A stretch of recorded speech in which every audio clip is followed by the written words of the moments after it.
I gotta say, Egg McMuffin must be the grossest food to eat like right into the microphone.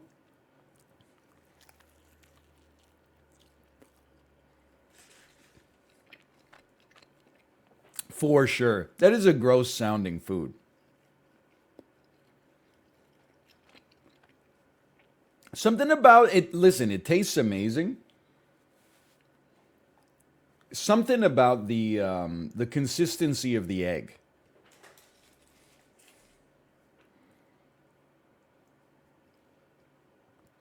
I don't know what to say. It's the amount of mayo. What do you live in like Northern Europe? Who's putting mayo on a egg McMuffin? Are you feeling refreshed and recharged? Let me give you a breakdown of how the last few days have been. Because the answer is no. Saturday, I dropped my wife off at the airport. She's spending a week in Korea as a nice birthday gift. Get some time, vacation, time away from the baby, rediscover what life is like, as just a person instead of a parent. No problem. Saturday, me and the baby had a good time. But I did notice that by the end of Saturday, she was getting a little sick. She had a little bit of diarrhea. And then on Sunday, she's fine, by the way, but on Sunday, I got a text from the daycare that said, I'm not going to be open tomorrow. I woke up in the middle of the night and am like extremely sick. And I was like, oh shit, that's a disaster. But I told Kate before she left, I was like, because she was trying to feed me some copium. She was like, I'm sure that nobody will be sick. I'm sure that the daycare will be open. And I'm like, you listen, we've both lived this for a year. It's the first year that she's been in. The last year was the first year that she was in daycare. We know what it's like. You can't bet on that any given week that nobody's going to be sick. So I said, whatever. If it's closed for the whole week, then it's closed for the whole week. There's not much you can do about it, right? Anyway, so day one, I was like, no problem. About halfway through day one, this is technically day three, but day one of no daycare, I got like intense stomach pain and was like, it was like out of nowhere. Monday morning, I PB'd on the Peloton, was feeling great. Monday around 1 p.m., extreme stomach pain followed by like feeling super lethargic, let's just call it loss of fluids, etc., etc. Then about halfway through Monday, I got a another text from my daycare that said, "Hey, I'm going to be closed on Tuesday. By the way, here's what I have: stomach pain, vomiting, diarrhea, and feeling extremely tired. I hope that uh, it didn't get passed on to anybody else." And I was like, "Oh, okay. Well, it definitely got passed on to me." I think my daughter. Okay, so the way that it went down is my daycare provider was like, "Hey, on like Wednesday, two kids had like diarrhea or something like that, so we sent them home." So then my baby had a little bit of diarrhea on like Saturday, and then she gave me the full blown version of it on Monday. Um, so Monday and Tuesday were real.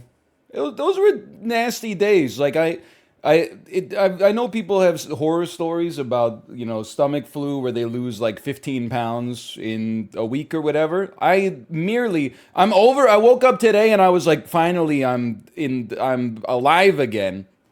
But like it was like a light bulb went off. Like Monday, Tuesday, I was dead, and then today I feel normal again. But I did lose 1.6 kilos in 2 days of not eating, while also like anti-eating a lot. Um, And now she's back at daycare today. So Monday, Tuesday, pretty bad for me personally. Looking after a 2 year old who's got a lot of energy when I had no energy, pretty bad. Pretty bad. But I'm feeling a lot better today. Like I would say I'm feeling like 100% today. So I don't know. It might have been norovirus just because everything I read about norovirus, which was a lot because I had a lot of time on the couch yesterday, was like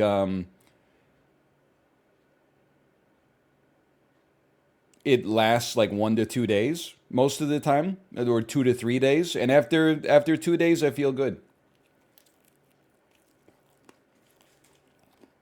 But man, oh man, some of you guys are pretty cool. Do not get norovirus.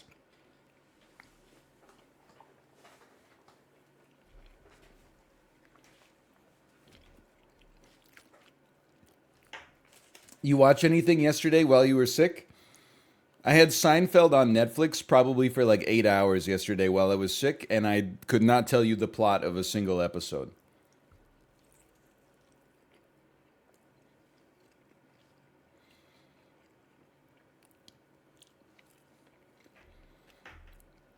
How do you keep getting these food bugs? Bro, this is not food bugs.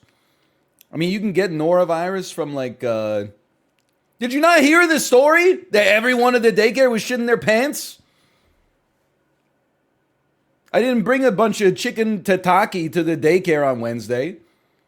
Obviously, one parent had their kid had diarrhea. They said, fuck it, just send them anyway. And then got everybody else at the daycare sick. Now I got to go to that kid's birthday party on Saturday and pretend like, oh yeah, no, did you guys? Yeah, I don't know. It's just been going around when they fucking gave it to me.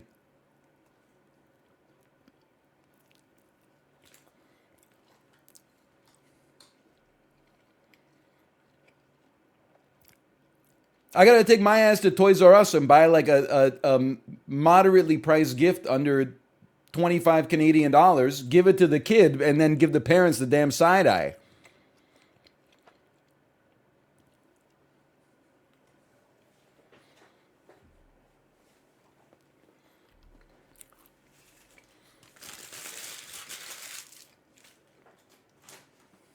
You know which kid it is? I don't know which kid it is, but listen, I can make assumptions.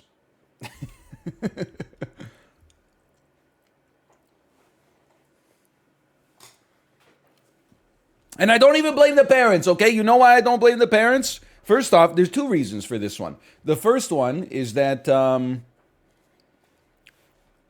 having it myself, I know that it came on super quickly. So I have no idea. You know, maybe they sent their kid to daycare where the kid was fine, and then like 2 hours later, the kid was like, I have a tummy ache.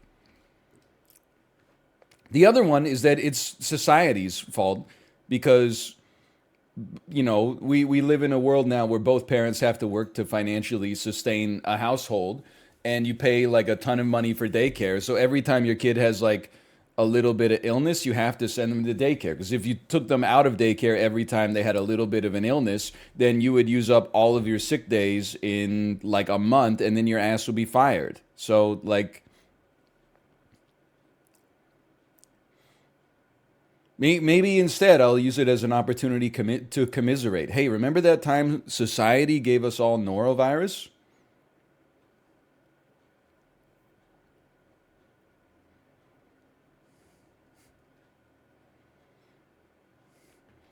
I will say though, I was laughing while I was, you know, it wasn't, and people are like, do you ever get sick without almost dying? I did not almost die this time.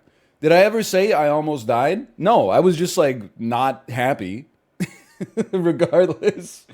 But just sending these tweets that is like, hey, Wafa88, thanks for the gifted subscriptions. Thank you. Much appreciated. But I was sending these tweets like, hey, I can't make it to daycare, or I can't make it to stream today because daycare is closed. People tweet you like crazy stuff. Someone tweeted me, Pog, another daddy-daughter day. Enjoy your time at the park. My ass was parked on the toilet seat. And I don't mean me, I mean literally my ass for once. It is so presumptuous. Pog, what are you and the baby going to do today? Well, I'm going to put her in the high chair strapped in because like I'm borderline in and out of consciousness and also running to the bathroom like once every 90 minutes to have an absolutely disgusting bowel movement. So I hope you have a good day too.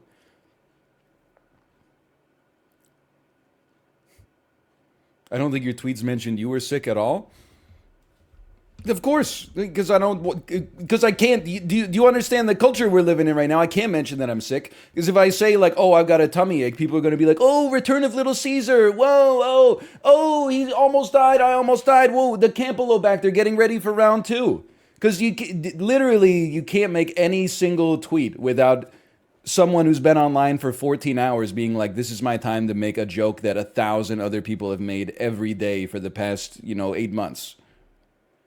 What do you expect him to say then? See you tomorrow.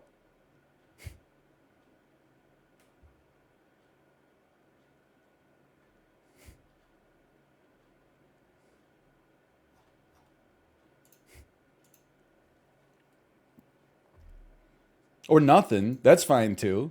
I don't know. It's not mean. It's just like overly familiar. When someone like that I don't even know is like, "Don't worry, enjoy your day with your daughter," and I'm like, okay, well, like that's good, but like my ass is not. Nobody's enjoying it.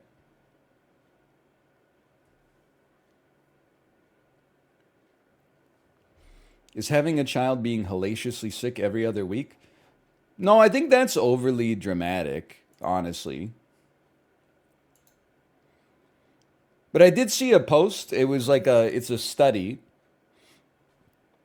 and the study was like how often viruses are detected in households based on the age of the adults in the household and also how many kids they have. For adults with zero kids, there were viruses detected in the household like 8% of the year. So once every once is on a weekly data collection, so that's like once every 3 months because that's 12 weeks. For parents with one kid, it was like 36% of the year, so that's like once every 3 months. And this doesn't mean you're sick. It just means that there's like viruses detected. Like you could be infected, but just like be built different and fight that shit off, right? And then for parents with two kids, it was like 56% of the time. So it was like literally half the year you're possibly sick or at least at risk of being sick. And then I mean, not that many people these days are having six kids, but with six kids, it was 86% of the year.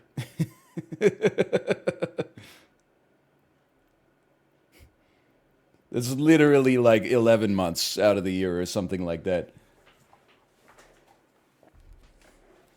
What's the control? Yeah, I don't know if there was a control. I don't think that they were doing a double blind test where like half of the families had aerosolized virus parts let loose into their HVAC system and the other half were just living free.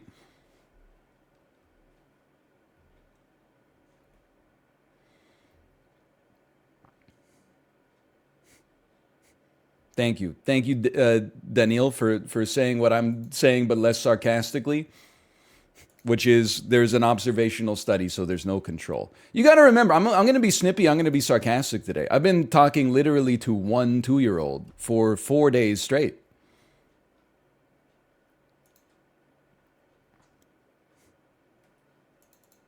I've been so sincere for 4 days now that to get the chance to pop off a little bit is too tempting. She was very cute. I mean, like my frustration is very little to do with looking after a 2 year old. It was mostly to do with diarrhea. I was having a great time. We had some adventures in the interim period between the norovirus.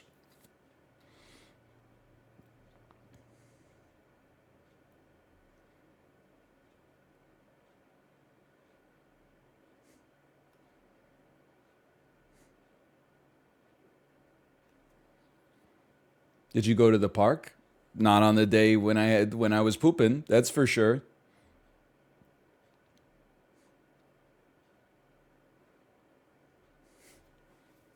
How the legs looking? The legs are fine. Listen, it wasn't that bad. It was like, I mean, people they're gonna get from this. You can already you can pull it forward, right? You can see the future. People are gonna be like, he almost died again. I'm deliberately heading it off in the past.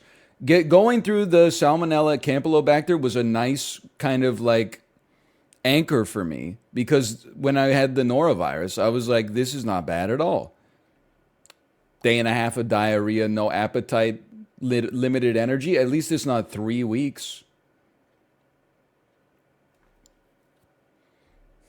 Wasn't that bad. The sequel's never as good as the original. So true. But the baby was great. We had lots of fun. We were dancing. Maybe some of us a little bit more half-heartedly than others. I managed to give her a good, bath time. She had good meals.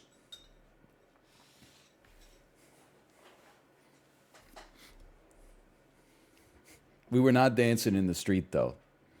That is true. How many bagels you eat? None. I mean, until I just ate that breakfast in the last 36 hours, I ate like one kind bar and 2 slices of leftover pizza. And then about a liter of Pedialyte and 2 cans of sparkling water. Big batch of chili update. Yeah, you see, you want to make God laugh? Tell him your plans, I guess is what I'm trying to say. That did not happen as a result of unforeseen consequences.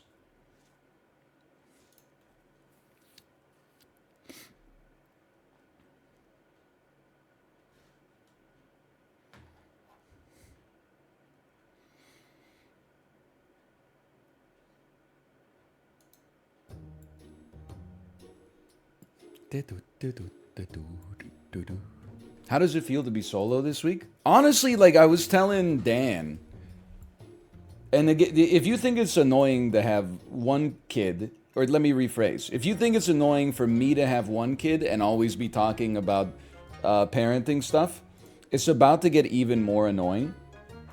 Because I don't know if you've ever talked to somebody with 2 kids, or 3 kids, or 4 kids, but they're always talking about even more parenting stuff, which makes sense because it saturates even more of your life, you know? Like the juice, it gets into the corners. That being said, I was telling Dan on like Sunday, I was like, it's easy. 1 kid is easy. I was kind of on autopilot, you know? Let me find the exact phrase that I used to talk to Dan. I said, just one moment here. I talked to Dan. I said, honestly, it's not that hard. Wake up, cook breakfast, play a little bit. Act 1 done. Act 2, cook lunch, put her down for her nap, wake her up. Act 2 done. Act 3, play a little bit, cook her dinner, give her a bath, put her to bed. Act 3 done. Now, obviously, there's like, each one of those acts is like 5 hours long, but still, I was honestly having I don't want to say I'm on autopilot, but we were having quality time.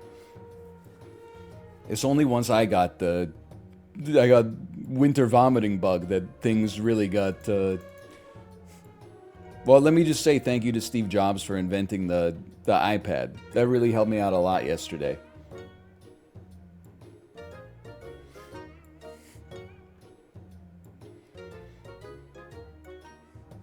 Faint and summons go crazy this week. Honestly, I've never even... I haven't even looked at the weekly this week yet. I mean, this is like... No joke, this is like the first time I sat down at my computer for more than 15 seconds since Saturday at 8:30 a.m. So like... Hold on, let me do it. I should be like that. Call that self-care? No, it was not. Listen. It's the Wessel Pigeon. Thank you for the gifted subscriptions. Thank you. Thank you. Did you listen to the story? It's the same thing. People are like, how was the Peloton ride today? How do you think it was? I produced 6 liters of diarrhea in the past 36 hours. It was 0. Slash marker sap. All right, we are back. We're playing Super Auto Pence. How many wins will we get? The numbers range from 0 to 10. It's my first run of the weekly this week. I don't even know what is in it. Cursory glance. You ever see the movie The Computer Wore Tennis Shoes? Where was it Fred Savage? Forget I think he's like using a computer and then a lightning bolt strikes like his house or something like that, and he becomes like computer brained, so he can just put his hand on top of a book and like digest all the material from the book, and he becomes like amazing at Quiz Bowl. But then like another kid is like, what's going on here? He's cheating, so he makes like a computer virus and then calls him on the phone and plays like this, phone freak message into it that causes his brain to short circuit. Anyway, that's what I just did right here. I can see exactly what's going on here. That's Kurt Russell? Okay, I'm talking about the remake. Wasn't alive in 1961. Well, I hate to see animals with 1 HP. I'm going to have to give that a 0. What was the kid's problem? He was on the other trivia team. So he had a reason to give him a brain virus. Didn't that happen to John Travolta? Listen, okay, the stream's only just begun, and you're trying to tilt me. John Travolta was not in the Computer Wore Tennis Shoes, okay? You're talking about the movie Phenomenon, where he gets struck by lightning or visited by aliens. It's left deliberately ambiguous, and then he gets like extra sensory perception and super good mathematics skills and stuff like that. Then at the end of the movie, he dies, and the doctor's like, oh, it turns out he just had like a brain tumor, and it's left up in the air. What was it? Was it aliens gave him super intelligence? Was it lightning? Was it just the brain tumor affected things in mysterious ways? I gotta roll this. I can't take these 1 HP animals. You would be acceptable. Ant or duck, this is just a horrible shop. This is still really, really bad. This is so bad, dude. I'm rolling again. I know that sounds insane. But with the new health system, I don't think it's that catastrophic. Sure, this looks fine to me. We'll roll for no reason. But let me be a sticky stinker. That's perfect for right now. There's no way we're winning round 1. But with the new health system, we're at least getting a little refund. So I'm not sweating it yet. 10 wins already looking impossible. Not at all. No, not at all. It's just like a really, really horrendous first shop and first roll. You think you could do the gritty if you win? I've seen the gritty done. Whether or not I could do it is an interesting question. I mean, I could definitely get low like that, and I could move my arm like that, and I could hop like that. But I've never had to do it thus far, so I don't know. Woodpecker goes crazy. Is there pineapple this week? There is pineapple this week. Okay, let's go this. We might as well. I like this team as is. Yeah, and freeze me and roll me. Okay, no sweat. 2 trumpets on fading. Okay.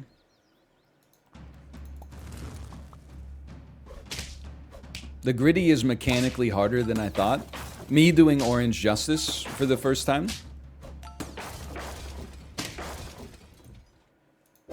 There's 2 wins. Nobody has a hurt trigger. Sorry, I'm learning how to play this game again. Frog seems crazy. I mean, Toad just always seems crazy. And I'm like, this makes some sense to me. Roll me. Another moth. Doesn't seem like super relevant, but we can upgrade the team piecemeal. Maybe we really want pineapple next round. Otherwise, I was going to say maybe some broccoli to work with our moths makes some sense, but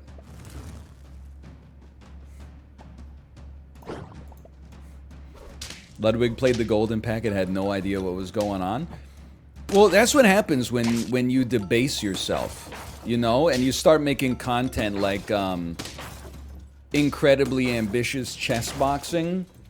with requiring seven-figure US dollar investments and stuff like that. Instead of getting back to your roots and just mindlessly playing the emoji team fight tactics, but for 6 year olds like me, some of us stuck to our roots, okay?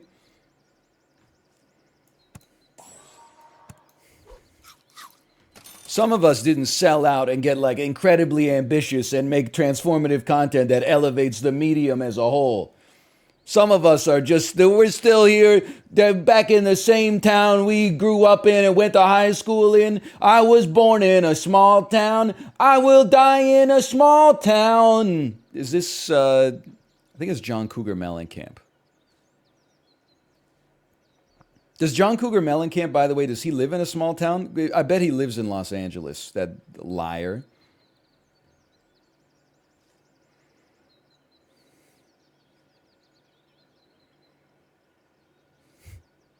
Plus two, plus two. Why not? It's a little. This is a little unusual. Don't get me wrong, but he lives in Decatur, Indiana. He saw the lions and the kangaroos take her down to the river where they caught a wild alligator. Is that what you're trying to say to me, you piece? You trying to tell me that Stephen A. Douglas is the great debater, but Abraham Lincoln is the great emancipator? You sussy baka. On faint, gain 3 trumpets. No, that's not what I'm saying. Are you trying to say the Sagaman River, it overflows, it caused a mudslide on the banks of the operator, Civil War skeletons in their graves? I don't know what river it is. That's pretty good, considering I haven't listened to a lot of Come On Feel the Illinois lately. Americans will literally be like, you got the name of the lake in my hometown wrong. Okay, bitch. I don't live in Missouri. Can you name like a river in Europe? Okay, I said in Europe, not the Thames. Okay, the Danube. You know, you're so lucky that they made that song.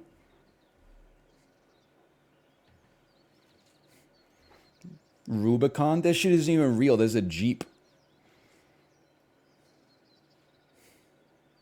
Roll me. Go ahead now. Armadillo? I'd rather not have the armadillo get hit by the woodpecker. Garlic always goes crazy. There's never a world in which garlic doesn't go crazy. This is a weird looking team right now, but just let it fly. Jeeps don't exist in Europe. Honestly, must be nice. By the way, I've recently been really into this bit called the cars most likely to kill me on the road. I would like to say that I've had some revisions lately. I previously said a Dodge Ram 1500 is the car most likely to kill me on the road, and it's definitely a car that, like, there's a shot. Like, I feel like it's mostly driven with malevolence, but for some reason, I've been going up against, and that's what I consider all other traffic, I've been going up against a lot of Cadillac Escalades lately. I would definitely say that in terms of bravado, plus size of car, plus incompetence of driving, the Cadillac Escalade is in a class of its own. They do not care if they kill you. Their car is as long as a school bus. The grill is 30 feet high, which means that a school-age child wearing a backpack would need to be 1 mile away from them for them to be able to detect with their eyeballs that's a crosswalk in a school zone. I've definitely, if Cadillac Escalades have one hater, it is me. If they have no haters, then I am dead. My wife drives one +2. Who's your wife? Is your wife Eve? Your wife drives a Cadillac Escalade? Tahoe, listen, GMC Tahoe and Yukon drivers are in exactly the same boat. So please do not think that if you drive like a, if you're like, oh, I drive a Yukon, he's not talking about me. I'm still talking about you.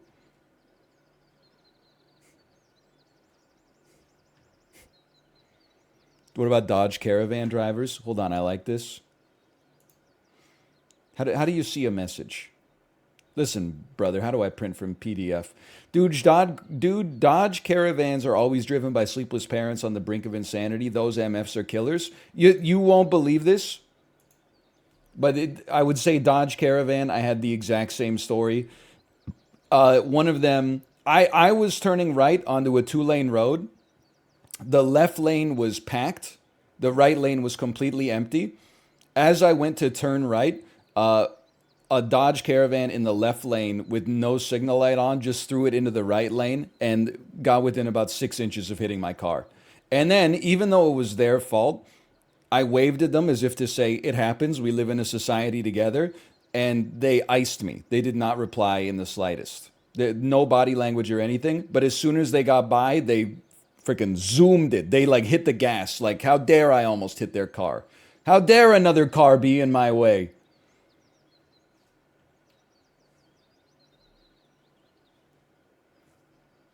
Also, is a Dodge Caravan the same chassis as a Plymouth Voyager?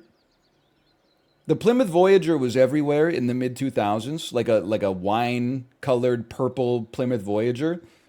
It disappeared, and yet I still see it everywhere. How does that happen? And the town and country. By the way, where am I in Super Auto Pets right now? What am I doing? Use your brain. Cheese is double damage once. Pineapple is unlikely to be relevant. You have to leave. Sell me. There's pills in the pack this week. Take a blobfish. Is there chocolate? Pills and chocolate? Yippee! Let's try this. Waffle. Activate by ability. Dude, snails? Snails and skunks, maybe? I wouldn't mind losing this round. Chocolate will always be in the weekly now. Don't lie to me, Walt. Okay, I see what you got going on here. Now, the question is, do I respect it? And the answer is, ooh, I do respect it. I do respect it. Root Burt Float. Okay, get pilled. Maybe get pilled here. The woodpecker doesn't seem to go as hard this week. It seems like scaling has gotten a little better than I thought, but that's okay. Better than last week, I should say. Quick buy me. Quick sell me. Quick buy me. Quick sell me. Let me look at what kind of scaling we got going on later in the pack here. Because we just got a seal. Orangutan. There's a very limited amount of scaling long term. I think in that case, we can play against our opponents rather than playing against the pack. Give me a seal.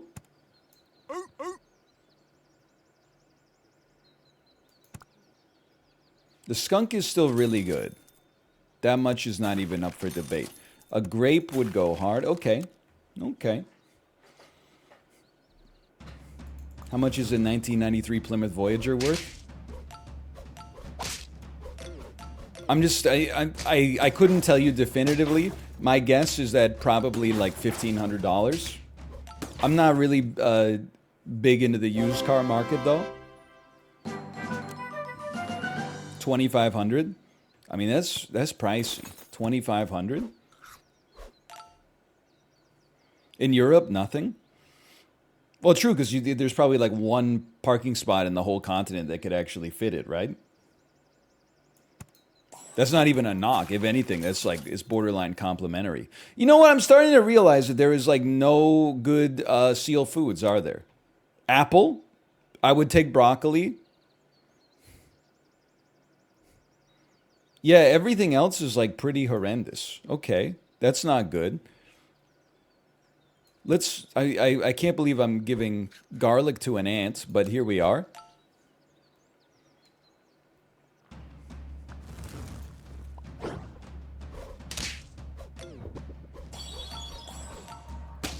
Now, I'm trying hard not to be the guy who's like, I've only played one round of the weekly so far, but flying fish is like too popular. There is a rose on a prayer food. Excuse me. What is a rose on a prayer food? All I'm familiar with is a kiss from the rose on the gray. And if I should fall.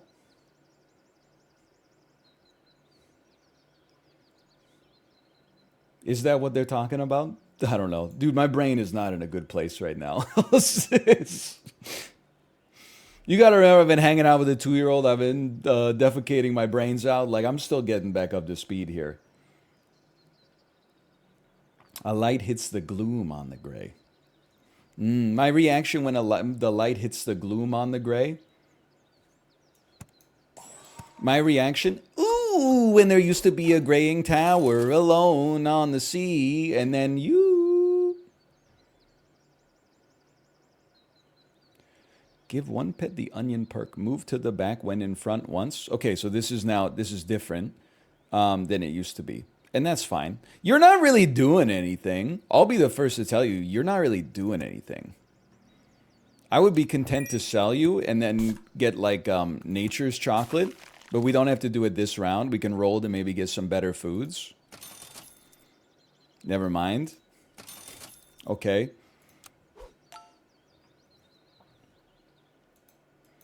Onion's the same? No, didn't Onion used to push the enemy squad equivalent position forward one? No?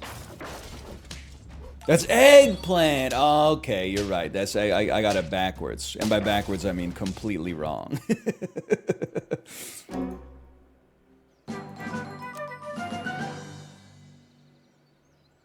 Okay, level 3 toad. Give me a good tier 6.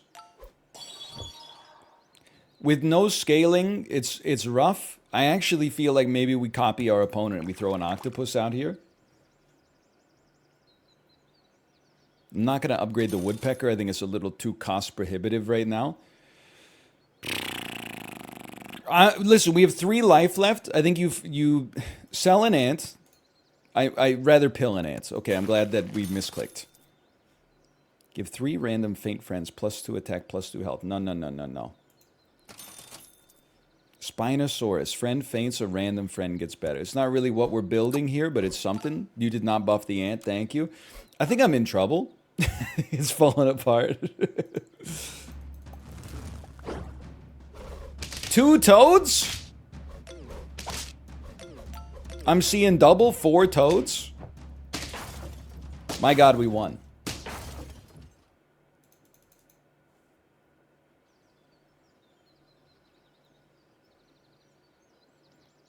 I'm not taking the cat because there's no good food.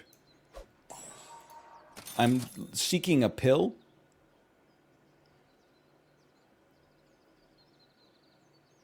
I'm tempted to just hold you. I mean, we got a lot going on here. I'm just, like, I just want to get a pill. Just give me a pill, and then we can, like, it's a nice amount of stats to unwind here. The problem is I don't want to apple the seal, and then, like, half of the buff goes to my ant.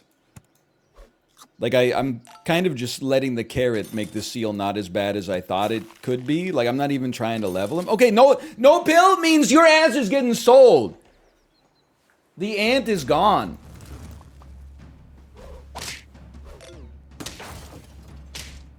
There's no words on it. Okay, you shot the wrong unit. That's all right. That's all right.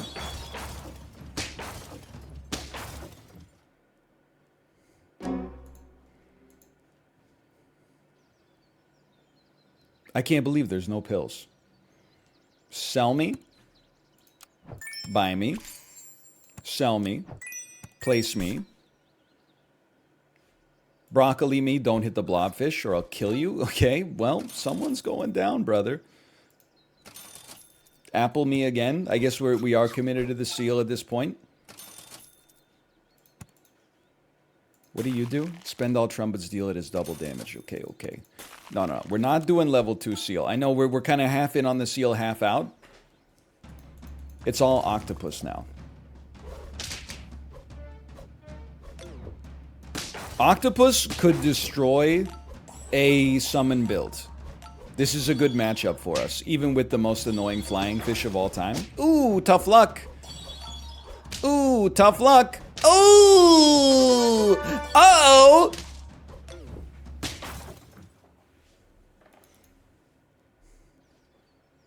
Beautiful. How about one of these?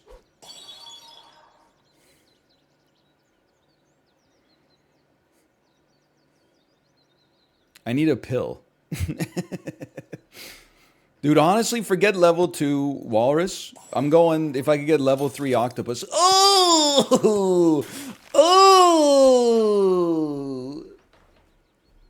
Surprising. Very surprising. Oh, no! They got jokes on you. They got their own freaking octopus. Don't shoot him. Don't shoot. I'm going to shoot you! Okay, their alpaca is going to be good enough for them, I think. We got problems? Never mind! Oh.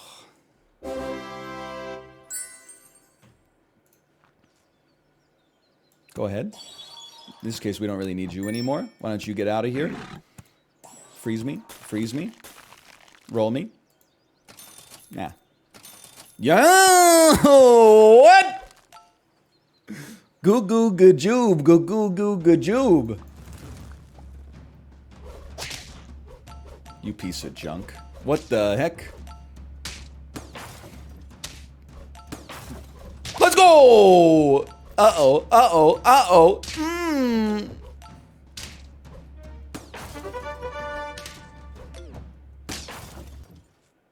Well, that was a good one.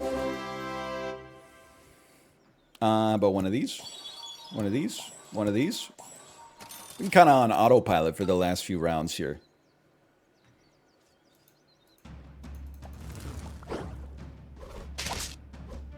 Bro, you didn't eat anything. Bro, your whale didn't even eat anything. That's so sad.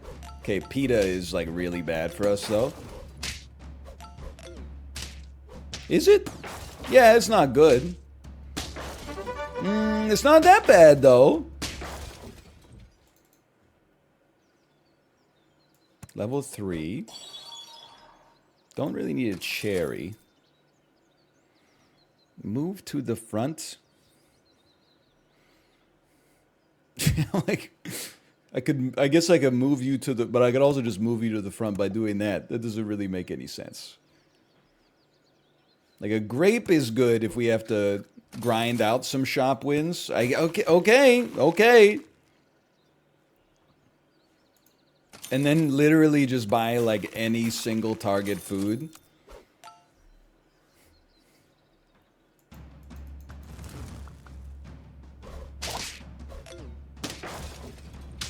Hold on. It would be nice to just win this one.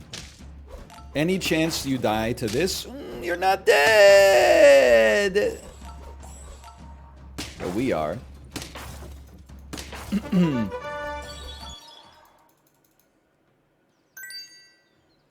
Yes. Yes. Yes. It's a meager buff. No, thank you. We'll try it. If the octopus goes, we lose this one. It's your first time watching SAP? We're on like round 300. We're not going to be selling the octopus, obviously. Listen, we're done regardless, but I mean, if it dies, yeah, I would say if your strongest unit in position 3 dies, yeah, you're probably not gonna win the round. Joe Buck. Okay, we got 9 for the first run of the weekly where we were spinning our wheels for a long time. That's not so bad. Okay, run it back. Now I feel like we got something going on here.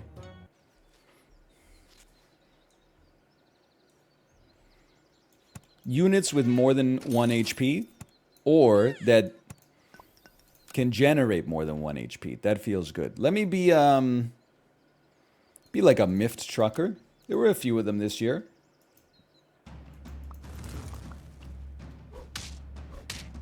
Didn't you win the first run? What are you talking? That was our first run. Am I? I have every excuse to have brain fog right now. I'm just wondering what else is out there in the air right now that is making it so complicated.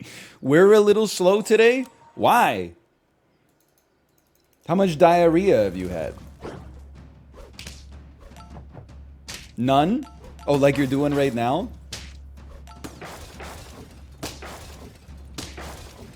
That's a little personal. Well, I've been talking about it. Dude, this is crazy. I'll just put 2 of these bad boys out here for now. I'd actually rather buff a blobfish. We're at a stage of the game where I hope we get some more pills. It's early enough, pills should show up. Hey, Ninja Zombie. Thank you for the gifted subscriptions. And it's the Wessel Pigeon. Thank you, thank you.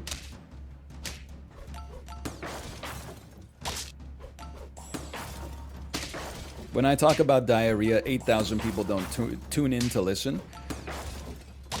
Listen, there's pros and cons. Pro, it allows me to financially sustain myself. Con, everybody shows up for it, and then while I'm saying it, they say, please don't talk about this, I'm eating.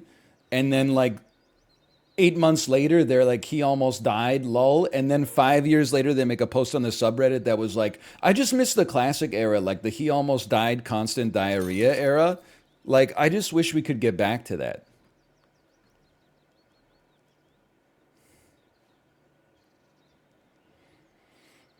I really don't feel like I want a level 3 mosquito. So now we got to think about this, okay? Now we got to figure out what we're doing. And you know what I think we do? I think we combine blobfish. And maybe we'll get a level 2 blobfish and then pill it later. And then we'll pill the ant, and if it hits the blobfish, that's okay. Not, even that is not a problem. And then we find 2 animals we respect. It is only round 4. You could probably throw in another mosquito. Wow, that's heinous. I would honestly rather just have a cherry on the team.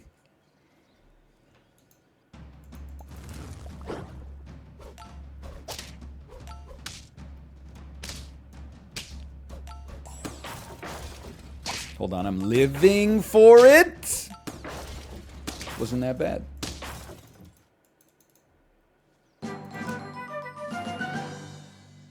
Toad is good enough. Jeez.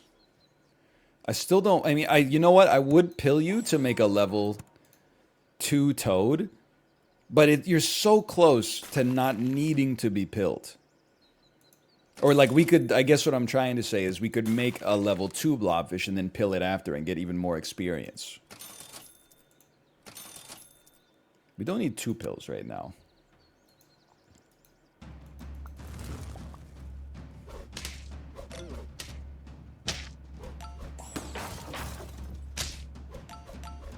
I'm not chilling. I'm not chilling. I'm not chilling. I'm chilling. I'm not chilling. Because of the honey. Come on.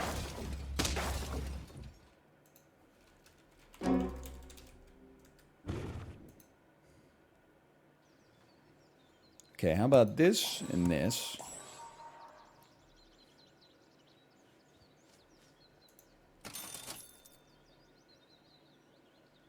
I don't wanna. If I don't have to, I don't wanna. You should have some garlic. Dude, I know they changed the icons for a good reason. The garlic and the onion looking so similar. It's just throwing me for a little bit of a loop. That's all I'm going to say. I know that there's going to be a time when I'm going to be like, I'm going to end up buying an onion instead of garlic. I'm going to be buying garlic instead of an onion. And I'm going to regret it. Why no pineapple on octopus? Is this an episode of Dan Carlin's Hardcore History? This is ages ago.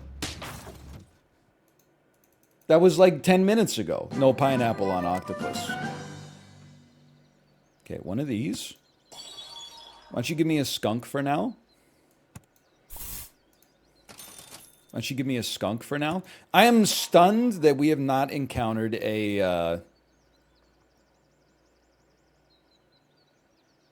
It's still fine. We'll just give the stats to the mosquito. I'm stunned we haven't encountered another blobfish, but that's okay. I will pill the blobfish to get a level 2 skunk.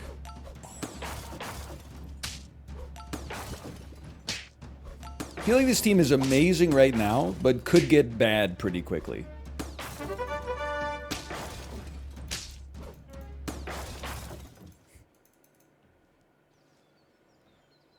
Okay, get pilled.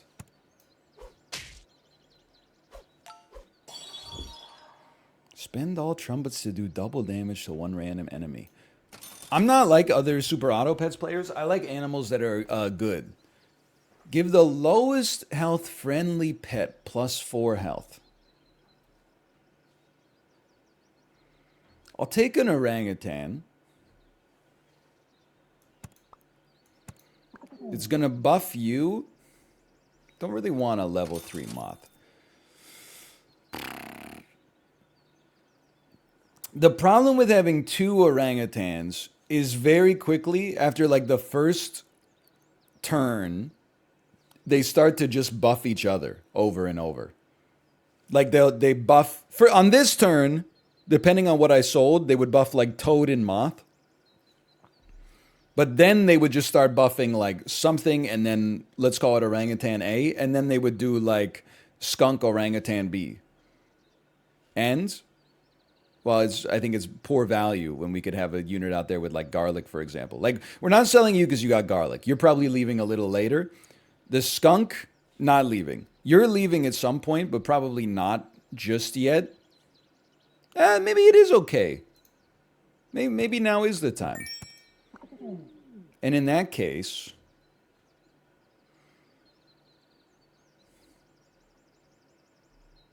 the thing I don't want to have happen, I don't want them to brush each or to brush. I don't want them to buff each other. So, we need you to stay on the lowest amount of health. And then we can just give this to you. And then the order may matter because you're going to buff. You're going to buff, and then you're going to buff. You're going to buff you because you have a higher attack. And then you're going to buff, and you're going to buff this orangutan. Hopefully next turn we can combine them. Maybe get a chocolate.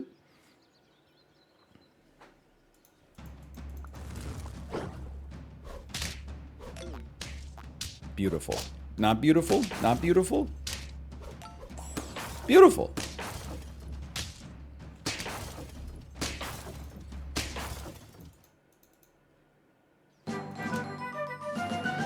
And then it worked out perfectly. Spinosaurus. Friend faints. Give another random friend. +3 attack, +2 health. I am tempted. We just got to think about how this is going to go. Because the Spinosaurus can be really good, especially if we're going for a summon build. But, well, let's think. Disposable, technically disposable, I would say. I'm going to say indispensable. Indispensable, disposable. So let's give it a chance. Let's throw out the Spinosaurus, and let's just put some grapes on the squad right now, because we're not going to be able to enact everything we want to enact on turn 1.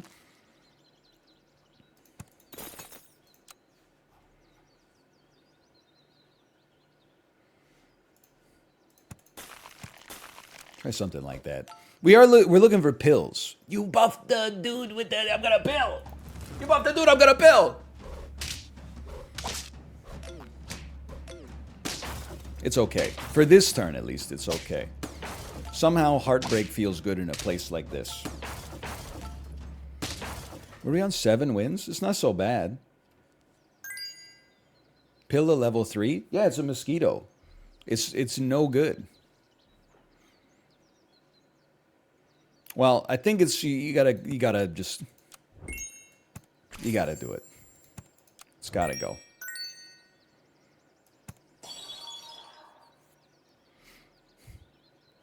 No! No, I don't. Normally, in principle, I would say like Spinosaurus shark makes a lot of sense. And in practice, it probably makes a lot of sense too. But then, like, how do we unwind the rest of the squad to become a summon build? Actually, orangutan works so well. You know what? Maybe you just wipe your whole squad because there's no crocodile this week. The snipers seem like they're pretty low powered this week. So maybe we can dump everything. Let's go. I'm gonna give it a chance. Okay. I'm going to sell the toad. I'm going to buy a whale. The thing is, I don't want a whale to eat a sheep. If it eats a skunk for one turn, that's okay with me. My problem is, if I buy the sheep, the orangutan will buff the sheep after turn 1, which I don't like.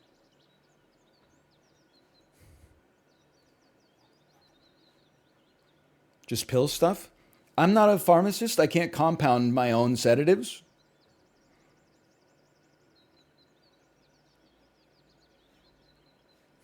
I need to actually find it in the shop. Why don't you take this? No pill.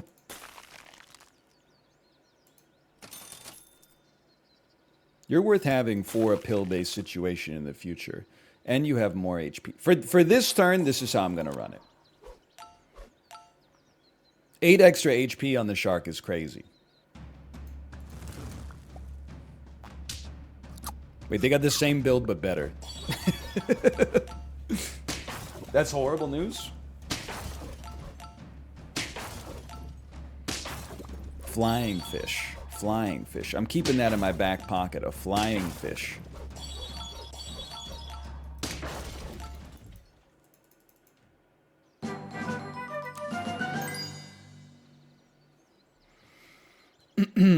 Ryan, keep ignoring Nathan's messages. Who is Nathan? I know you're seeing my messages. Stop sleeping on the alpaca. It is the best unit in the pack. Okay, Sanus chatter spotted. I just it's just a tip from an old head, okay? First off, I was not seeing your messages prior to this moment. Secondly, as soon as you start a message with I know you're seeing my messages, I'm calling the police. Let's go! Okay.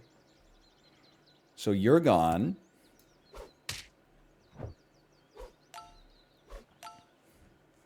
You're in. You're gone. We do need a flying fish, but we have a problem. Hey, Ninja Zombie, thanks for the gifted subscriptions as well. Thank you. Thank you. I want a flying fish, but we need to eat something. We don't want to eat an orangutan because it has our best stats except for the shark, which is a scary thought in and of itself. The flying fish just gives one. I think we had to use it earlier. If we were going to use it, we had to use it earlier. And that's fine. Knowing that we're going to pill it eventually, maybe just putting an ant out there is okay. We were hoping to get the pill a little faster, but that's fine. That's fine.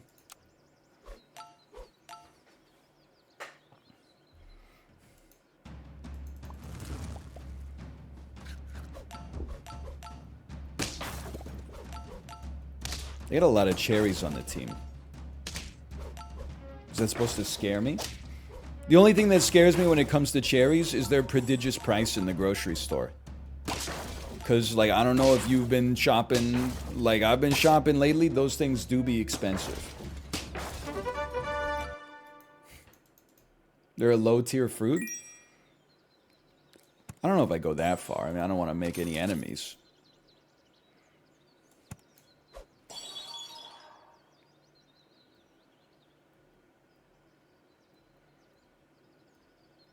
I'm just going to do like this.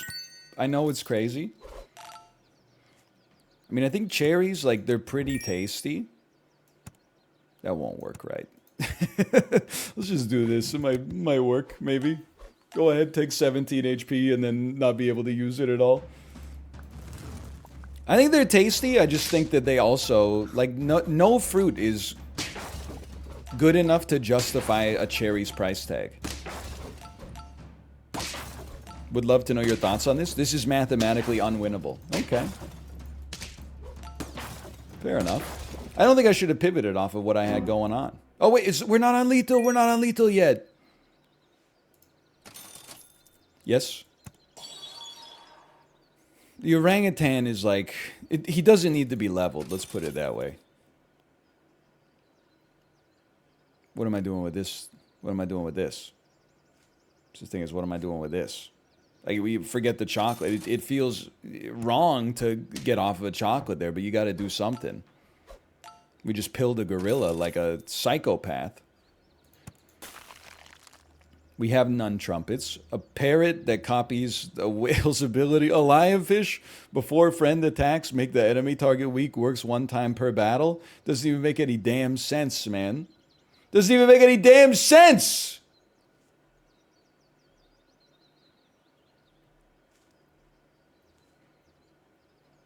Yeah, okay. I mean, you know, pair it on the Spinosaurus. It moves the Spinosaurus up one position, but I'm willing to give it a chance. I think that's the best option. Even though our whale's doing nothing.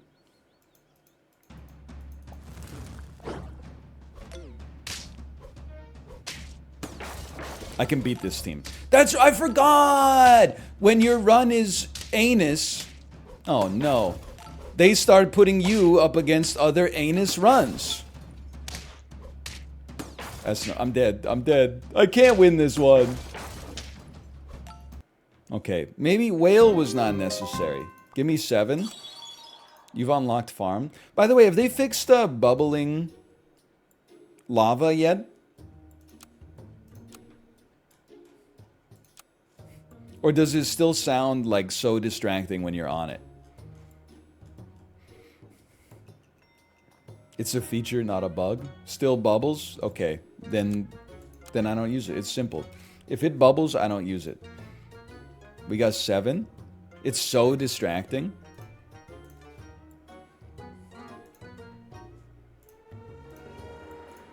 Apologize? People will actually go to the casino and ask them to apologize when they don't win money. My brother in Christ, you made the bet. Let's just run this. How about a shy geek?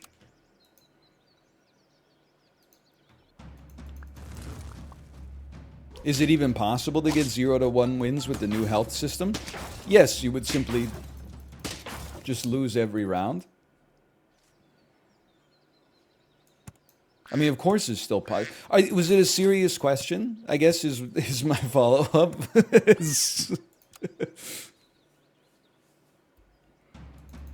I mean, they don't give you a free win.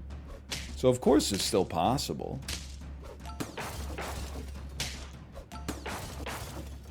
Not saved.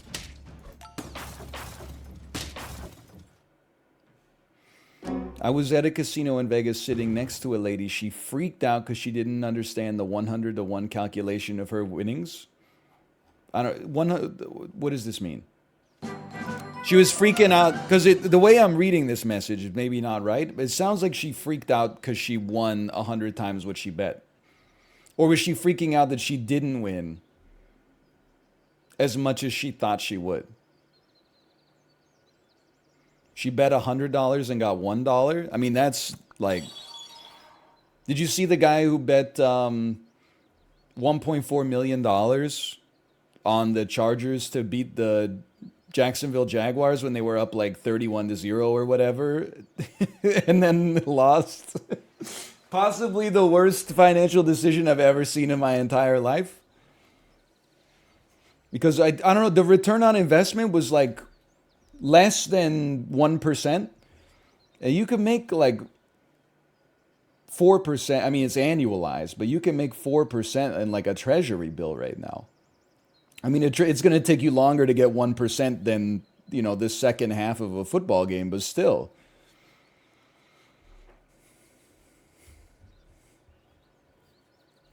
It was probably a free 11K.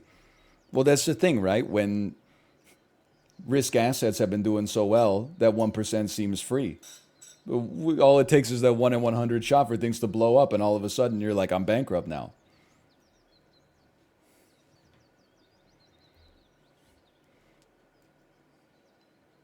What am I doing?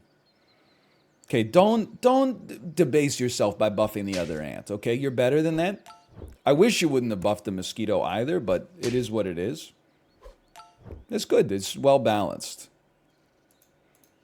Nice flavor profile. Sure, for now. I don't necessarily think this is like incredible, but it's something.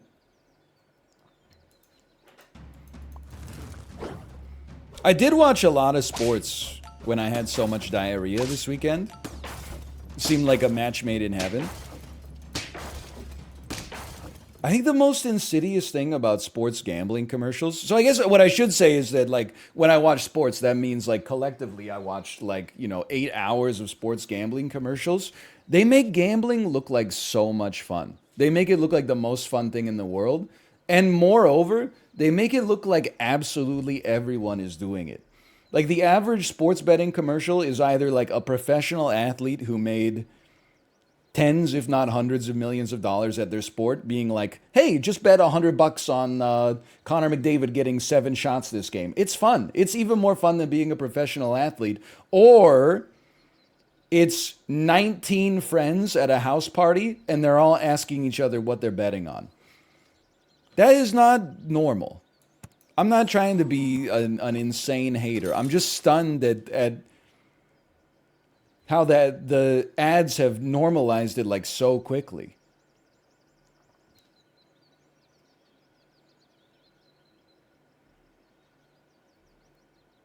We're not doing dog build, man. Gain three trumpets. Okay, maybe we are doing dog build. I don't know.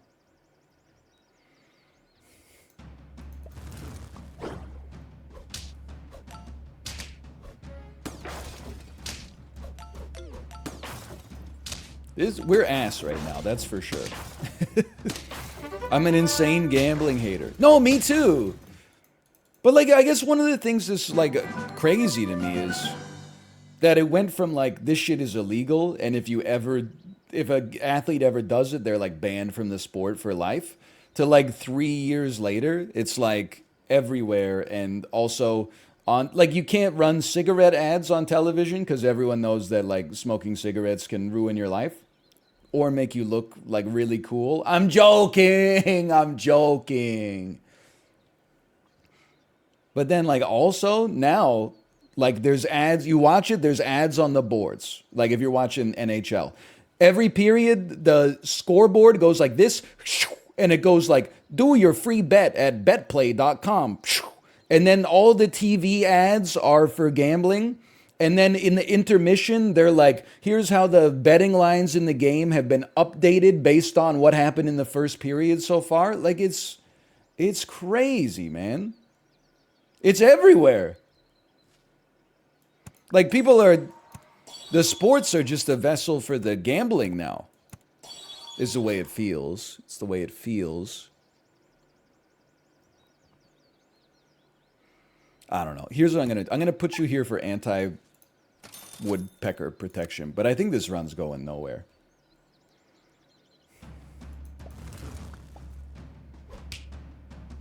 Flying fish. Yeah, flying fish would go hard. So true.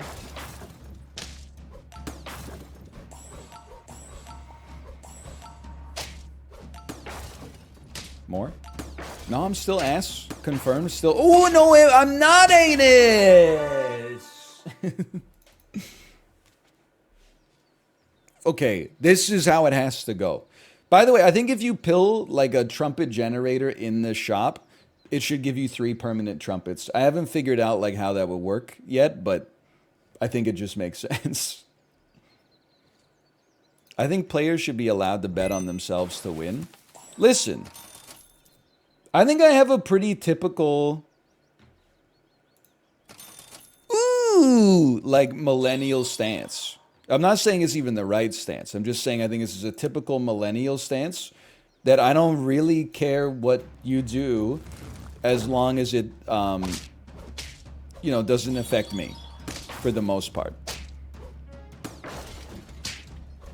We're a very, I don't know, like, I don't want to say a laissez-faire generation, because I think that sends the wrong message. If what you do in your personal life is, is not what I do, what do I care? I'm not the one doing it, right?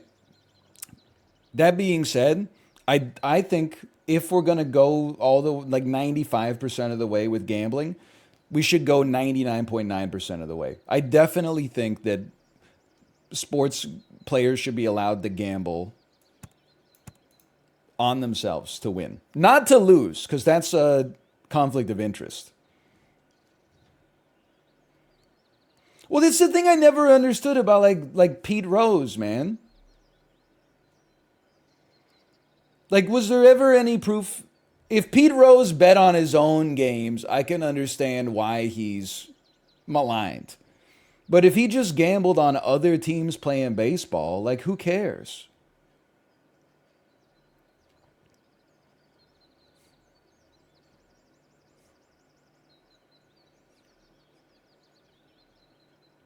I'm just waiting for the minus twos. It's because he won't apologize. Well, like, my ass wouldn't apologize either if I got like thrown out of the industry and disbarred and can't be in the Hall of Fame. And then meanwhile, they're like, Pete Rose, we hate that guy. By the way, join DraftKings now for your free. Here's the DraftKings parlay of the game. Will Juan Soto hit 2 home runs in the next 2 games? You know, like, I wouldn't apologize either. What they should do as a mea culpa, they should hire Pete Rose to do the gambling interstitials during the baseball games. You know that everybody doing the sponsorships is making like a ton of money, hand over fist. They should hire Pete Rose, give him a nice paycheck, and he'll be like, take it from me, Pete Rose. You know, the Reds are beating the spread tonight.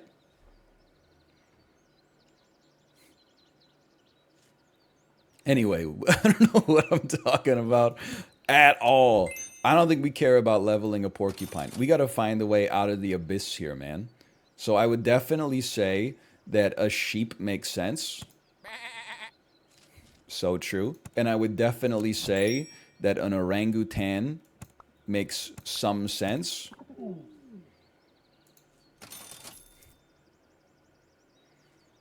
We got a 9-9 duck. Is that a problem? You know what? Actually, I think we got to sell the moth first. I know it doesn't like with the duck to give them extra health. Seems like it makes more sense, and maybe it does, but it's an order-based problem right now. Not interested. That was a pretty good shop. I don't know if we're gonna make it, but it was a pretty good shop. In America, there's 3 commercials: insurance, medicine, and gambling. Listen, when you watch NHL games in Canada, it's not like it's much different, but that is damn true.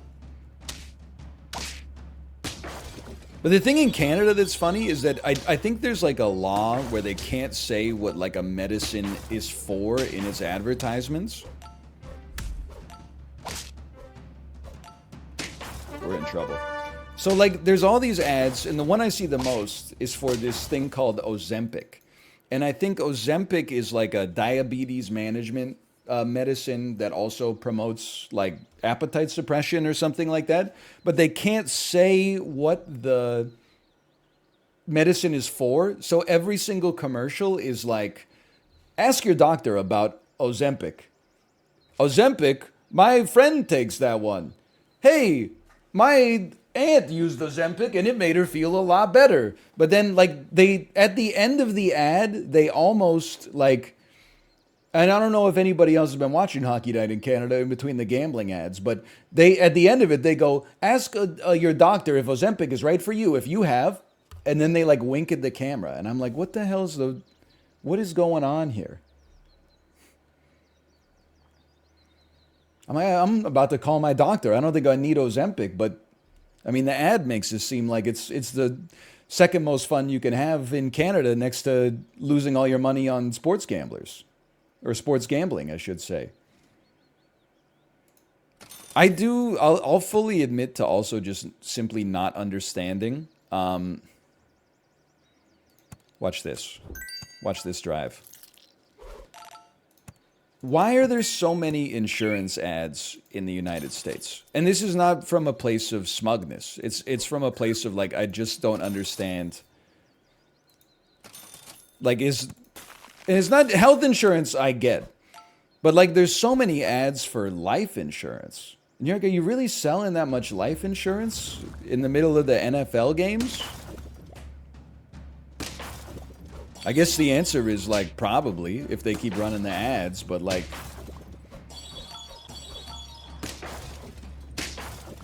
not like this. Please, not like this.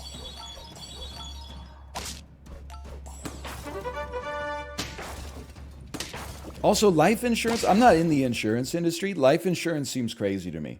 The ad that I saw the most was like if you are age 50 or older, you can get this life insurance. It's $9.99 a month, and your premiums are guaranteed never to go up.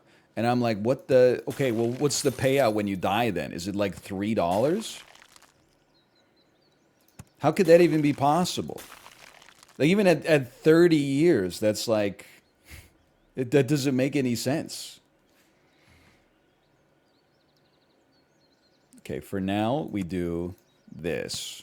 Next round, level 2 chicken.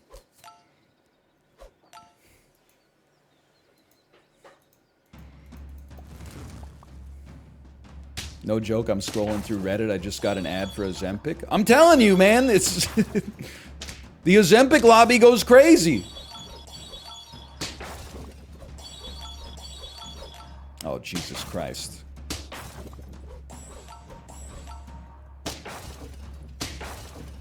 Oh! I can't believe... Oh, no, we drew. That's okay. At least we're not dead. How hard do you think it is... Hi, Tomo. To fake your own death for insurance money? Probably, like, pretty hard. Hi, Tomo. You want to get out of the office, buddy?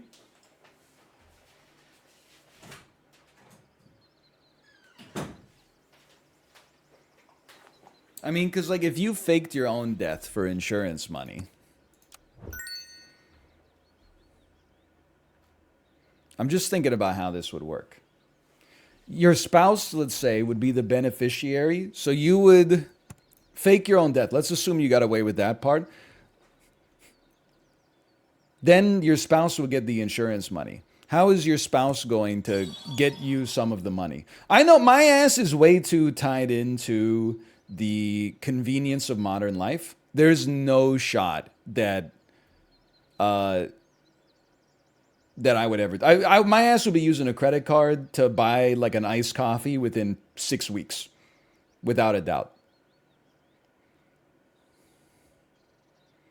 I would be like, it's probably okay to just like go to one Starbucks and pay with card, right? And they'd be like, what? This guy's not dead. He's eating an everything egg and croissant sandwich over there. I'm just thinking about that. You both spawn the same number of units, so you at the front is better. Yes, I couldn't agree more.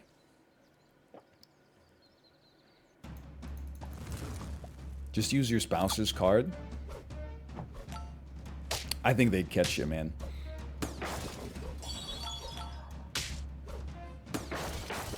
I mean, if they could catch DB Cooper, I think they could catch me. Let's just put it that way.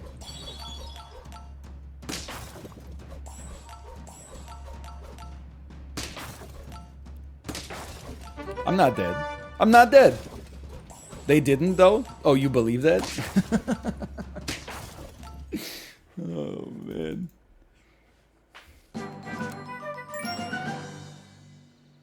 Oh, we don't need to level as sheep. If anything, a Spinosaurus. That's not garlic. That ain't Falco. Ooh! Honestly, maybe some honey could go kind of hard. You never know what it's like to have a level 2B out there.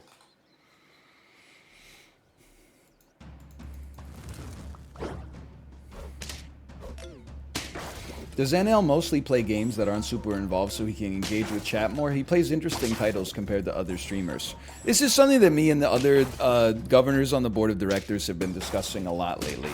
Is when we drafted the mission statement for 2023, We tried to really strike at the central tenets of what makes the Northernlion brand distinct from other entities on Twitch. And that's something that came up in our stand-up, and it's something that we're, I mean, I would even say committed to long term, and also short, maybe like all term, I would say. And it's mostly, listen, you already know that the main reason we do stuff like that is to drive like shareholder value. And that's what we're doing right now, I guess is what I'm trying to say. Why don't you do double damage once?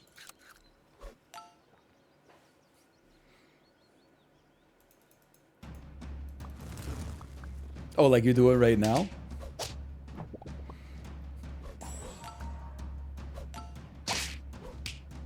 Excuse me, you shot my parrot.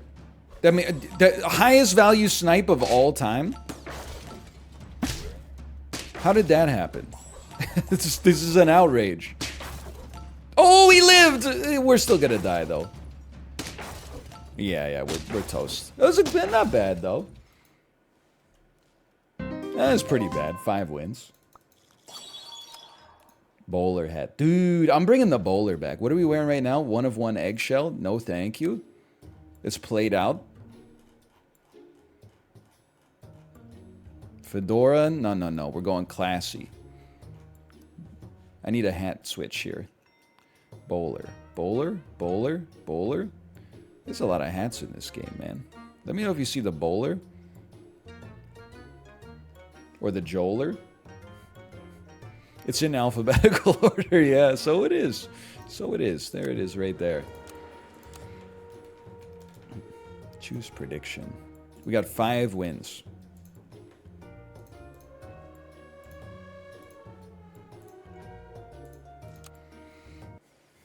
Golf today? I don't know. I'm just happy to be alive.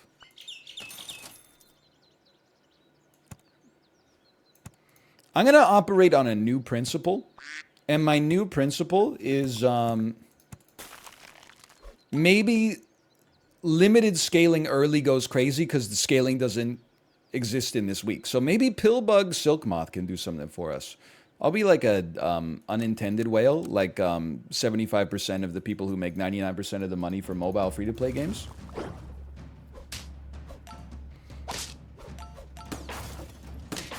We draw these.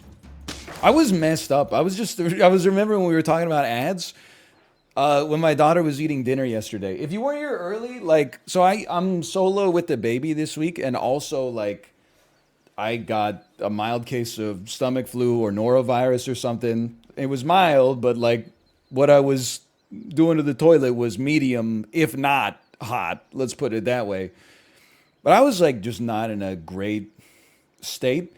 I was watching A&E has this show called like Customer Wars. I was watching it on TV while my daughter was eating dinner. It's all about just like customers behaving badly. And it's shit that would blow your mind if you've never seen Live Leak. Like, this man walked into McDonald's and started harassing a female patron. Her male companion said, "Hey, don't do that." He went into his backpack and pulled out an axe and tried to kill him, you know? Or a man was offended he had to ask for an extra straw at McDonald's. So he reached over the counter and grabbed the 17-year-old girl working there, and then she beat the shit out of him. Anyway, she went so hard on that dude. She was going, and deservedly. Anyway, I was, no joke, I was bawling my eyes out, man, because there was one, I was sitting on the couch, like wrapped in a blanket, 7 pounds down from my normal weight from all the diarrhea I'd had. And there was a toddler, like trapped in a hot car, crying. And like the mom had gone into the Target to get some groceries or something like that. And the kid was like sweating through her shirt. And the cops had to come in there and like smash the window and get the toddler out. And the kid was like barely conscious when they got out of there. I was like, just like, how can people treat their kids like that? It was almost like crying during 90 Day Fiance. Like I was that embarrassed that this emotionally manipulative content got me so hard. How much of your brand is diarrhea? I don't know, like 75%. Yeah, then 19 cops. The 19 cops who did it all lined up in a row, and I sucked each of them off one by one because that's what I do. When the mom came back, I can imagine what it's like to come back and see your window smashed and a cop holding your child who is like so sweaty it looks like they just got dumped in a swimming pool or something like that. She said sorry. And the cop said, no sorry. She could have died. And I was like, she's right, she could have died.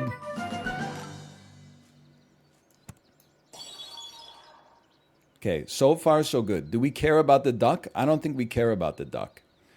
Do we care about a panda? It's an interesting way to think about things, isn't it? I don't know. Let's try it. Honestly, for now, why don't you take a cherry?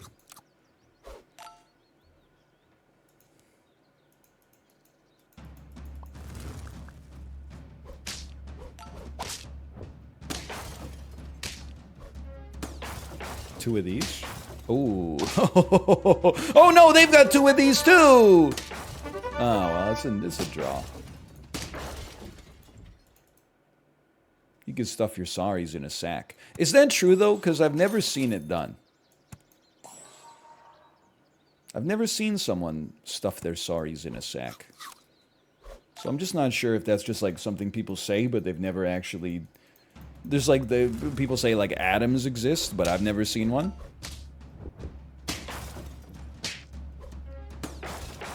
Well, I guess I've seen them, but I just like I've never known that I've seen one. You know what I mean? Like I'm seeing them right now. Like basically everything that I see is them. But anyway, I'm just not. It's kind of a confusing thing. This whole science thing. Okay, now we got a squad here. Garlic will go crazy here. I mean, I even think like broccoli could go crazy, but I don't know.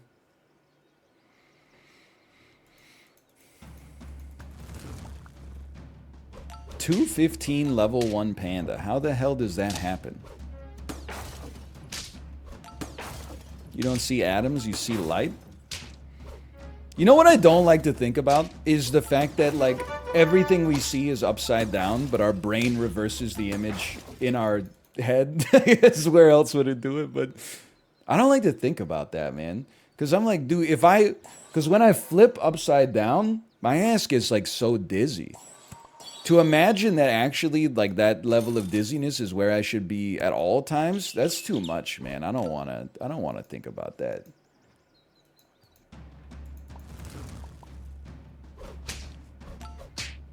You know what I mean?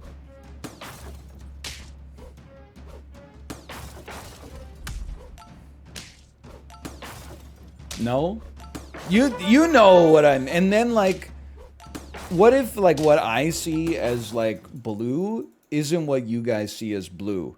But we, like, both think that we have, like, the standard accepted definition of, like, what blue is? Like, maybe when I look at blue, I see blue in my mind. But when you look at blue, what you see in your mind is what, like, I would think of as red. You know what I mean? They're different wavelengths. It's an interesting way to think about it. I never really thought about that. Makes a lot of sense, though. I'm gonna add a toad to the team. I'm not gonna buy an apple on turn 7. That's my new New Year's resolution. Skunk, I don't think skunk goes too crazy this week. Sure? Sure?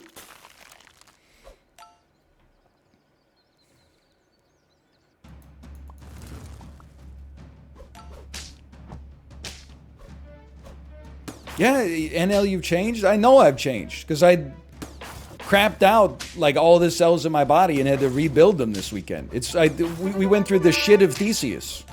I'm not the same human being anymore that I was, like, when you last saw me.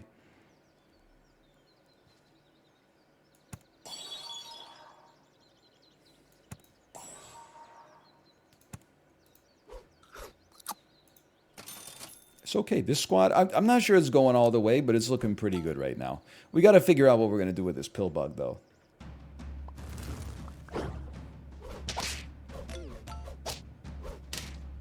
My squad? Never mind. No! Mind!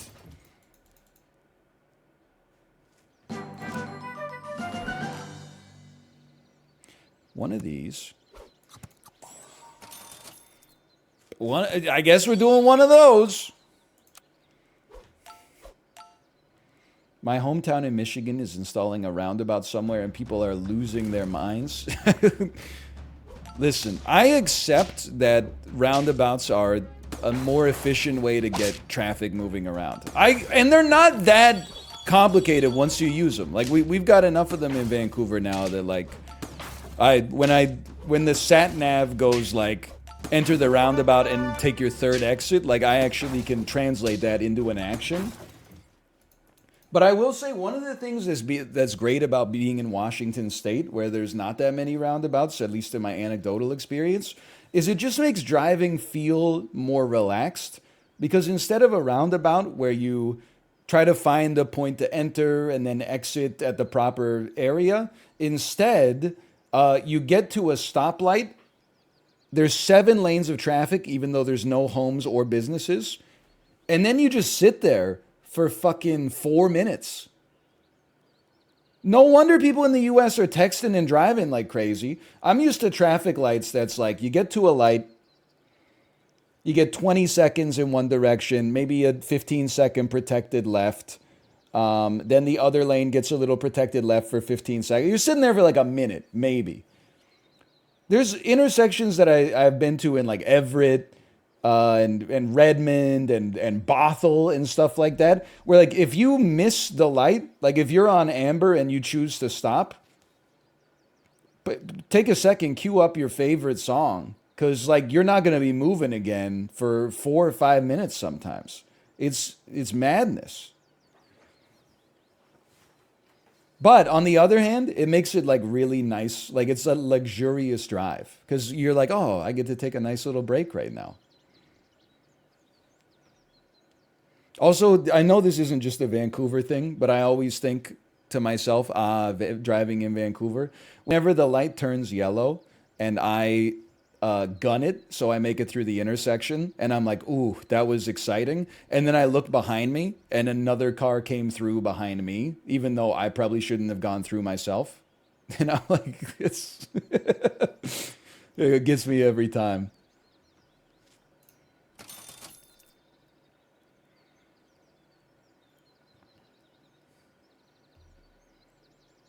It's actually a tough choice.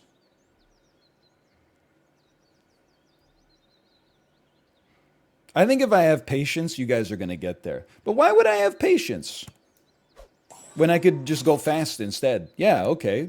I was immediately vindicated. Sure. Now you don't really need a carrot anymore, but I basically have like a 50-50, so I'm not really going to complain. I think the only thing that, I mean, we got a long way to go, but the only thing that beats this squad right now is toads. A toad applying weakness.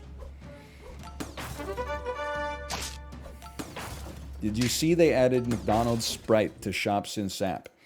What does McDonald's Sprite do? It costs 1 gold and every unit gets a temporary 50-50 bonus to all stats.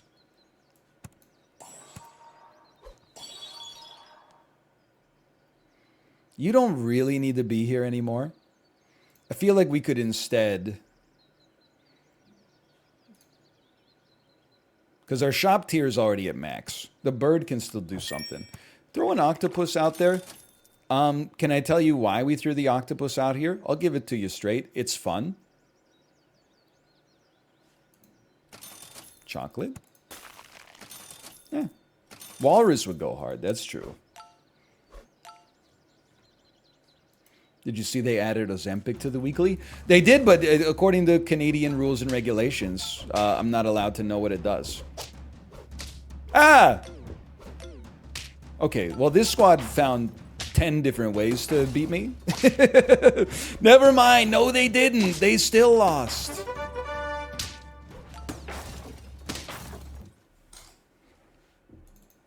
That was a big win. Go ahead. I don't know. You don't really. You already have 50 HP. You don't really need a PETA. I don't think anybody needs a PETA on this squad, unfortunately. Might as well. I just realized we have 4 life left. That is really good.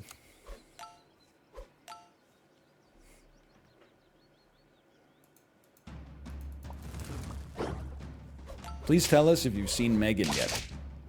Yeah, I will. I will.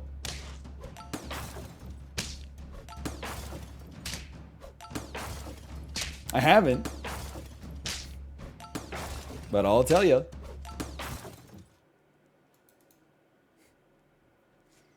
That's 8. Waffles? Waffles with no cows? Do not let them cook. Yes? Yes? Yes! Chocolate me, chocolate me, chocolate me.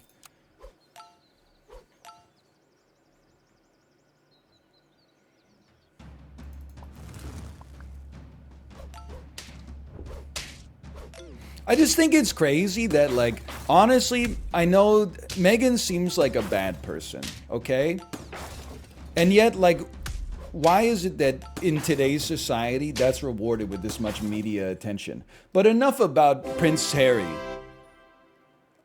Have you seen this movie with the AI Prince William? Prince Harry? I don't know what's going on with the royals. Who's the one that's married to...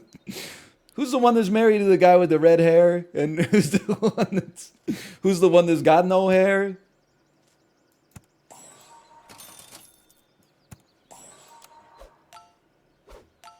That was Harry. Okay, sorry. My mistake.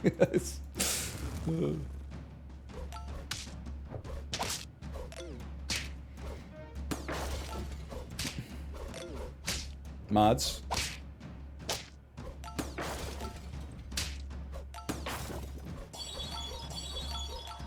It's okay, I got it.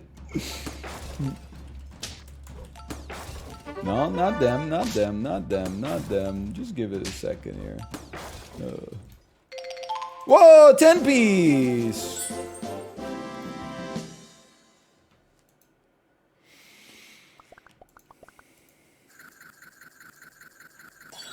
Well. Remaining unlockables 9. That was a ribbon for somebody? I was deep in the mod panel. Who was that a ribbon for? Panda? Wow, that's kind of crazy that I never had a level 3 panda get to 10 piece before.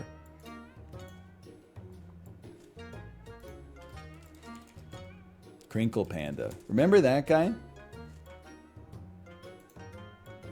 Dude, you have no idea how many stuffed animals I rescued this week. Hold on, I'm just going into ban requests. On ban requests. I did ban someone for saying another streamer... Wait, oh, look at... Maybe... I thought I was being rude on this one. Here's the messages that they sent today. I thought that this was me just being a little tilted. Shut up, rambling. Just play in your own stupid way. No. Your build sucks, easily countered with anything. No, it's not different. No, moron. Haha, wasted shop space. Please don't ever play and therefore ruin Super Auto Battlemon, please. Your lazy thinking costs you most games. Games is spelled with an apostrophe. Yeah, thanks for nothing. Another streamer is live, everyone. Now we can go watch a legit sap gamer. Yay. I have banned them. Okay. Ha, awesome. Sorry for my half-ass smartassery comments. It's just dry humor. No, it's not. Nobody's laughing. That's not humor. That's just being an asshole and you think it's funny. I know, because I invented that. In the moments type of humor. You still get credit for getting me to download Twitch for your content. Thanks. Sincerely, user's name, moi. Come on. You can't be typing asterisk moi asterisk on the internet in 2023.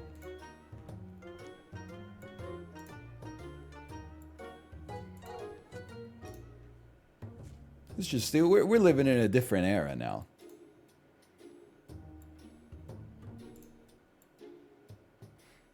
Now this one, I was just tilted. Joel, OMG, it's the big mommy enemy. Joel, Sniffa, Blade, no, you're not a good player. Banned. I was referring to earlier in the stream when your baby said, Daddy, you are a good player. And since he lost this round, I said he's bad. It was a callback. Please, I've been a great Joeler. Unban. That one's on me, okay? You can't, not to be rude, but you can't expect me to filter every single chat message through all the jokes that have ever been made over the course of every stream that's ever been done. Sometimes they're going to get taken out of context, but I have that's on ban for sure. All right, let's start a prediction here.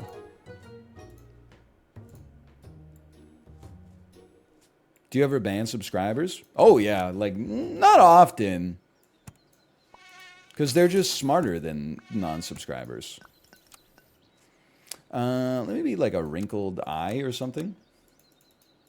I'm not saying that smarter people subscribe. I'm saying that when you subscribe, you become smarter instantly. Do get it twisted.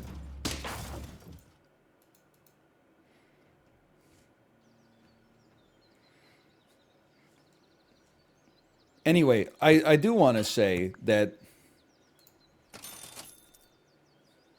The heck is this?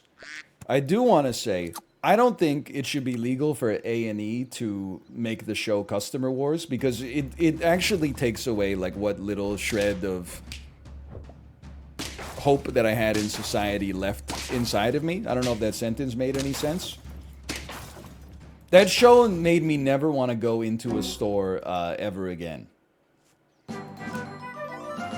Just watching people like freak the fuck out over, like literally at fast food restaurants. Like the way that the average Customer Wars segment is something, it's always like found footage. It's something like a woman was mad at the drive-thru for a fast food place when her order was taking her too long to come out.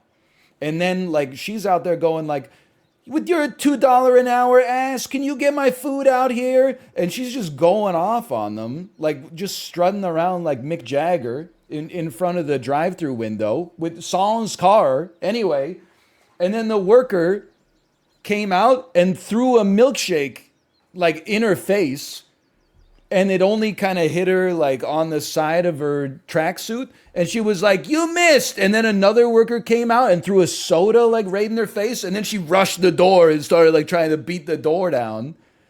I'm like, you can't. I don't ever want to leave my house ever again if this is the kind of shit that's going on out there.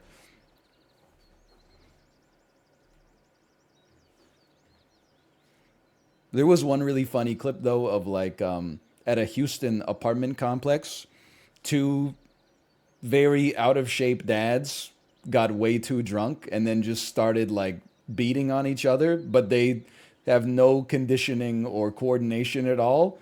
So they're just like the two shirtless guys, again, not in good shape, just standing like this, and they're going like, "You better not, you better not." And then the punch takes like 7 minutes to go like, and just completely whiffs. And then the other guy like tries to counter, but like he can't quite hit him right. Anyway, it was like a Dragon Ball Z episode. It's so good. I saw that one. I'm not going to repeat what you said because it's not nice. Because, okay, what they said is it looked like a fight at the aquarium where two sea lions were fighting over a fish. But that's, you're not, that's a little too far. But like, it's just crazy to me. People are getting into fistfights like with crowds. Like I thought that usually this stuff happened at like 1 a.m. Like someone leaves the bar, they've had way too much to drink. Somebody else who's had too much to drink is just like, fuck you, and then they throw hands. I didn't realize that it was like could happen at like 11 a.m. on a Sunday at a public pool. People are like just throwing at each other for no reason. They're doing this shit like over brunch. I saw. I can't believe. I know we're on round 3 here. I saw another one where a woman was pulling out of a nail salon, but she didn't pay the technician. I don't know what the nail salon employee is called. I think they're called like a nail tech, right? So then the nail tech like tried to block her car from being able to back out of the parking lot. And then she just slowly like kept pushing her back with her car. And then the nail tech got onto the trunk and like dug her fingernails into the roof of the car. And the lady drove off with the nail tech on the back of her car. And the person filming is like right next to the driver's side window. And the driver goes, I paid, she ran my card. And then she goes like, skirt, and drives off with not a Hollywood actor, just a normal lady like clinging to the back of her car. Like Wolverine. Yeah, it's crazy. Anyway, apparently they stopped a little ways up the road and then the driver beat the shit out of her and then she went to prison, which is good. But I just can't believe this kind of stuff is happening like in normal society. Anyway, roll me. Sure. I'm just saying, it's scary times out there.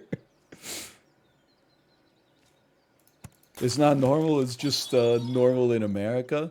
I mean, we got it in Canada. I'm sure I don't want to say it happens everywhere. I'm sure it happens in other parts of the world, though. People just get in. Well, because they had one clip that was from China, where a dude got a haircut he was unhappy with, and the barber was like, "Actually, I think that the haircut was pretty good." And he was like, "Are you joking? Let me give you a haircut." And then he took the barber's scissors and went like snip, snip, snip, snip, like he was going to snip his hair. And the barber kind of like laughed it off. And he said, "I'm going to kick your ass." And then he grabbed him by the shoulders and like shoved him into the barber's chair and was like, "If you get up, I'm going to kick your ass." And then the dude was like, "Oh shit." And then he took out the electric clippers and he shaved his head. This shit is crazy, man.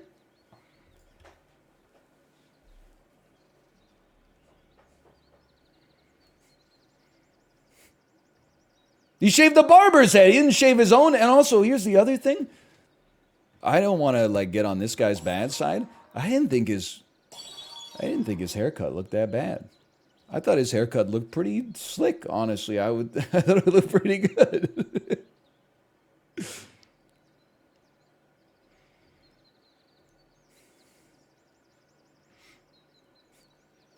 Sounds staged? I don't know. That's for A&E to figure out. You really think the Arts and Entertainment Network would lie to me like that? I don't think so. Come on, get a clue. Anyway, Super Auto Pets. What a game. Thursday, what a concept. Hey, by the way, I did finish Pressure Cooker. I know a lot of people have been asking. Really liked it. Thought Pressure Cooker, good show. I'm no spoilers, but like, yeah, the way everybody felt about the finale was also the way that I felt about the finale. But I still like the rest of the show. Man, it's good that we're getting all these like tactical losses so that we can get all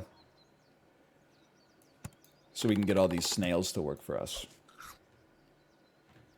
Well, we're not even going to use a snail that time. I ran out of money. Maybe. You watch The Last of Us? That I did not see yet. It is my intention to see it. But I know this is what I say every weekend is like. But this weekend was legitimately like, wake up the baby, spend all day with the baby. As soon as I put the baby to bed, do like 10 minutes of chores, and then go to sleep myself. I slept like 11 hours or something on Monday night. I was so drained from like both spiritually, physically, and also fluids. Okay, you're gone. Something like this, and we're going a little sneaky mode with it this time. I know how this looks right now, but we're going a little sneaky mode. Do you know the name of the main dude from The Last of Us? Isn't he a mushroom? Is this like a trick question?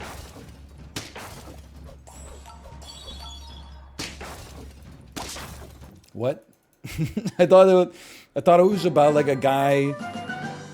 He's like the last mushroom on Earth or something.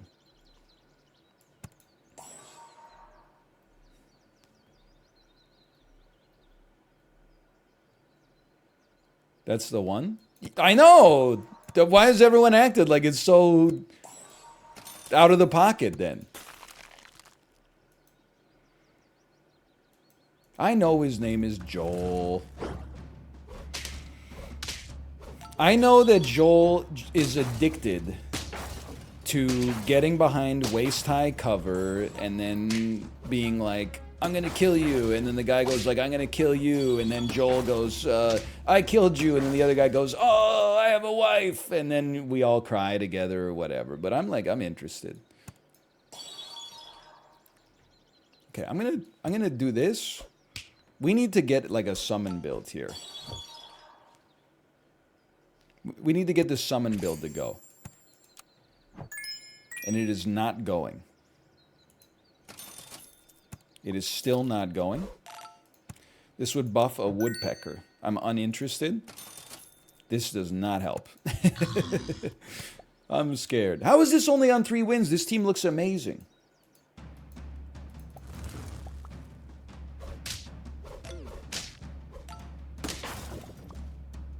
Does it though? I think it looks pretty good. It's better than the Man Dam's team, that's for sure. By like a lot, it wasn't even close. Holy cow. Well, like, should probably run like a shark. I think you should go. Even though we have the level there. I almost just rolled. That would not have been smart. And then just anything that summons.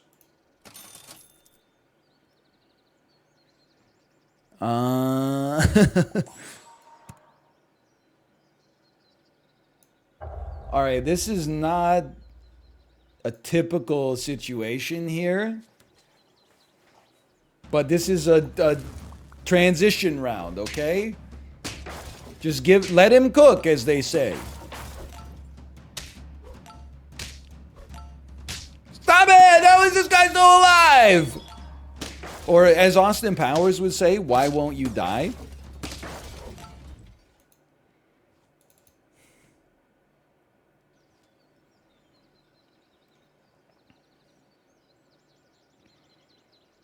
It's tempting.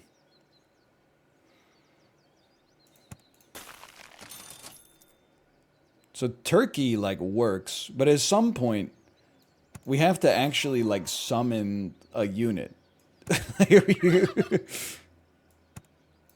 We're still not... okay, you're a summon. I guess you're gone first, just for spacing reasons. I don't know. I don't know. I don't know. Lots of units about to level up, though.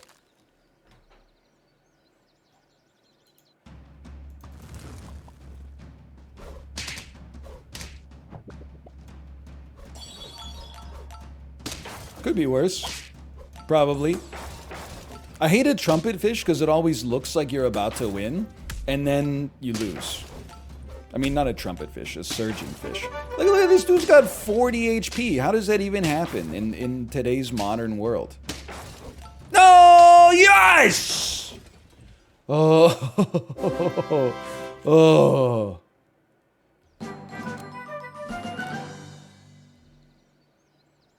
Okay, now.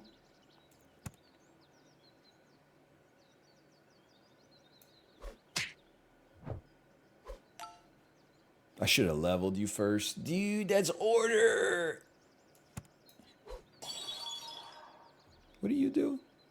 Copy your perk to somebody... who cares? Is a better answer, better question and a better answer. Okay, for now, order looks scuffed, but is not that scuffed. Don't really see garlic being super relevant here, but that's okay. What are we on? Six wins?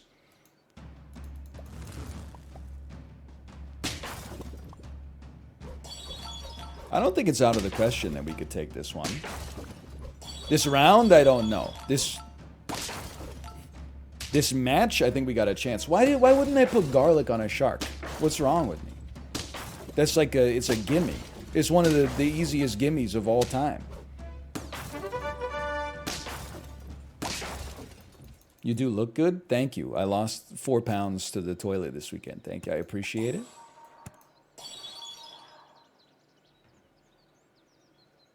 Should take one of these.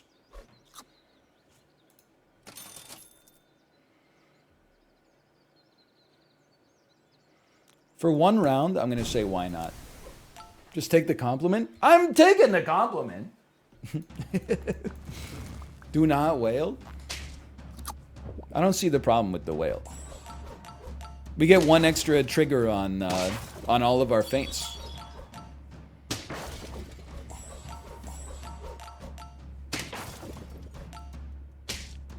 I think it's a big plus, like the Swiss flag.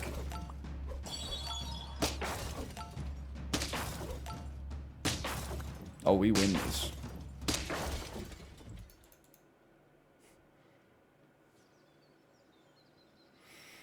Listen, I don't think it's like that valuable, but when you get the options, you take them.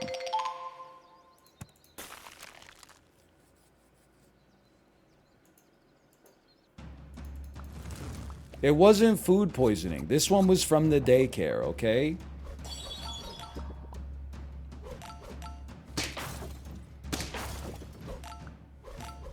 What's your opinion on Big Fish?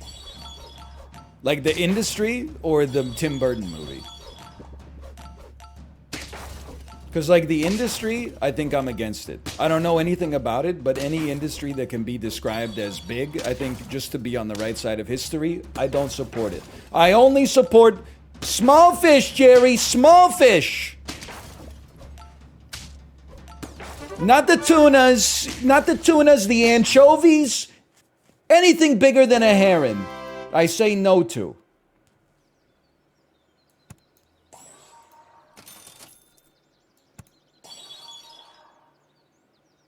Why not?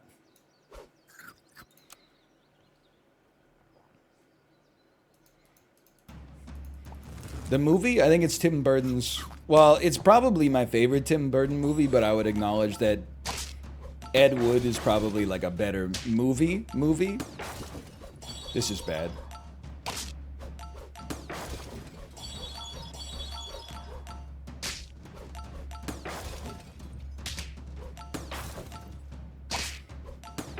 Please?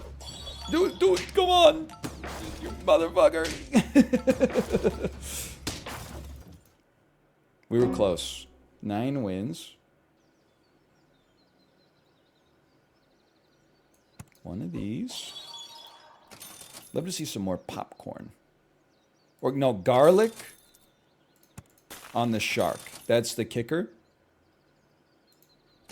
No garlic on the shark, huh? I'm going to try pita on the shark then as desperation.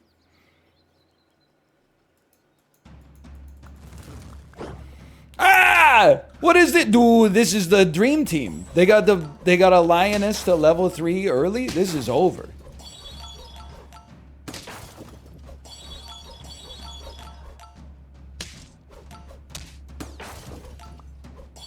Bro, this has nothing to do with the whale. It has everything to do with the fact that they got...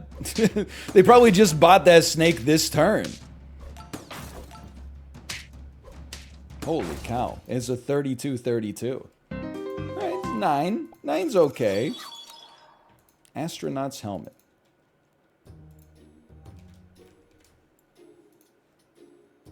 Nine wins.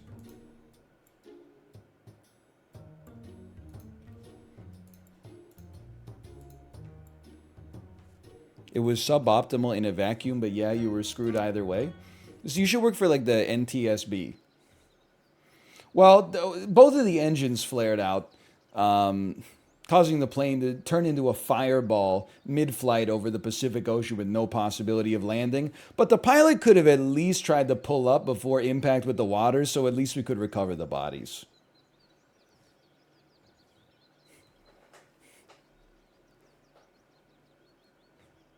I will not pig you, please. I will not. I will take a silk moth.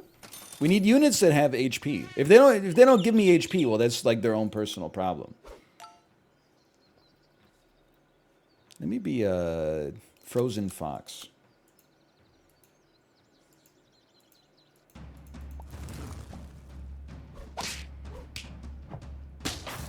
I mean, this was like a guaranteed loss. If I was there, it wouldn't have gone down like that. Listen, I've played some Microsoft Flight Simulator in my day. I'm inclined to say if I was there, it probably would have gone down like that. Probably still would have. It would have gone down exactly the same way.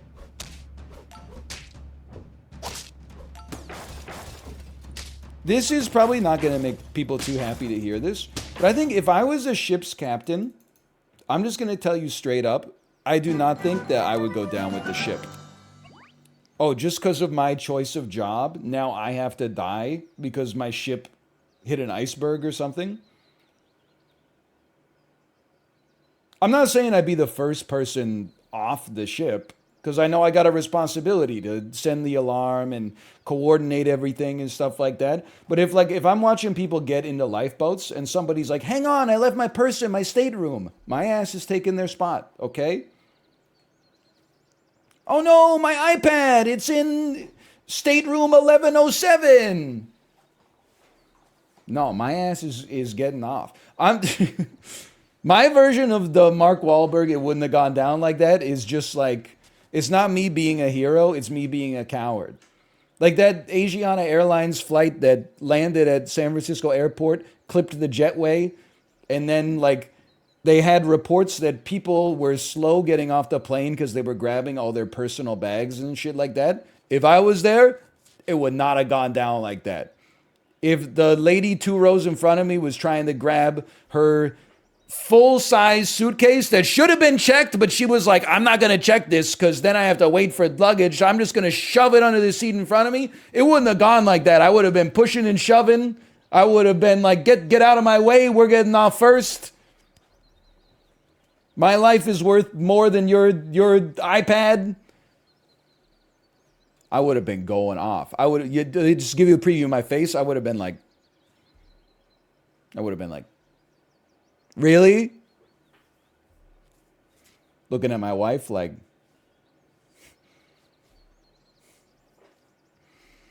what was the last fan interaction you had IRL? Well, somebody in chat at the start of today's stream was like, hey, NL, I saw you at Science World last Saturday, but I didn't even notice it was you for so long because you just look like a normal guy.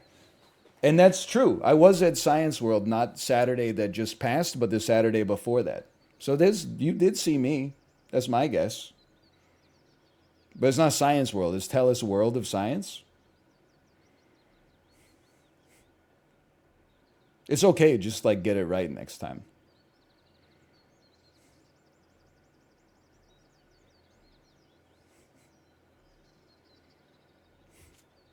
Sell duck? For what? You know what? I'm going to sell the duck. Not because you said it, by the way, but because I read it. And then my basic game plan is hope that a bunch of flying fish show up.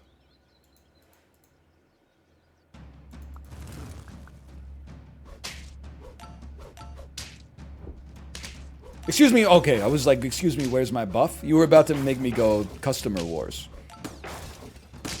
And for anybody that doesn't watch A&E, that is not a good thing. Can I take your spot in line if I ever see you at Dombo Ramen? I mean, if you see me at Dombo Ramen, it's not me. Let's just put it that way. My ass is in a different place in my life right now. I cannot be spending 45 minutes in line for 10 minutes worth of ramen. You can catch my ass I'm trying to think. I mean, listen, if I'm down in the west, well, I guess you could be on West 4th too, but if my ass is down in the West End at Dombo hours, I don't know where we're going. I don't know where we're taking a kid at that stage of the game.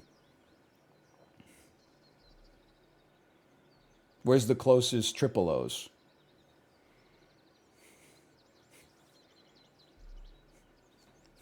Take her to Muji? There's no food court in Muji. I mean, Muji's like it's a pretty cool store, but like I don't believe they have a food court.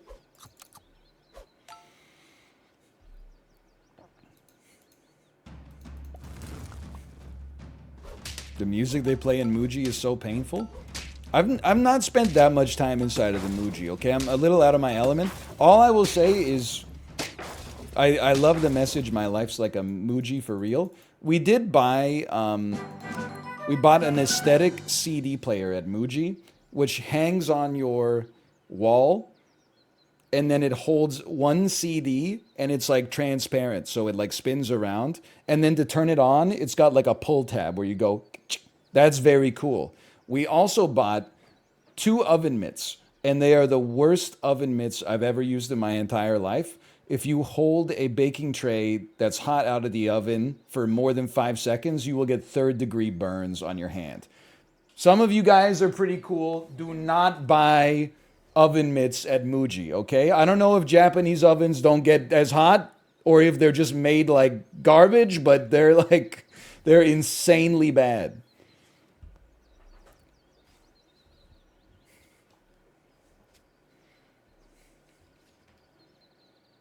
What am I doing? Presently unknown. Known? Known. Yes. I'm thinking. It's kind of feel like 2 sheep would almost go harder. But I really don't want to sell a mosquito to make it happen. I don't really want to sell a panda to make it happen either. You know what? I'm gonna go crazy.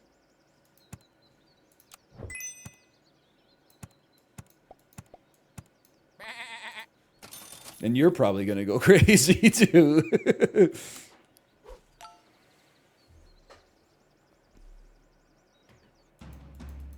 Panda don't do anything?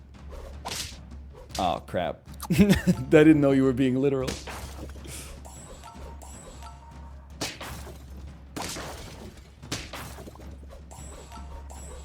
This one, I'm not very bullish on this one. That hurts. I knew this was our round to do worse, though. This is our round to do better. Holy bursh. You know what? Maybe your ass is gone. I like that you're scaling. That's the thing. Garlic. You probably freeze garlic in that situation.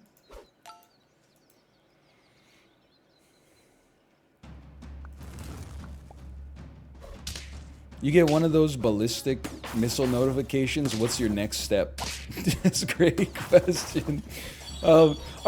Dude, I mean, there's lots of funny things that have happened in life. I don't know if there's much that, like, on a humor level, beats the time that that missile notification went out to everybody, and it literally said a nuclear missile or ballistic missile launch detected targeting Hawaii, asterisk, not a test. And then it turns out that shit was an actual test. That is so funny.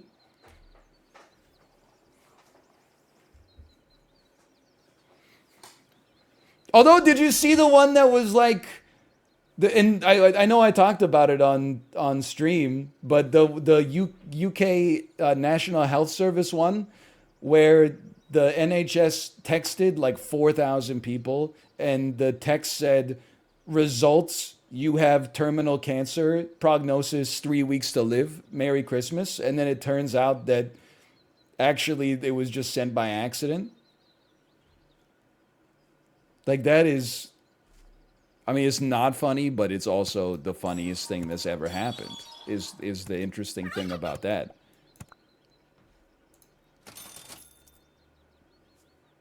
Just thinking, why don't you take that? Yeah, it was. They were supposed to send like an automated, like Merry Christmas text, but they accidentally hit the tell everybody they're gonna die text instead. Which it happens, I'm sure. I mean, I don't work in tech, so I can see how people.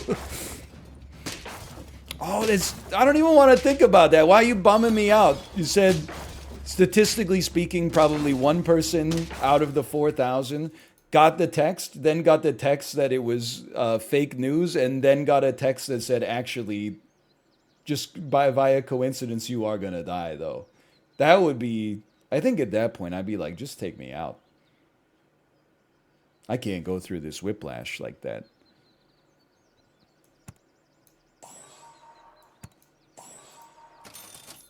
Ooh.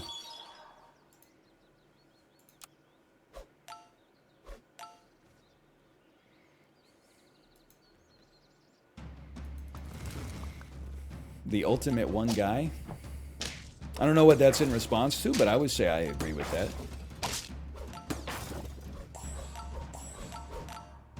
Bro, I'm so sick of this hippo. Get out of here. You freaking suck, dude. Get over yourself. Oh, no, that's pretty sick, though. We should probably talk about running a Spinosaurus instead of an orangutan or a bird at this point. It makes sense to me. Probably should have thought about doing it like on that round, but that's life, man.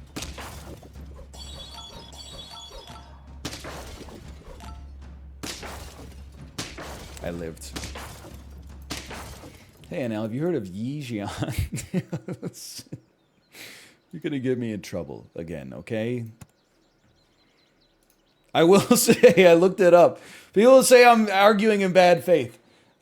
Enough. So somebody made a post on the subreddit too that was like, has he played Yi Jian yet? It looks a lot like Super Auto Pets. Maybe he'd like it. I watched the Steam trailer and I was like, you don't know me at all. I'm not playing this shit. You must be crazy. I'm not saying it's bad by any stretch of the imagination. I'm just like, this is not.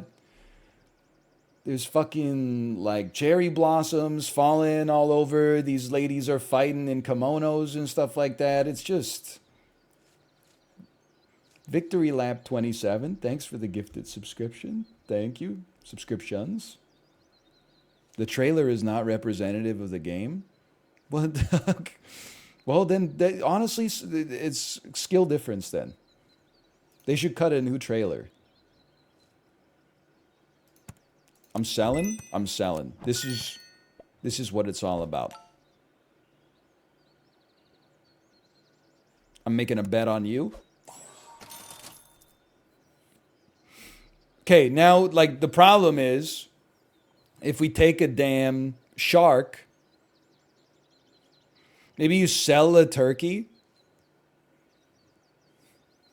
Yes. Okay.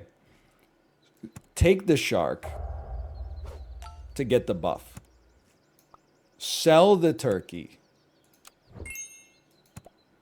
We need a little summon that comes to the front. Or, don't shoot the messenger, a whale of some sort. You're not going to like this one. People are like, no! No! What's the game called? It's called Yi Jian. It's a Super Auto Pets style battler. It's the... Listen, I'm not trying to say that it's like, the sort of game where, like, you told your grandma that you wanted Super Auto Pets for Christmas, and then she came back from GameStop with, Yi Jian. I'm not trying to say that. That would be offensive. I've never played it. It might be great. It might be better for all I know.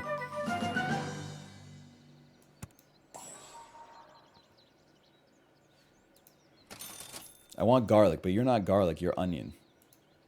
Pathetic. Okay. Sure. Garlic. I don't know why I said it like that. Garlic.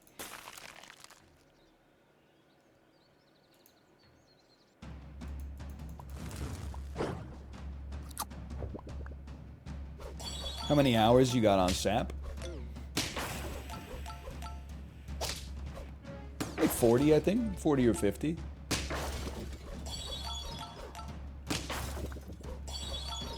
Thousand hours. How do you spell it? It's not J-I space J-U-A-N, okay? It's Y-I oughta you one of these days is Y-I space X-I-A-N. I'm not suggesting you don't check it out for yourself.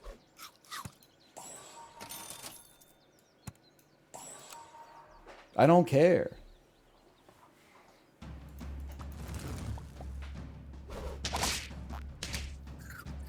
What the heck happened there? I didn't even get my popcorn. I crapped out a level 3 RAM? What's happening? Where's my popcorn? Denny? Holy cow, you're a genius! You're a genius!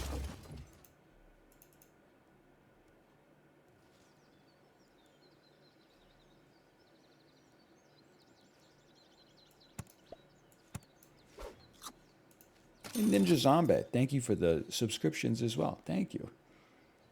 Please take the alpaca once. Nobody else is going to understand the humor of this situation more than me, Nathan. Because the first time you said, I know you're reading these messages, please take the alpaca, it's the best animal in the pack. You had the believer flare next to your name that said you had bet on 10 victories. This time, please take the alpaca once. No flare, though. That's a sad story. I lived. I still lived. I still lived!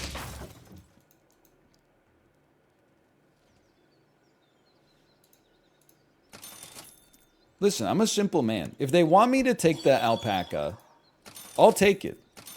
They should just make it a tier 1 unit.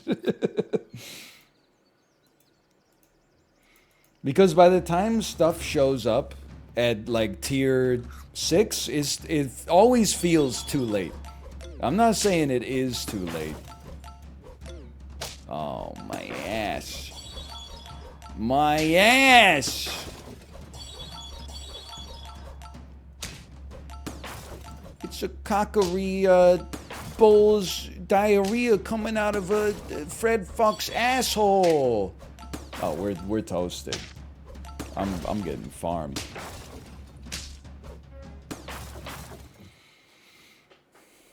All right, 5 wins. You have my word. I will try alpaca. I've unlocked the Sam. It's like the 10th time I've unlocked this hat.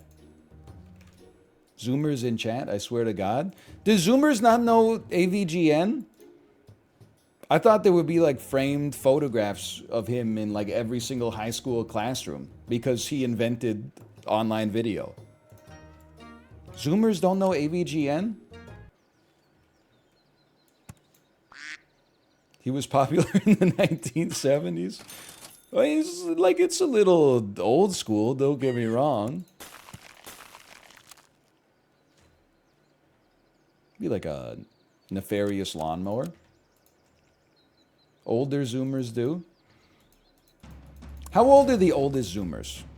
Hold on, I'm going to try to do some mental math here.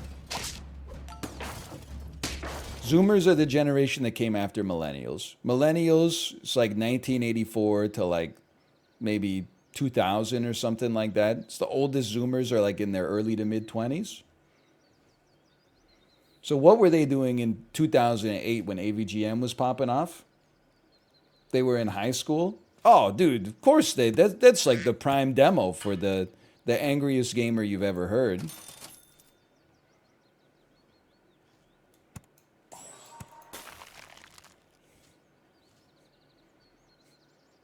Why are you hitting me with question marks? They were 8? Oh, yeah, that is not high school. You know what's crazy? I once thought he was angry, but the way that people are angry these days, I think he should just call himself VGN. He's just a video game nerd now. If anything, I would say he's just like he's actually maybe more understanding than the average person online these days. He's like a level-headed voice of reason in an otherwise frothy community. Of course we're going to take it. You have my word, okay? If we get the opportunity to take an alpaca, and it looks like I'm building a lot of conditions in here, and it looks like it would work right, I will add it to the squad, okay?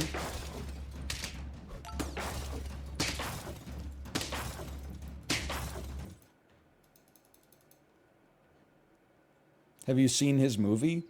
No, I was probably like 28 when it came out. That's like, with no disrespect, like, come on, no, I didn't see the movie. We should take this for now. We need some help.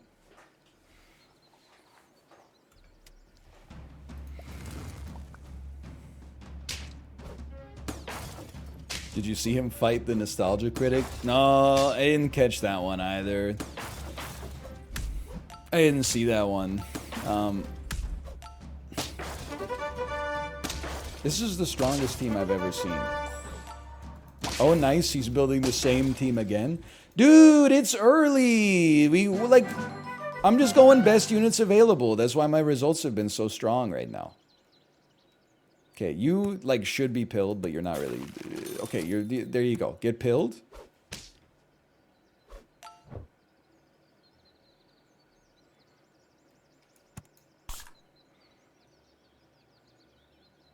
I don't think we should garlic a duck.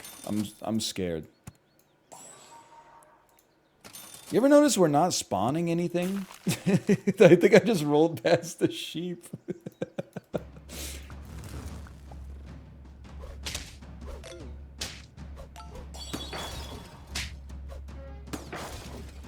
Please? Don't kill me. I've been good. Let's go! Okay. I think that's true. I think one of the reasons that it feels so satisfying to take the flying fish is because it makes a lot of sounds. And it's almost like the more sounds that gets made, the better you feel like you're doing.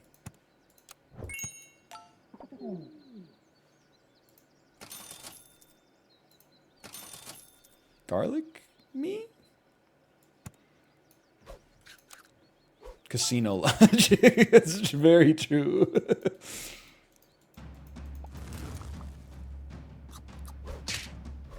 Well, this guy's got a whale, so he must be destined to lose. Me at the casino, when the machine goes...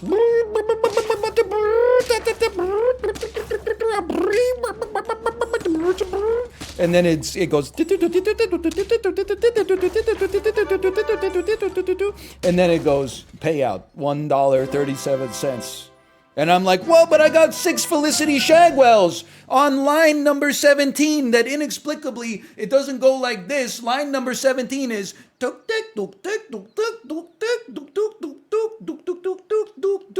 the fat bastard kicker at the end.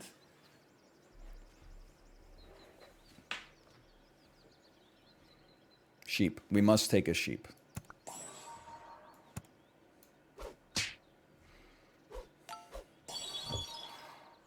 It's pretty good. It is exactly the same team.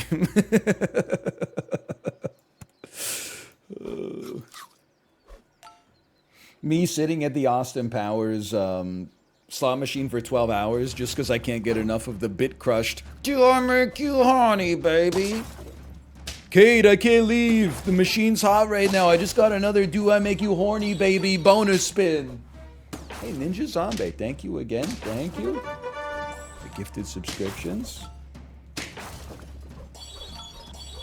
Me when I win $3 on the Austin Powers slot machine. Yeah, baby.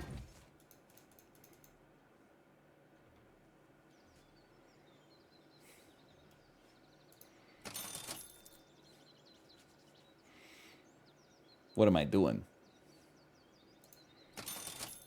Next round is chocolate. Remember that. Next round is chocolate. Forget about... No, don't... Yeah, forget about this. Summon one of these instead.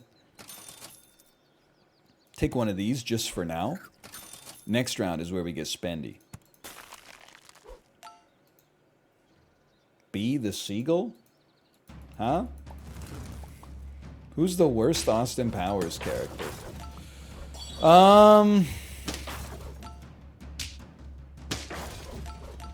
I mean, I think my answer... I'm not looking at chat because I don't want them to influence my answer here. I think the worst answer is the mole. I mean, like, the level of humor in Austin Powers, like, I really feel like Mike Myers just stopped trying after a little while. But, like, in the third one, there's a character named the Mole, played by Fred Savage. He's called the Mole because he's a double agent, but also because he has a mole. That, if they had just been like, he's the mole, and then he had a big mole, that's like Austin Powers 1 level stuff. You would be like, that's clever. Well, not clever, but amusing. But then Austin Powers can't stop himself from saying mole, mole, mole like 100 times. And that's where it's like, that's not funny anymore. It's just, it's quite honestly just insulting. Coincidentally, 1/3 of millennials, like myself, think it's one of the funniest things that's ever been put to film. Shark me? I would pill an orangutan. Did you just roll past an alpaca? Sorry. Rank the lead women by their acting skill? Okay, like, it just seems like you're trying to make Beyonce fans mad at me, which is not fair, because I like Beyonce. I like Break My Soul. I like Halo. Dude, this is armadillo, man. I mean, I think the best actress... Well, listen, now you're gonna make everybody mad at me. None of the Austin Powers lead female actresses are that good at being actresses. Liz Hurley is probably the best. But even, like, what's Liz Hurley's best movie that's not Austin Powers? Bedazzled? That's not like a crown jewel in a filmography.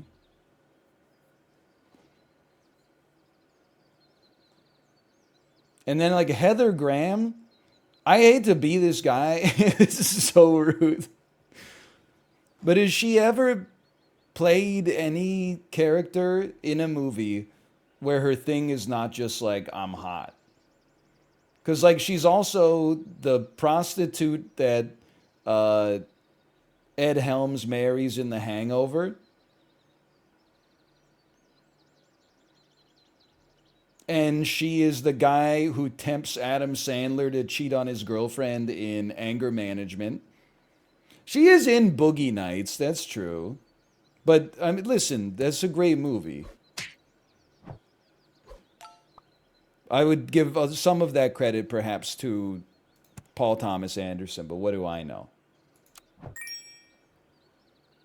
What's that Chris Klein movie where they're siblings? I've seen that. I don't remember what it was, but I've seen that. Also, as soon as you start talking about the fact that you did movies with Chris Klein, that's how you know you're...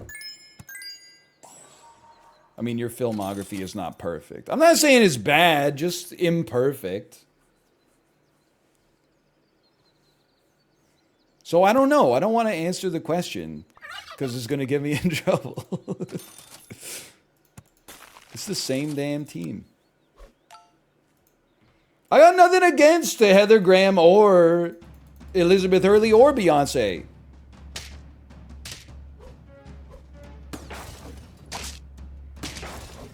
I mean, it's not like there's a lot of great male talent working in the Austin Powers movies either, to be honest, as long as we're as long as we're making everyone mad. I mean, who are we talking? 90% of the characters are played by Mike Myers. And then you got, like, who else is in it? Okay, Robert Wagner may or may not have been involved in a drowning murder like 40 years ago. Seth Green, of course, most famous for getting his bored ape stolen from him. Rob Lowe plays young number 2, if I remember correctly. Who else we got involved in this one? Tom Arnold. Damn, boy, what did you eat?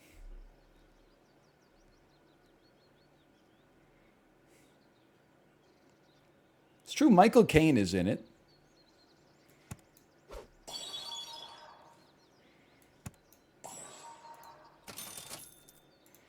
This is going nowhere, isn't it?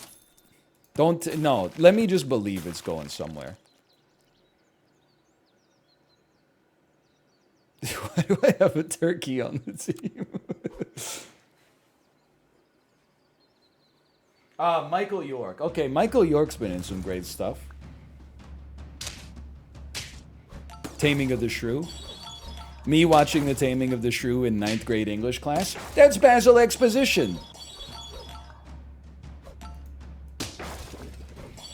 One of the listen, okay, Austin Powers 2. Here's a joke for you. Austin Powers gets in the... Oh, we can't win. Austin Powers gets in his time machine Volkswagen Beetle, okay? And then he says something like, wait on a minute, Basil. When I go back in time, should I try to avoid finding my... How am I going to investigate the loss of my mojo? Because when I go visit myself at the Ministry of Defense, I will be frozen, so I will be meeting my frozen self. And oh no, I've gone cross-eyed. To which Basil Exposition replies, Austin, we suggest you just have fun and don't worry about it too much. And then he looks right at the camera and says, and that goes for you too. That's a great joke. But that goes for you at home as well. That's it. Austin Powers 3. Mole, mole, mole, mole, mole, mole, mole, mole. Mole. Anyway, let's do one more. What was that, 4 wins? That was not a good one. 5 wins. Okay, 5 wins. What is next after this? I don't know. Well, I should be checking my phone. Make sure I don't have an emergency pickup.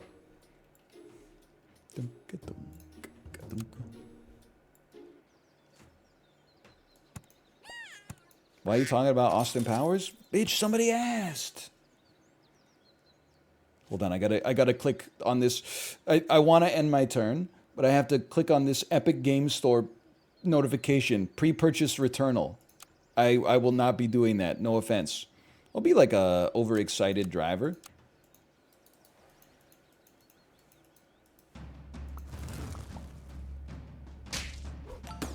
We're gonna win a round.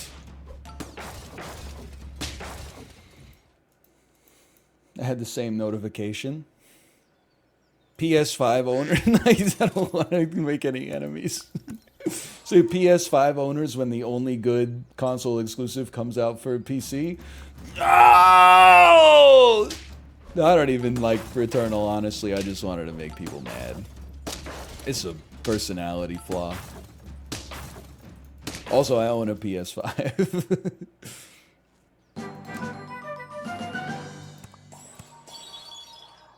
You've been annoying me for sure. Maybe we could do this. Dude, yeah, maybe there's something to this.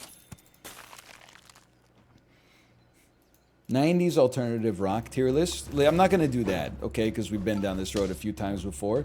Here's what I'm going to say. A lot of people didn't like when I said this earlier. They disagreed with me.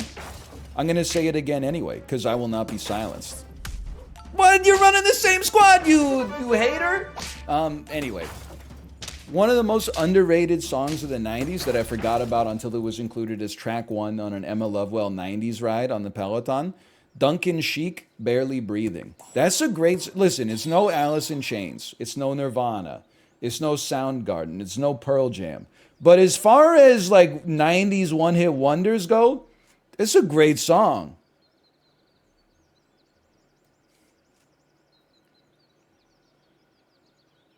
I'm going to put a blobfish out here just for the moment. I actually think I would pill you. No, you are a 2-4 at the end of the day. Maybe I won't do that. Sure, you're sticking for a minute. Ooh. Ooh. Okay. Probably the new Radicals, You Get What You Give, is a standard deviation above Duncan Sheik's Barely Breathing. But that's like, I mean, we're talking about like, that's one of the all-timers. That's an all-time one-hit wonder.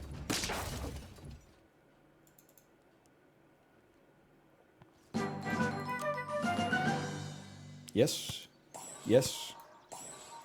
Imagine, what would this, we're looking for a tier 4. Imagine if you shat out, honestly, like a lot of these look great. Imagine if you shat out like an early Hippo, though.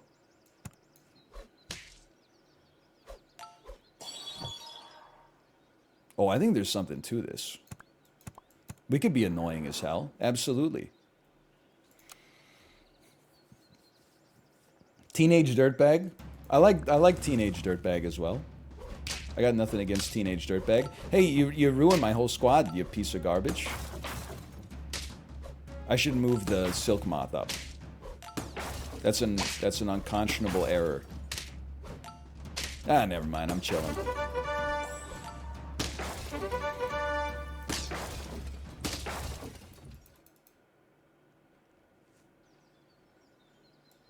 That, okay. I mean, you're already doing no damage. Why don't we have it? I mean, I'm going fully crazy. At this point, we might as well. And then... No!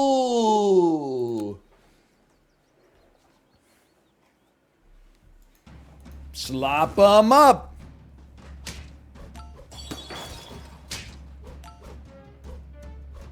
Oh no, they got their own surgeon fish, dude! Get a life. Oh. Oh, that's still really bad. Alright, well, it's hippos, dude.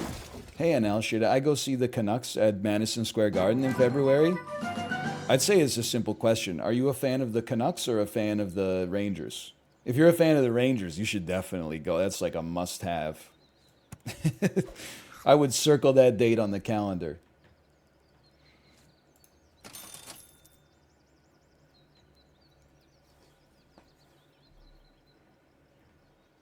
I feel like this could get insanely annoying.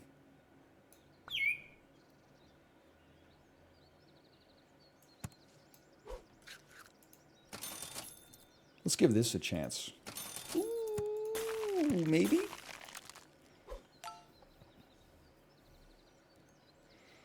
Canucks really that bad? What's their record? I don't know. We're like 5th last in the NHL right now or something. Let me put it this way. We're so bad that whenever I talk about them being bad, I get replies that are like, well, at least you're not a fan of X team. And then like X team is ahead of us by 12 points in the standings. Could be worse. Could be a fan of the Edmonton Oilers. I'm like, really? Oh, they have like double our points? Hello, Daniel. Hello. Thank you for the kind words. I'm back. I'm playing Super Auto Pets. I'm alive. I'm living for it. Oh, hold on. We got some discourse. NL, have you seen the Fablemans yet? 9 out of 10 easy. Dan, didn't you give the Fablemans an 8 out of 10 on dangiesling.com/movies, though? Or am I could be mistaken. You could have given it a 9.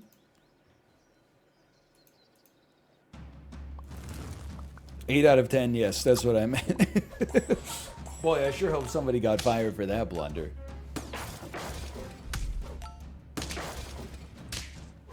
I brought receipts.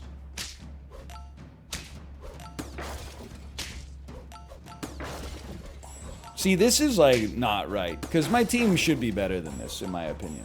War chest on 10 wins. No. My brain is not all there today. Not just 4 days of like of just me one on one with a toddler, but then also I lost 4 pounds uh, on Monday and Tuesday, crapping my brains out. So I'm like, my body's like it's a husk. I would say in many ways my body is a cage that keeps me from dancing with the one I love.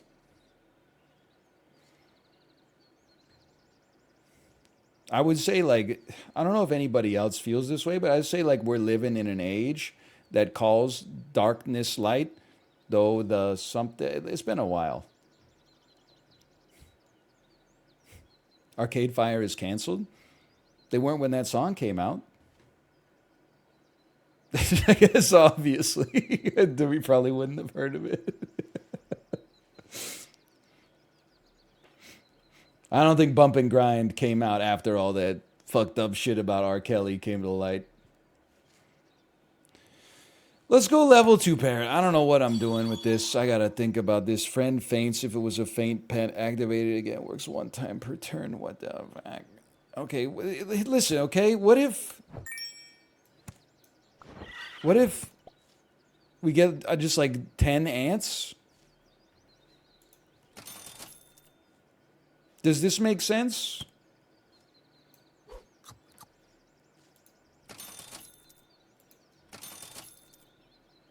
I don't think so.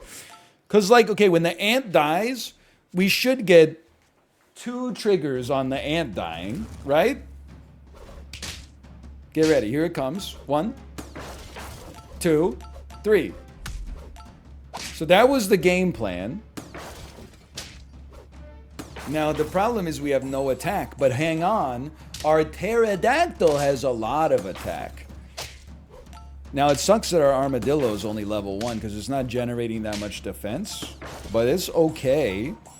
It's something, at least. Like, this is gonna work out in many ways. And then you gotta... Wait, what did you get a trigger for? Oh, because the faint trigger also... Okay. Well... It's a different build. I said it was interesting.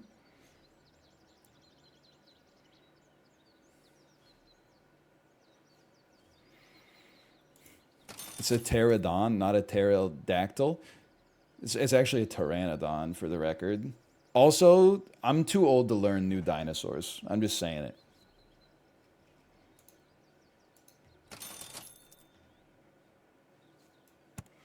If a dinosaur didn't exist when I was 10, I'm not learning it anymore.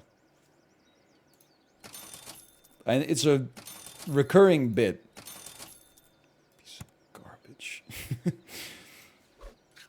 But I've been reading all these dinosaur books with my daughter. The hell is an Allosaurus? What the hell is a Carnosaurus? What the hell is a Dinochirus? That's for the next generation, is what I've realized. It's not for me anymore. They've been coming up with new dinosaurs like crazy, man. Like, they're so old. How are they learning more stuff about them? It doesn't make sense. It's a load of cockadoodoo with the diarrhea dumper. I think you need to level up. I'm just not that invested in you is the thing. 2 of those 3 you named were in my encyclopedia 20 years ago. Yeah, my ass was not 10 20 years ago. I'm older than that.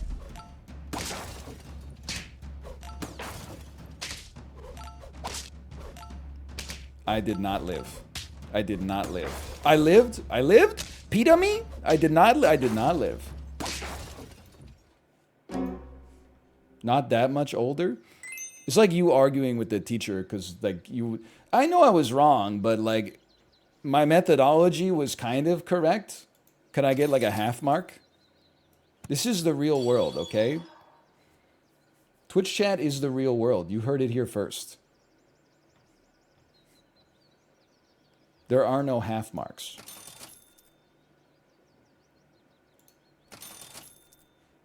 I'm just rolling. I'm straight up just hitting buttons. How did we get 7 wins on this one, man?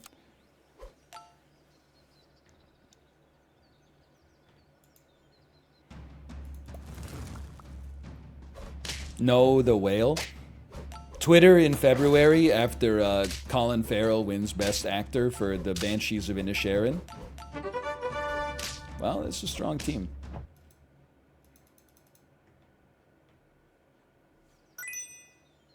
Okay.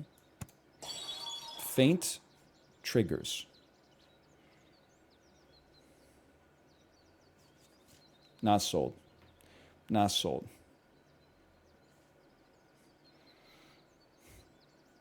Did you watch Banshees of Inisherin yet? Nope. Not sure if I will.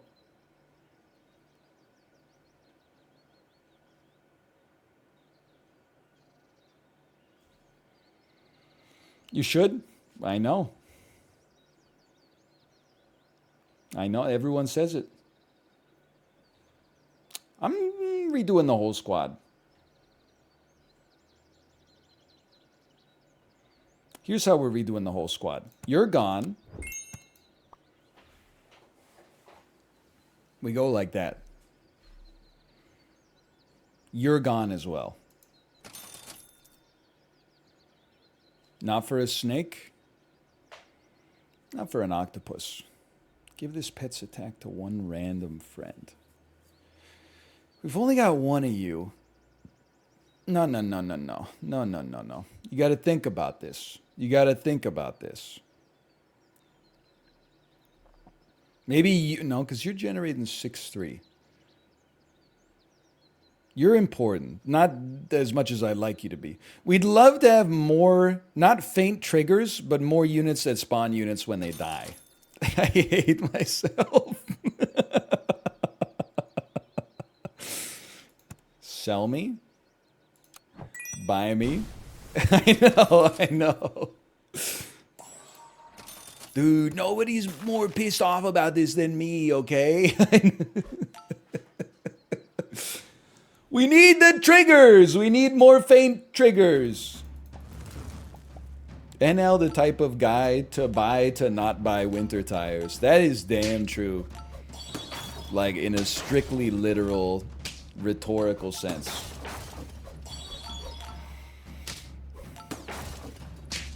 That is damn true. I'm glad someone's saying it. My parrot! Oh no.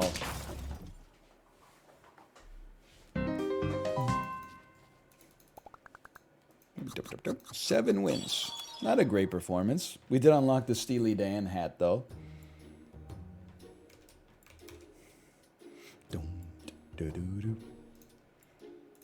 Take 7 wins. 7 wins? 7 wins. All right, I'm going to go to the bathroom. I'll come back and play something else. See you in 2 minutes.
Wait, Dan, you're playing Noida? No, I got baited. There's no way Dan's playing Noida. No shot.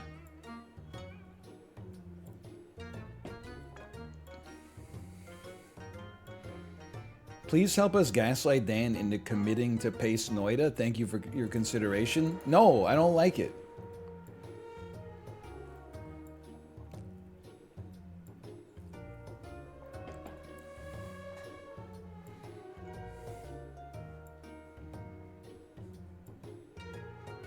If he likes it, that's fine. I get, you know, he can play whatever he wants.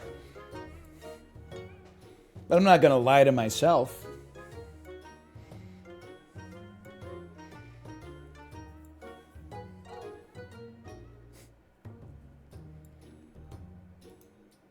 I don't know what I'm gonna play. I think we should wait to play Midnight Suns till tomorrow. So the natural thing to put in there would be Switch Golf. But I'm also like, maybe like, it's not like it's a hard exercise to do, but I'm like, man, am I physically capable of playing Switch Sports Golf right now? I think I am. Dave the Diver? Listen, Dave the Diver will be back. Can I tell you something that I shouldn't tell you that's going to annoy you, and thus your responses to it will annoy me? Dave the Diver, kind of exhausting to play, like spiritually. Just because of the fact that like the game is allergic to letting you settle into a groove. And instead is like every time you think that you're about to get into like the Zen state, they're like, here's 5,000 dialogue boxes and 25 new mechanics, and you can't do the part of the game that you've been enjoying so far until you go into your digital smartphone and tick off all the push notifications you got from your Pokemon app.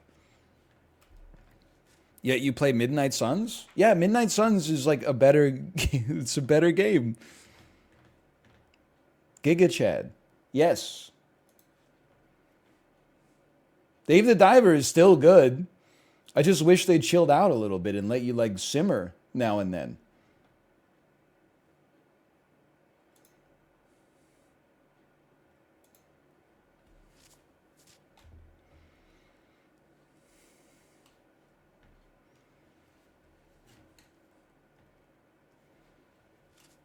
Midnight Suns is great. There's dozens of us.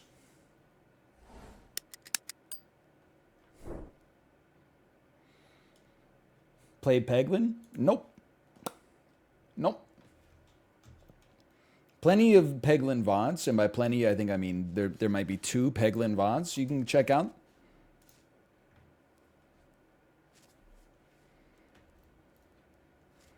Kate enjoyed Peglin. I know. It's absolutely true.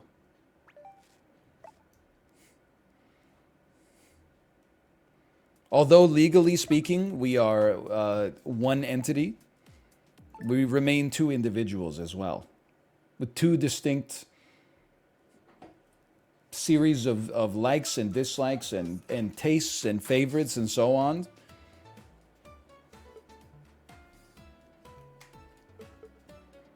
Golf me.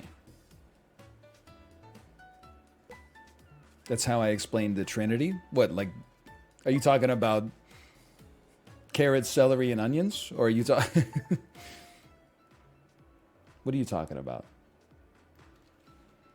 Okay, slash marker. Switch Sports Golf. How do you guys feel about the Council of Nicaea? I don't want to get too controversial, but do you feel like the Father, the Son, and the Holy Ghost are 3 separate, distinct entities from one another? Or do you think that the Father is the prime entity and then the Son and the Holy Ghost are simply aspects of the Father?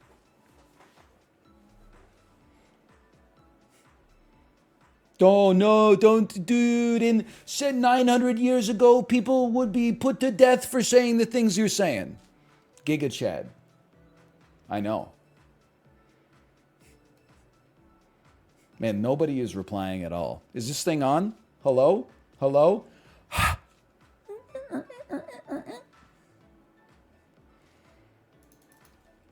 Will we make the finals? No, will we make the semifinals?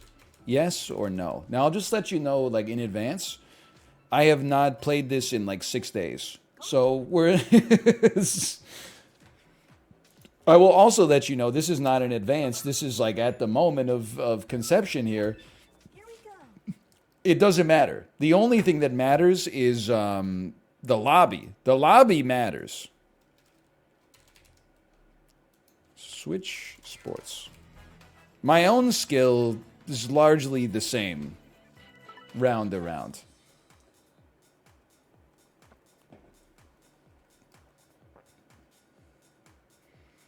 My years of Catholic private school compel me to say yes. Wait, yes, you agree with the Council of Nicaea? Ooh, oh, bad take, agreeing with the council. I don't know what I'm talking about. Did you, okay, like we're getting controversial here, okay?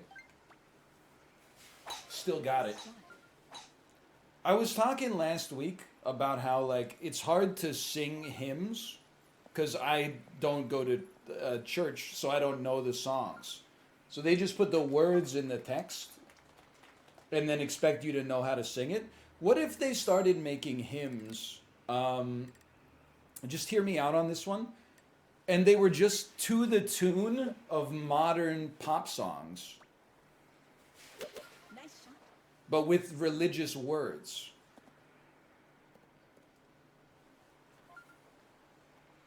Like, what if there was one that was like, it was Hotline Bling, but it was about like swinging low as like a sweet chariot or such as?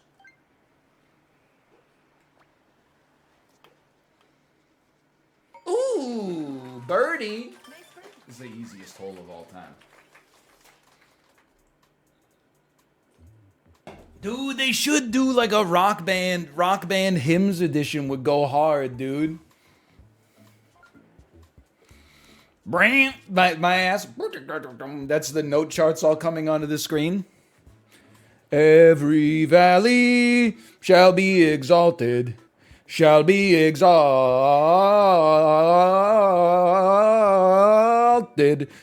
and the hills made bare. Rock band or South Park already did that. Okay, my mistake. Sorry, sorry. Dude, Hymn Champ would go crazy. It would go crazy.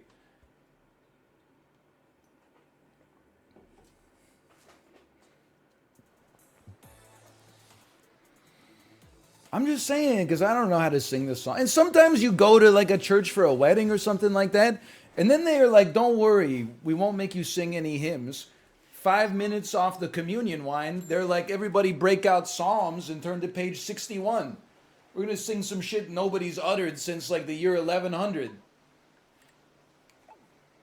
This is always 7 iron according to Chibley, but then we club up because it's 26-mile-an-hour wind. I mean, that's heavy wind.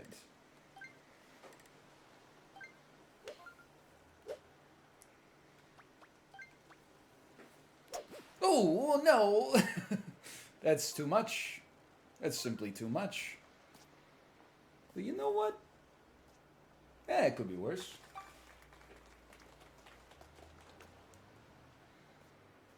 Oh, what a chip! With 26-mile-an-hour wind, what a chip.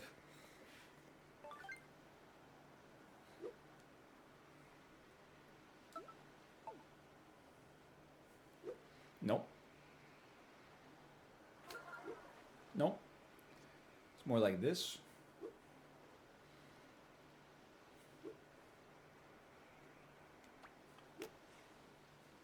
Horrendous.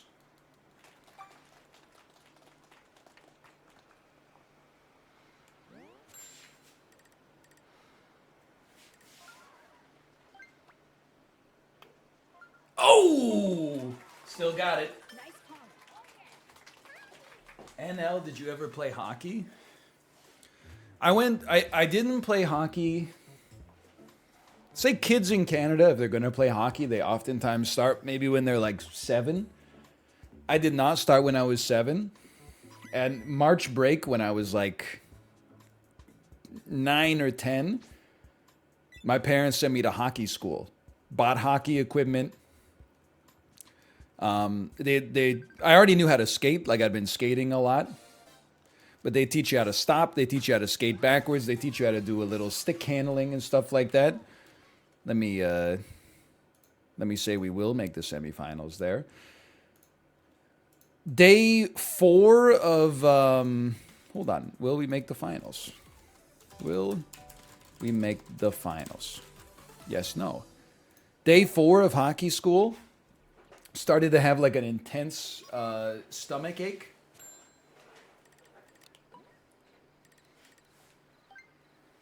Seems to be like a recurring theme. Dude, what's wrong with me? Actually, that's pretty okay. Went to my coach and said, hey, coach, my stomach's not letting me play today. He said, okay, call your grandparents to come pick you up. Went to the doctor. Turns out I had a fungal infection of the groin, colloquially known as jock itch. How did it happen? Let me tell you. Right after this incredible putt. It's my first time in like a locker room type situation. I didn't want to get naked in front of the other kids. So I wore sweatpants all the time. Just like in general at that age. And then I put all of my hockey gear on top of my sweatpants rather than stripping down to my underwear and then putting it on.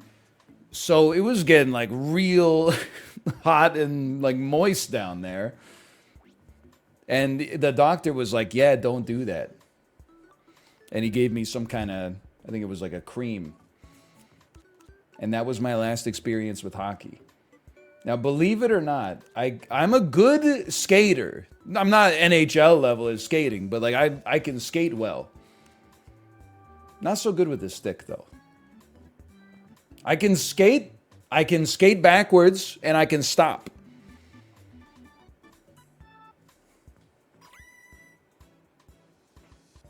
Michael Scott level? No, I would say that based on what I've seen from The Office, Michael Scott, aka Steve Carell, is probably a better skater than me. But like I'm better than the average adult at skating.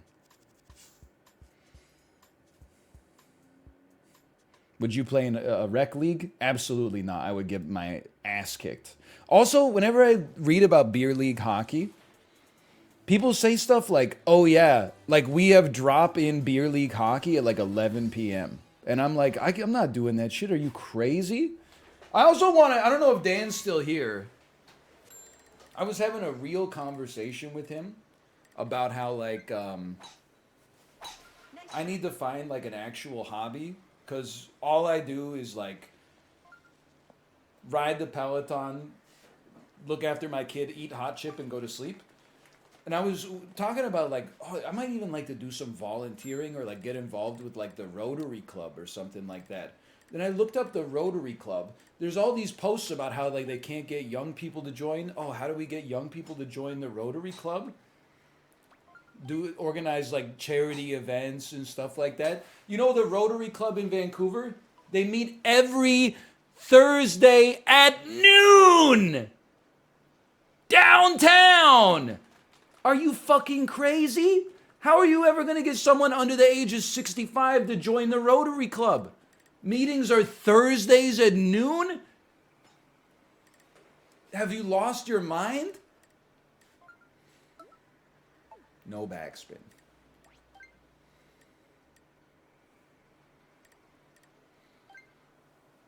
Backspin.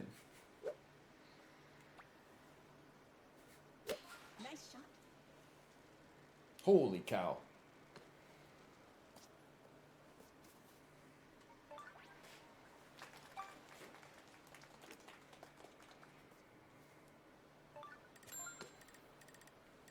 Could have been better. I can yell like crazy. I can yell! I could say the F word!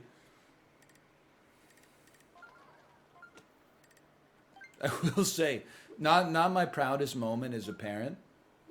While watching Customer Wars. Oh, no!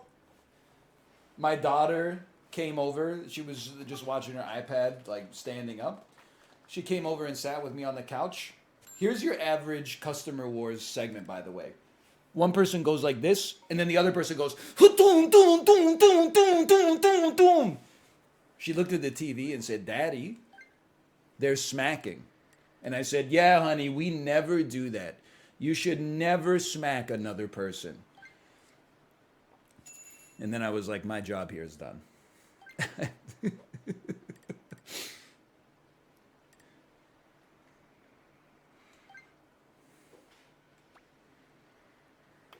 That's not good.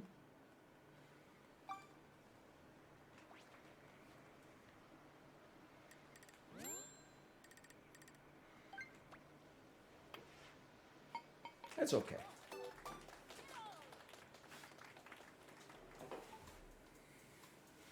Please don't sew this to me.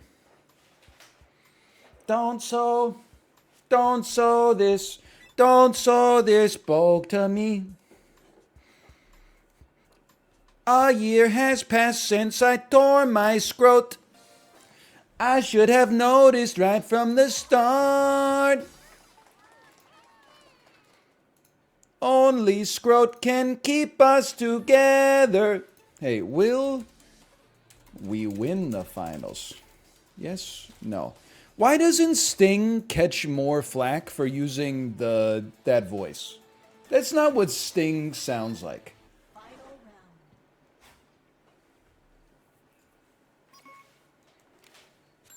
Like, that is not a British man's voice when he says, "Only hope can keep us together. Love can mend your life, or love can break your heart. I'll send an SOS to the world." That's not...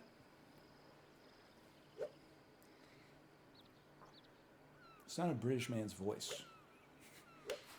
I think that's too low. Oh, could be worse. Please tell me that was the person in first place.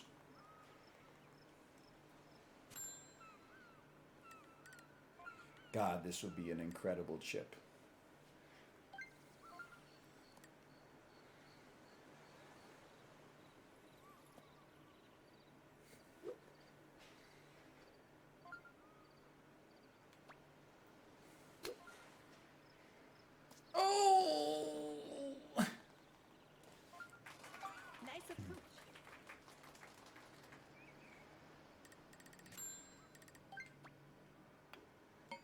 Still, it's a decent par. If first place did garbage, first place got a bogey, I think they still beat us by 1.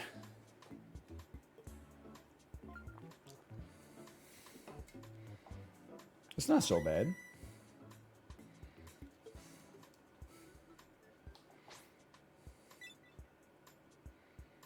I don't think it's a tie. I think they beat me by 1. But I beat third place by 1. That's how I choose to think of it. I didn't come in second by 1. I came in second by 1.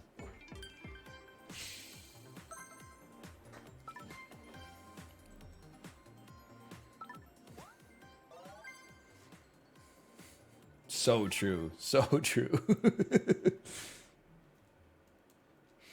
You know what would be a great casino? Dan, if you ever play Switchboards Golf again, here's the casino you should do. 10-second bets. Will this shot go in the hole?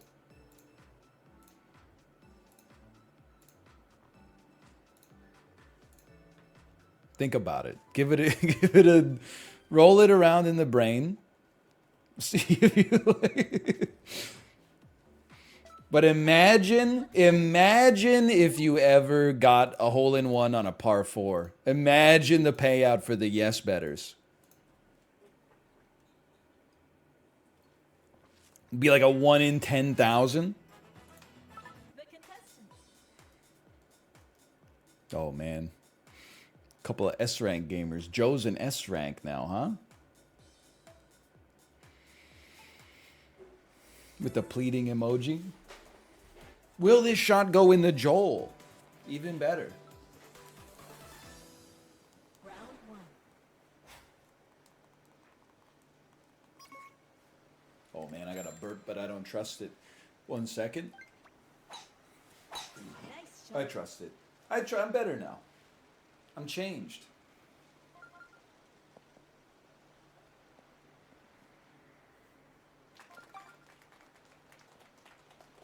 I did not throw up off camera. I'm proud to say that even though I had some gastrointestinal distress, I didn't throw up at all. My stomach did hurt a lot, though.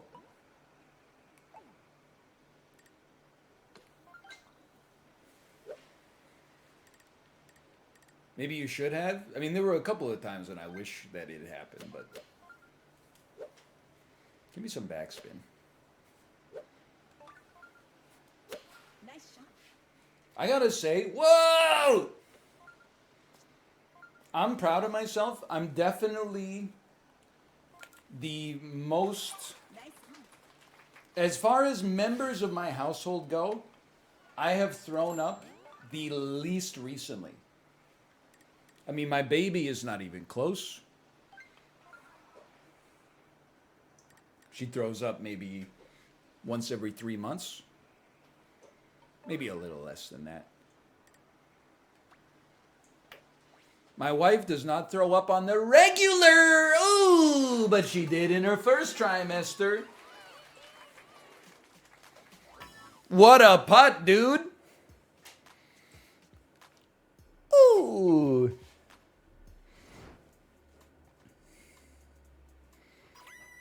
Put that on the soundboard.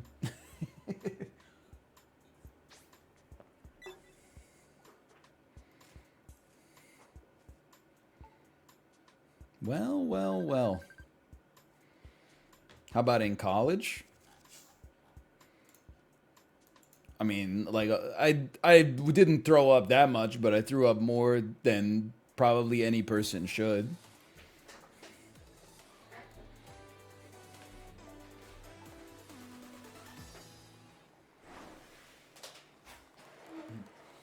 Like I wasn't throwing up once a week, but ooh, this is not makeable. I 20 miles an hour, not makeable. It's just math. What frat did you pledge? Excuse me, I went to a university that did not have that toxic Greek culture. Instead, you just went to underage keggers at strangers' houses without having any sort of like fraternity affiliation whatsoever.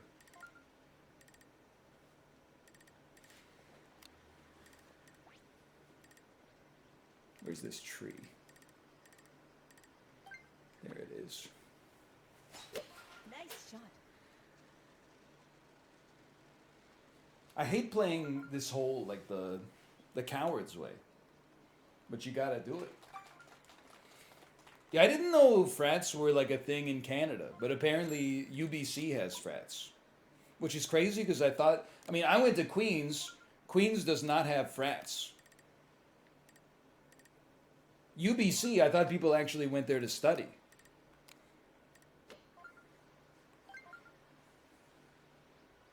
It'd be like a 3.5 with backspin.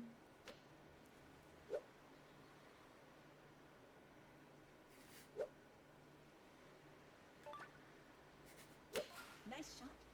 Thank you.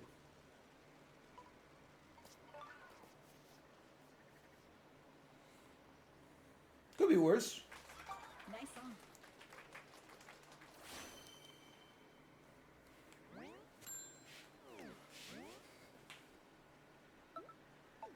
What? How's this thing turning?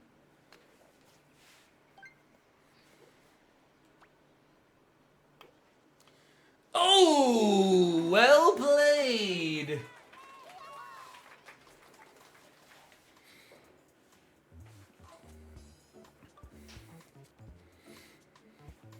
Engineering at Queens is basically a frat. Oh, you didn't say basically. You said maybe worse than a frat. Yeah, probably.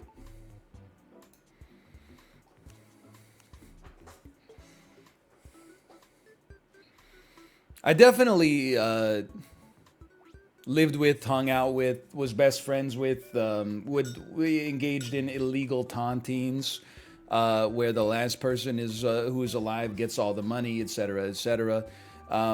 With a lot of guys that I'm like, I hope they're not working on any buildings that I'm gonna be inside of, because I do not trust them at all.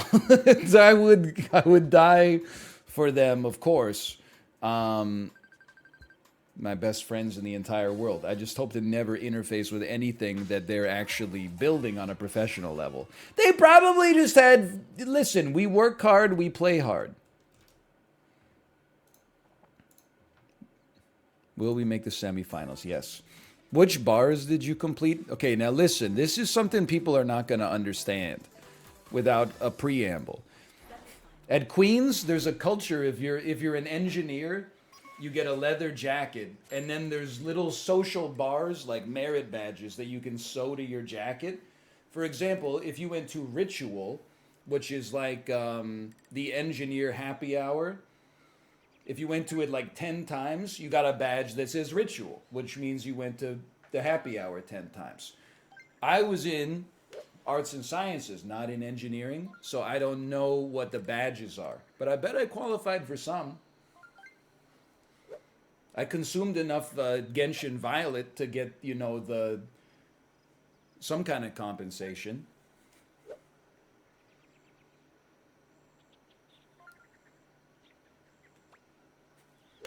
Nice shot.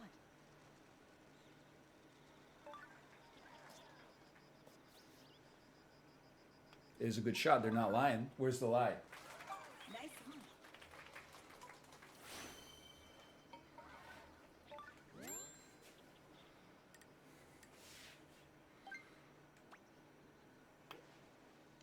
Beauty. Nice birdie.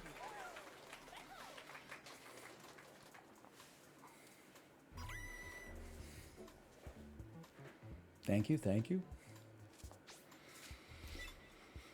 There's apparently an engineering thing in Canada where you get a pinky ring. Yes. That's not, they don't do that in the US? Or maybe in England? When you graduate from engineering, you get an iron ring, which is symbolic of the sober responsibility you have for other people's safety. I got one in the US. Okay, it's not just the Canadian thing then. MIT does that? I would just tell everybody I went to MIT then. Personally. Nice shot.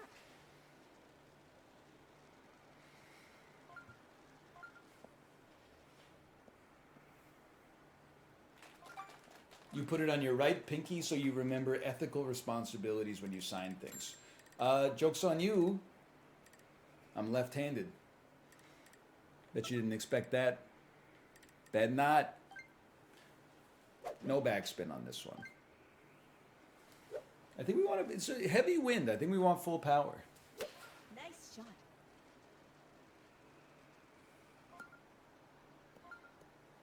Tough putt. Nice on.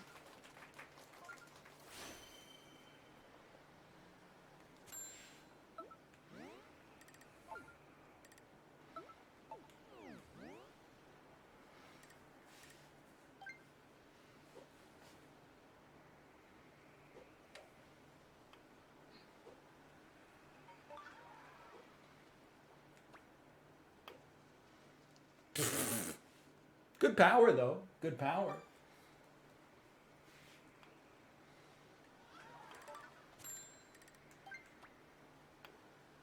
That almost didn't go. Nice Whew. on. Dude, I think we're making the finals.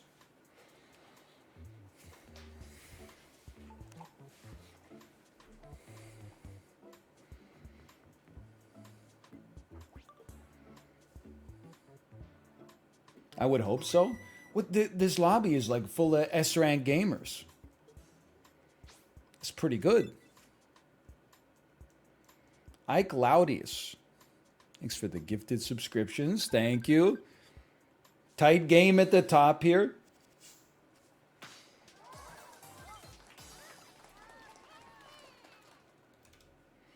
Choose prediction. We did make the finals. Will we win the finals?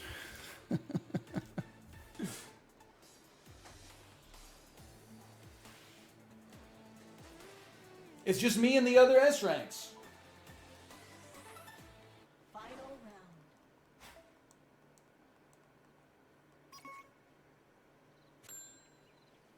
round. Other.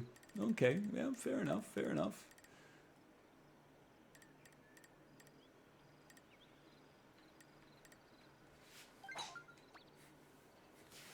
Nice shot. Watch this. Betwixt and then around the tree. Around the tree for the first. Why would they amble the green like that? We were so. If one bounced to the left, we're not even hitting this tree for the first time in history. Oh, you. It's all right. We set ourselves up for a nice putt. It's not going in the hole. Set yourself up for the putt. It's very downhill. Let me get a 3.5.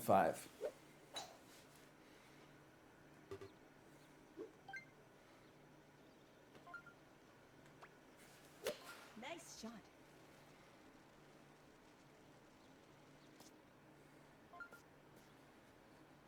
That's not great.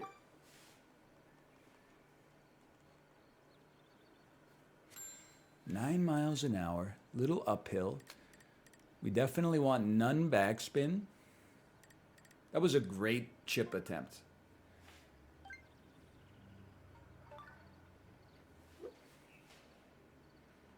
You got to hand it to Drew there in this one.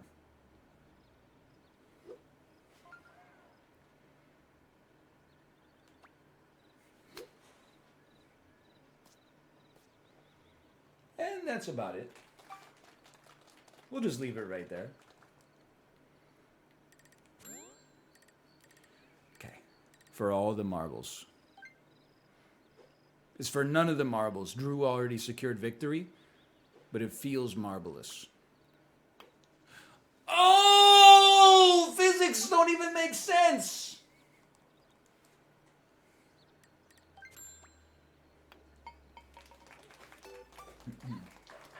Okay. I'm still pleased to be in the running with the S rank gamers.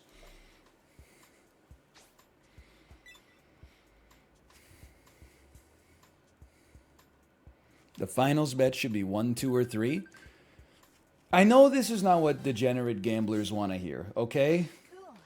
No matter how the casino is set up, Finish. you're going to lose points. The problem is not the bets. The problem is that you're betting. The only way to not lose money in the casino is to not go to the casino. I'm telling you, I've seen Drake play roulette. He's like, I got a system.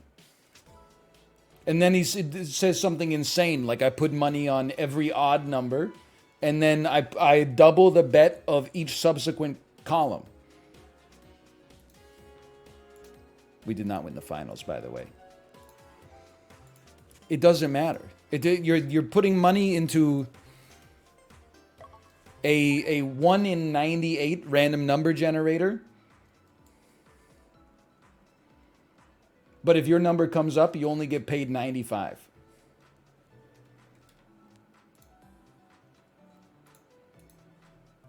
You can slice it any way you choose.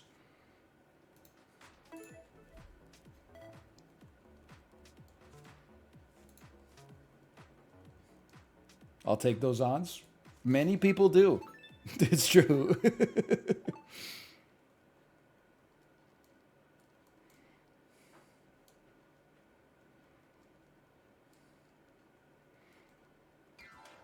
Then the casino has a system as well. It's called probability math. I'm going to need to see some more analysis into this.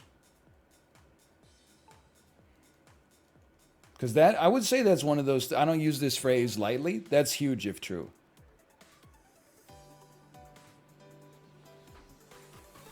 Probability math. I got to think on that one for a second. Probability math. Hold on. I'm playing with my iron ring to remind me of the ethical ramifications of this bit. Sorry to the engineers. I know you get really upset when anyone pretends they have an iron ring when they didn't actually go through 4 years of engineering school. I'm sorry. I didn't mean to besmirch the legitimacy of the whole operation, okay?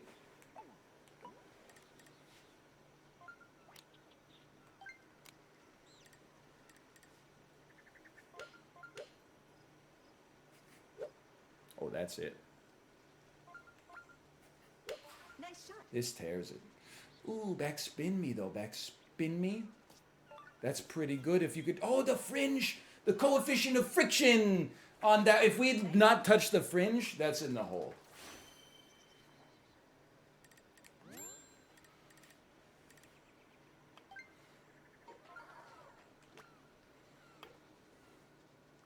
Ooh, textbook. Nice birdie. You don't have to be that smart to be an engineer. Oh, listen, I know. I don't even mean this to be rude. I don't think you have to be that smart to be like anything. There's probably like a couple of jobs on the planet you have to be like insanely smart. When you're a kid, everybody seems like they're so smart. Like you talk to a dentist, you're like, oh shit, they must be a genius. When you're an adult and you like meet someone at a party and you're like, this dude's saying some of the dumbest shit I've ever heard. What do you do for work? He's like, you know, I'm an orthodontist. You're like, really? You just have to be smart at like one thing. If you, I don't care if you're dumb as hell. Like if you're insane at making like shear force resistant concrete or whatever, then you're a genius. To me, Nice shot. not the bark. Not the bark, baby.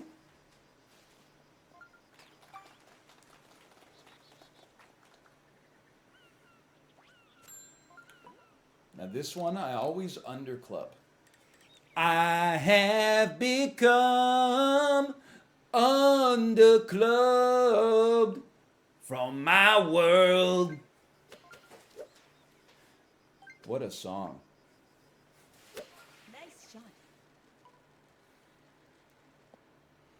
I mean, you're not getting backspin on that. It's a tough shot. There's a narrow margin on that one. Who's right and who's wrong? Who's weak and who's strong? Who's down in the bar, but to the butt of the bone.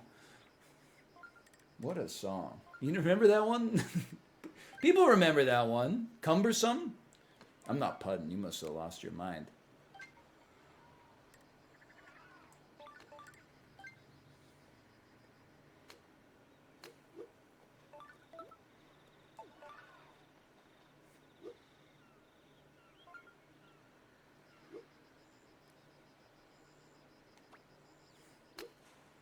What? I was not even close, dude. Chib, chib, chib. Chibley's here. Inertia is a property of matter. Chib, chib, chib. Nice birdie. It's a good putt, though.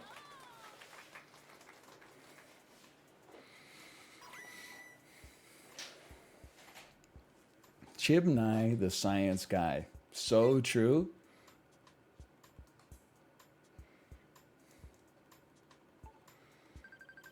Emil, could you just like not be so good at golf for like one round? Like I'd get it if you were only in my lobbies one time. But you're in my lobbies like every time. Do you have to have a flu game literally every single time? Well, we did make the semis.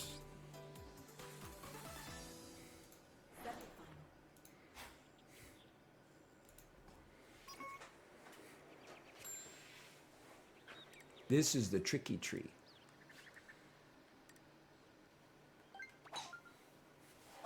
Nice shot. Oh, that's betwixt. Ooh.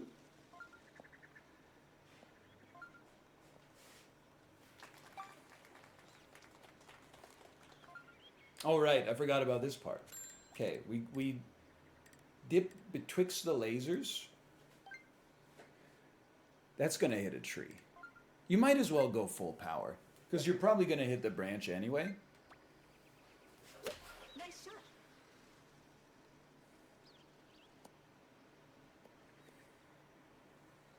It's pretty good. Nice on. Pretty good. It's a tough putt for birdie, but that's pretty good.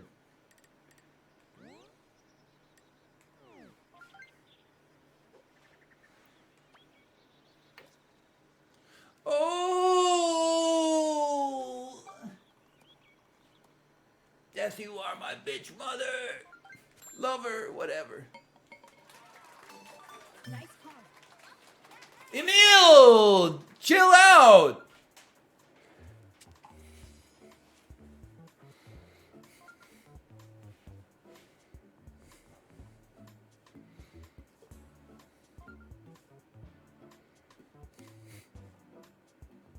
Bro, what are you wearing? Crying face.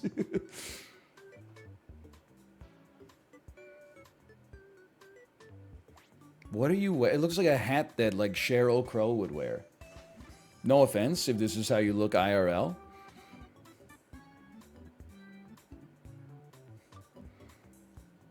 Like you look like a guy who's married to a train.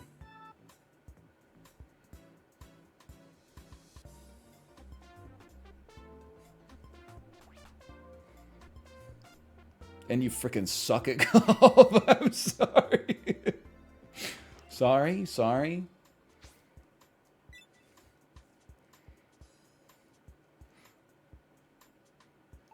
Always makes me think of Superbad. Take the vest off, McLovin. You look like Aladdin. Why does your ID say McLovin? When you get down there, they let you choose your name. It was between McLovin and Muhammad. Why would it be between McLovin and Muhammad? Can't you just choose a common name? Muhammad's the most common name in the whole fucking world. Read a book.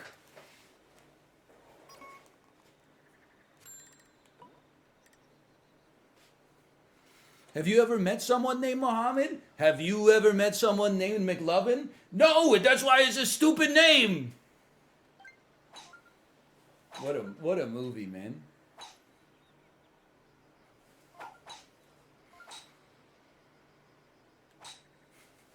Nice shot. That's not a good shot.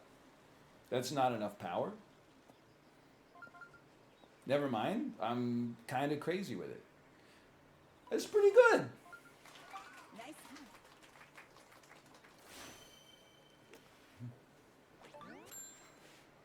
That shit's straight as an arrow.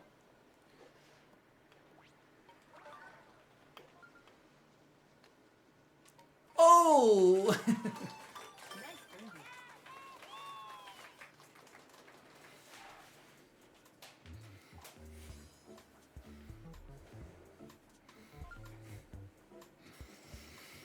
Gen Z, don't be mad that I quoted a movie and people laughed, okay? All the millennials will be like dead soon or whatever.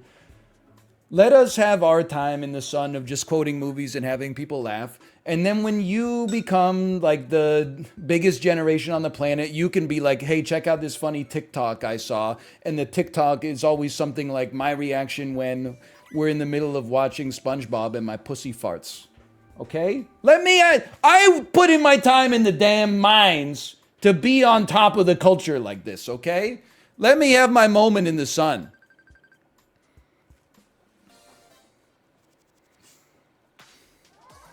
Hey, we qualified for the finals again. Will we win the finals?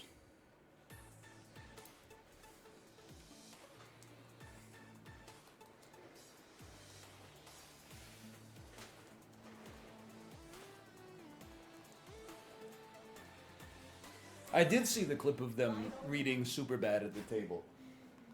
Also, it was funny because Superbad the movie is great, but they punched up that table read like crazy. The table read was like, it's a little too precious. They leaned it up for the actual movie. It serves it very well.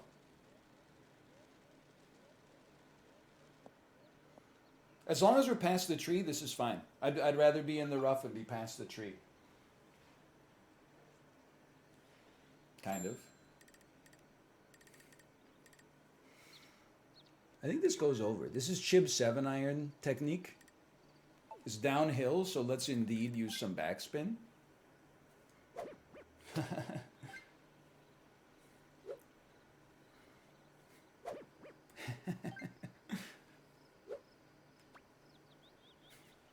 No! Well, okay. Turns out the wobble probably didn't matter too much.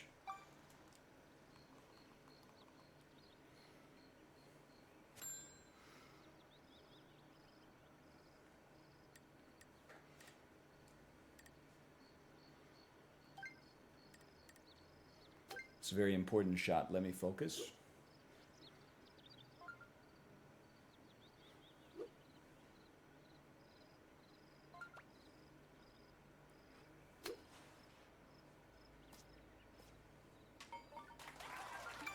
Chip in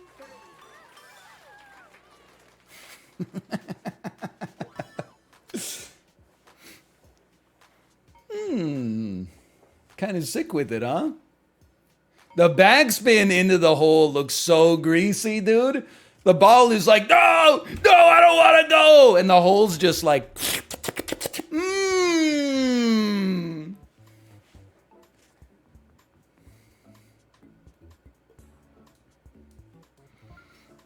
I think Emil still beat me by 1 though. I'm not 40, I'm 34. That's like almost in your 20s.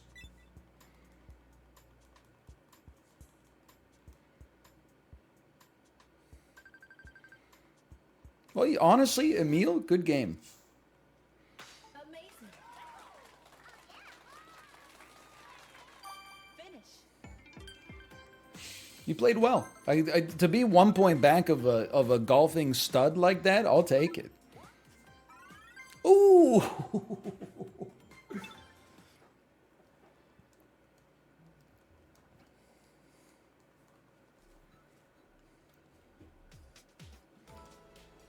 Choose prediction. We did not win the finals. Will we win the... Will we make the... Have you ever had a dream that... Chib, have you seen Emily the Criminal yet?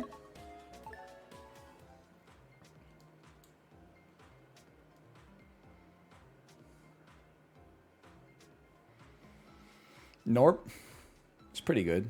I've seen the menu last night. I don't know why you said why I thought that you said I've seen the menu last night. It's like I added a New Zealand filter on top of what you wrote. When what you actually wrote was I watched the menu last night, like completely normal standard English. That's my mistake. Hey NL, thoughts on millennials? Your age who still can't accept they are millennials and rant about it online? I don't listen, I'm the most millennial hating millennial you'll ever see. I don't understand though.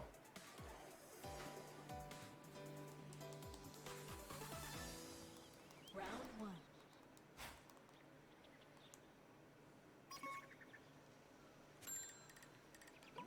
Fake guy? Fake guy? Well, there's a real person. I just don't fully understand. Nice shot. Nature's backspin? No!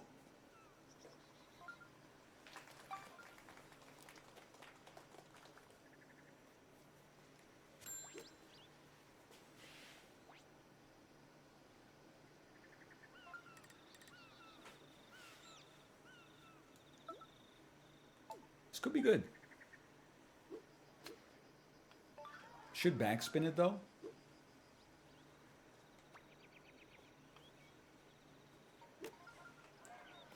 It could not be good. Nice approach. I just ate a bunch of raw Beyond sausage. Am I gonna be okay? Nice par. I mean, there's no meat in it. So I think you're probably gonna be fine. But why? It is a question like why? Why you would eat it to begin with? Like I don't think it doesn't taste that good when it's heated up, but it's not. I don't think it would taste any better when it's not heated up either.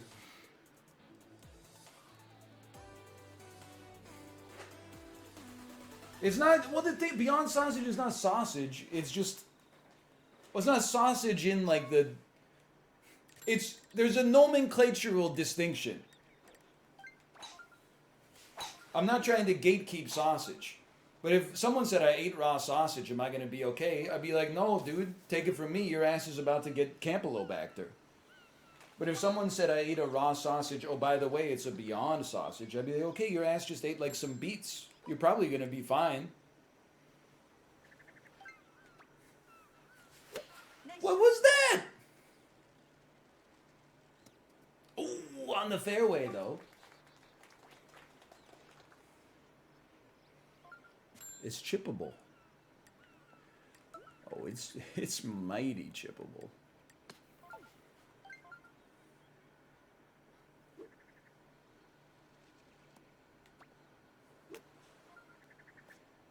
Oh!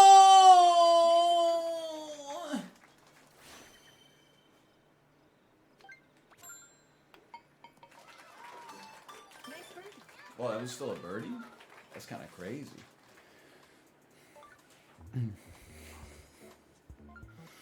This is not a joke, and there's a little like self-hatred in here.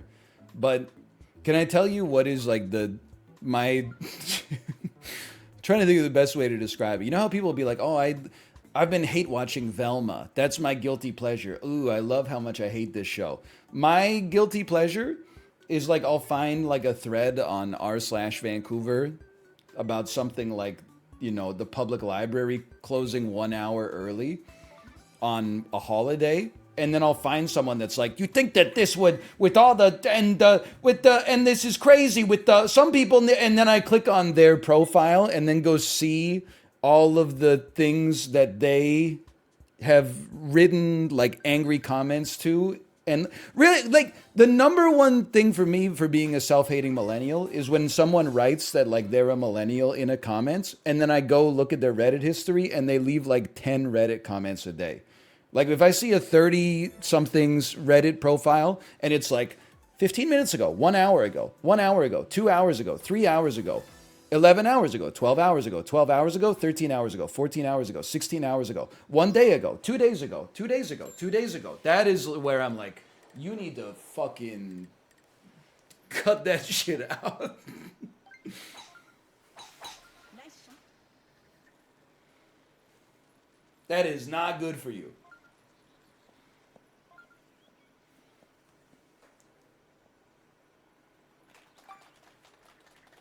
Pay me. Oh yeah, sorry, I'll pay you. I'll pay you. I'll pay you.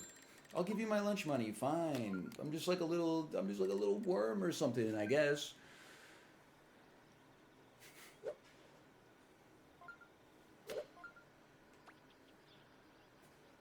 That's not even close to what I want. Never mind, it's amazing. Never mind, it's somewhere in the middle.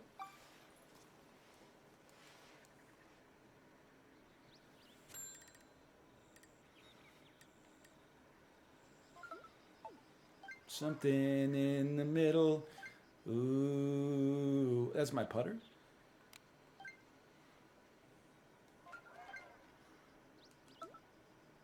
No backspin required.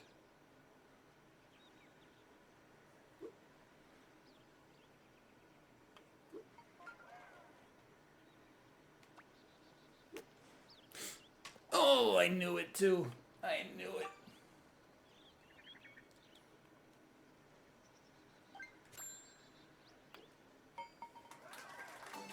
Nice. Something in the way he chips. Dum dum chicka dum dum dum dum ch. Tells me there's no other golfer. Something in the way he schmoos me.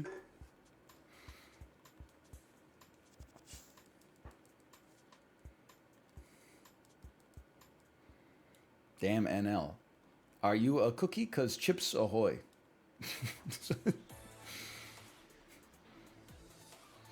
Great comment.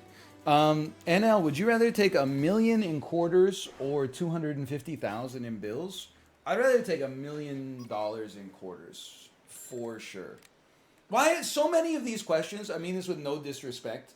Are like, would you go through a minor inconvenience for a staggering amount of money? The answer is always yes. I'll do what needs to be done. I'll hire the trucks. I'll get a warehouse or something like that. Like,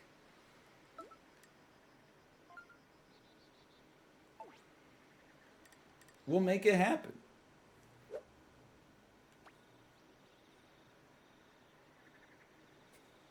Don't get me wrong. I mean, that's got to be like a lot of quarters. Bounce me. Still a great shot.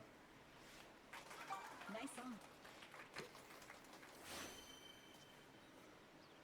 It is 4 million quarters. Okay, it's a lot.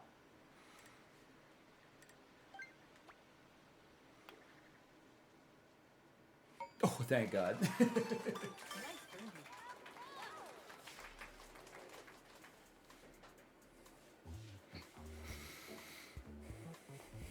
I mean, I do like a good would you rather question. Would you rather eat 100 hot dogs in a sitting or run a marathon? It's going to sound like presumptuous. I would rather run a marathon, but I'm adding in like a caveat there. I would like, is it okay if I walk some of the marathon? Because I can't run the whole marathon. That's like 4 hours of running. But if it's just you can either eat 100 hot dogs or you complete a marathon, I would rather complete a marathon. Because I could run for like half an hour and then walk for 2 hours and then run for half an hour and then walk for 2 hours and then rinse and repeat until it's done or something. Because I eat like 60 something McNuggets in a single sitting. A hot dog is probably 6 McNuggets by itself. So then adding like 100 on top of that that's just too much. Nice shot.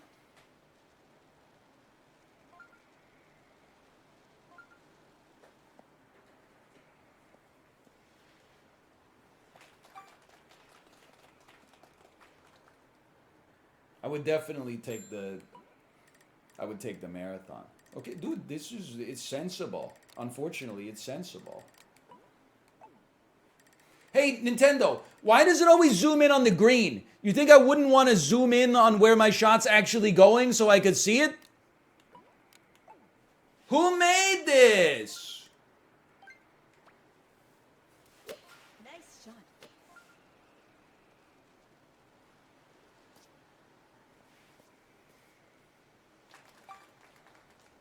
They don't know where you're aiming? What do you mean? They're the ones who tell me where I'm aiming with the line.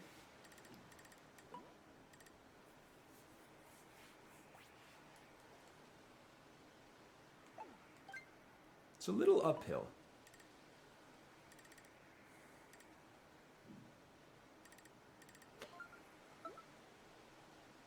We just want like this, none backspin. Nice shot.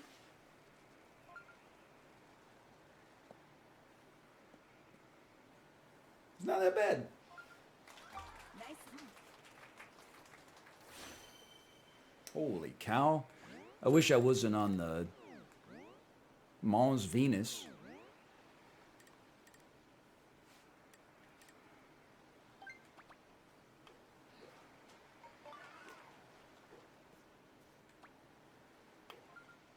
Oh, close. Sidled up right next to it.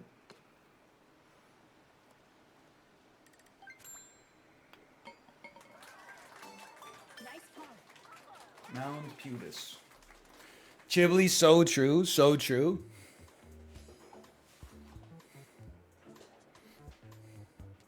Good comment. I want you to know, Chibli, your comment about this is my posting room. This is where I do all my posting from. I wanted to like put it through a Photoshop filter that made it look like one of the back rooms. You know, put like a VHS filter on top of it, and then with like the battery indicator in the bottom right, and like the time, and be like, my ass wandering through the back rooms. What do I do? But then I was like, I don't know how to do that. I don't know. So is there just a setting? Here's my problem with Photoshop. Why is every setting called like Churrasco, Emblazon? They should be called Backrooms, Bit Crush, Sarcastic SpongeBob. I never want to have to go to Google and then be like, how do I make bit crushed images? And instead of like bit crush, they're like, oh, you've got to use aquinoline. Use the aquinoline filter. And I'm like, well, nobody knows what that means. You're right, I need Zoomer Photoshop.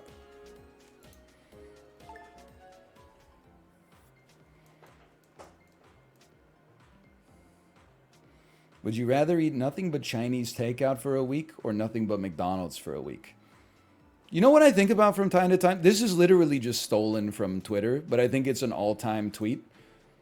Morgan Spurlock literally made Super Size Me and had the audacity to go to his doctor, and his doctor said, you have the liver of an end-stage alcoholic, and everyone was like, whoa, McDonald's is so bad for you. And then it turns out this dude was a lifelong alcoholic. He really let his doctor say that shit and put it in the movie. Like, I'm not trying to be moralistic. I'm more just like, you think his ass would be like, you know, can we at least edit that part out? I don't feel good about that.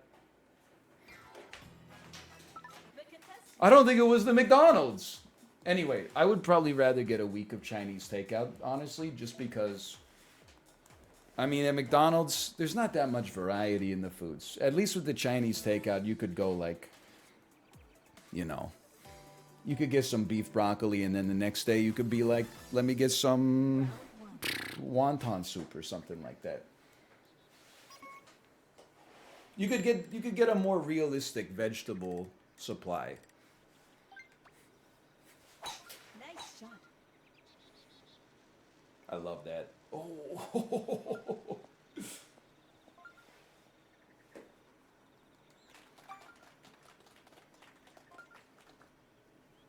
Oh no. Are you spooning? You're driving? Do I trust you?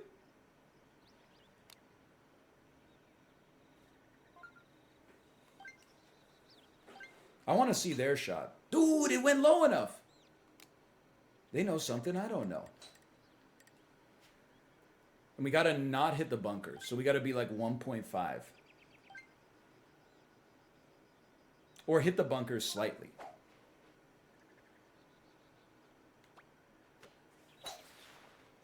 And roll out. Dude, sand has so much friction on it.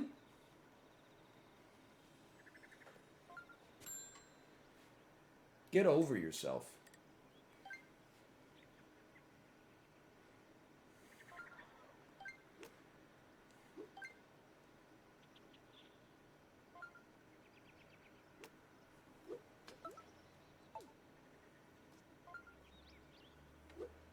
That's pretty good.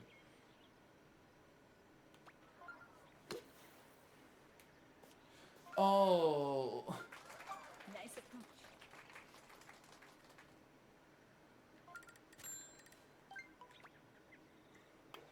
Bro, don't emote in my backswing, okay? This game requires focus.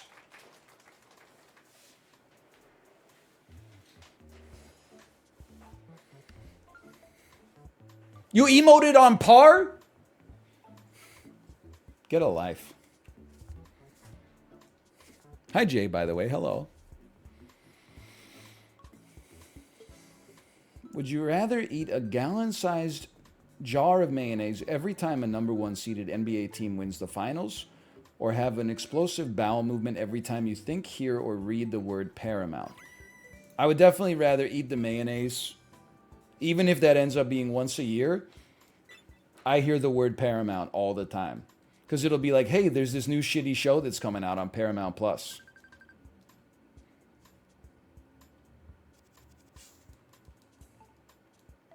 Now, inevitably, within the next 3 years, Paramount Plus won't exist. And maybe then I would like to rethink my answer. But for now, I think I'll take the mayonnaise. And I'll just root for like the number 2 seed.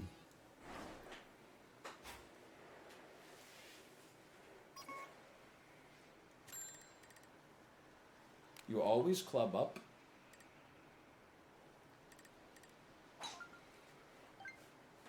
Full power. Nice shot.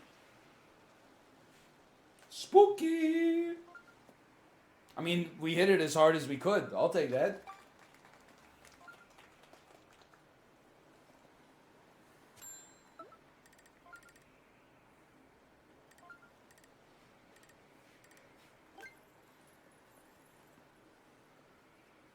Right there. Right there.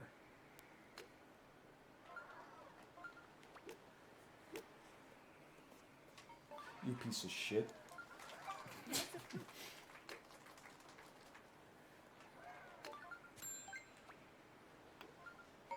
Sorry, I'll take my part. It's a very tough hole. There's going to be a lot of bogeys. Now that I look at it, it doesn't appear that there's going to be any bogeys.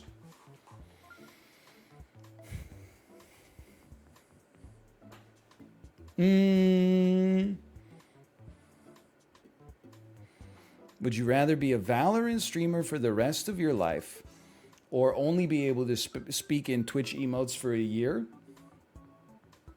I'd rather only be able to speak in Twitch emotes for a year.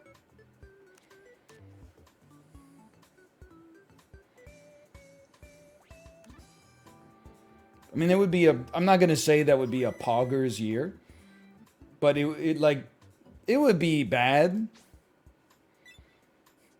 Can I tell you how online pilled I am, by the way? I guess it's mostly just Chibli pilled.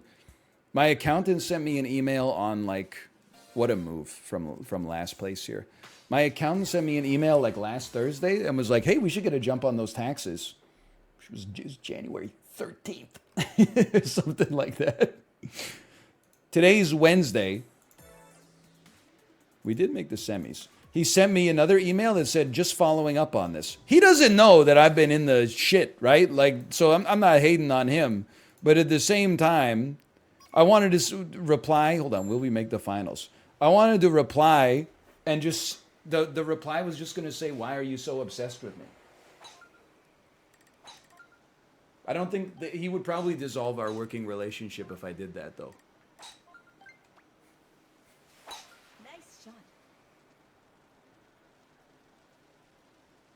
He's trying to avoid the rush in April. Yeah, and I'm trying to avoid the pain and annoyance of doing my taxes right now. If you don't want to be busy in April, then switch professions. or start bugging your other clients to do their taxes faster.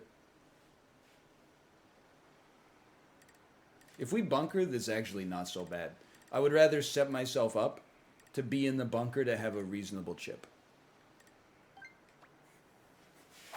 Nice shot.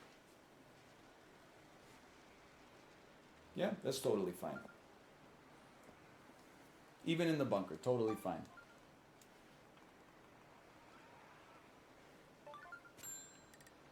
Okay, heavy wind. Heavy wind.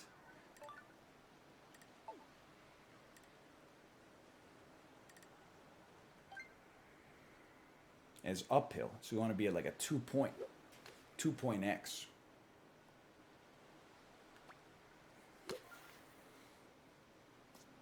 Wind was not as heavy as I thought. Oh, it's mostly backwind, I guess.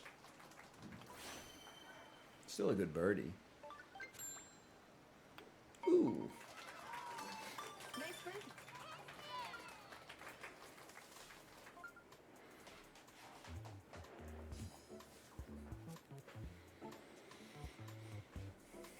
Would you rather use email for correspondence? Would you rather use email as your only form of communication or Twitter as your only form of communication for 1 month? No DMs. Well, first off, you're promising me like a good time. I never want to use DMs on Twitter. I mean, this... gotta be careful with how I phrase this. People only DM you on Twitter when they want something. And sometimes they want something that I also want. They're like, hey, there's a sponsorship for this thing. Would you be interested? Sometimes they want something that I don't want, which is like, do you want to play our game? And I'm like, no. But the thing is, Twitter has read receipts, which is extremely annoying. Because if I ever read a message and don't reply, the person knows that. Email does not have that. So I would much rather use email.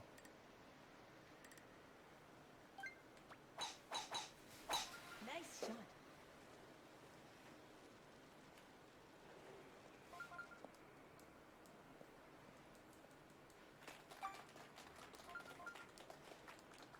Email can have read receipts? I gotta make some calls.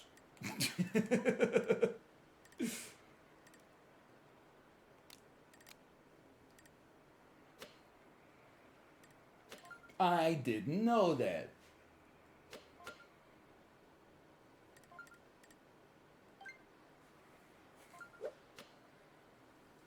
Oh, you have to send the read receipt? Oh, I don't know. Listen, I'm not telecommunications pilled. It's a necessary evil. Nice shot. Little hot. No, it's not hot. It's pretty good. It's pretty great, actually. Nice approach.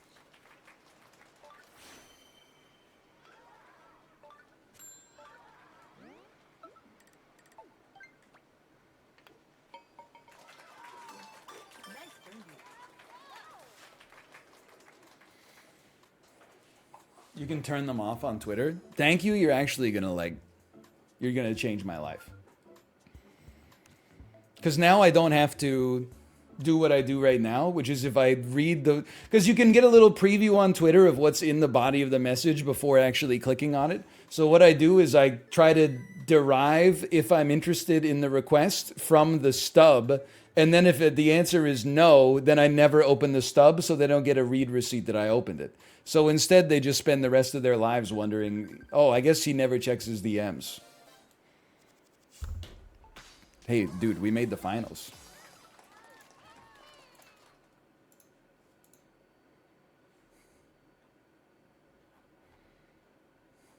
I came here from YouTube to see who Joel is. Chat, can you help him out? Thank you, thank you. That's Joel. Final round.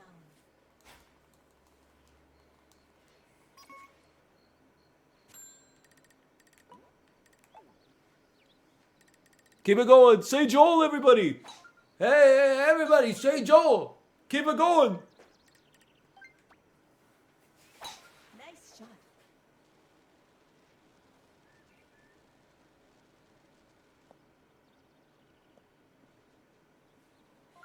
We got to make up one stroke on this hole. I don't think that's going to happen unless they screw up, because we're not making that shot. So this is not the money shot.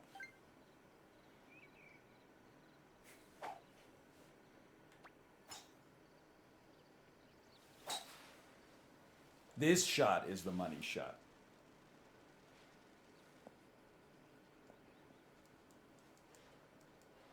Please mess up.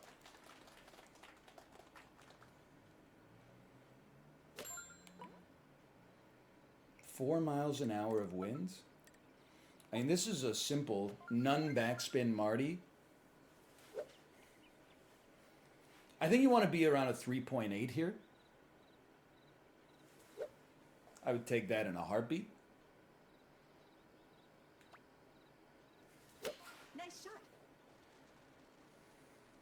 Bounce me. Oh! Oh!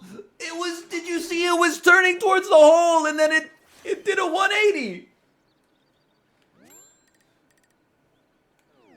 It was going to be like the most insane shot of all time.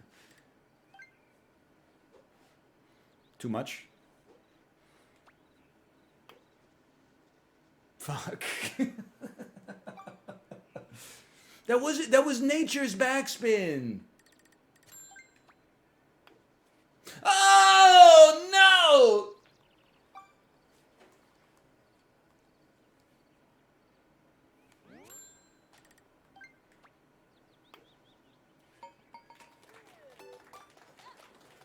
It all fell apart.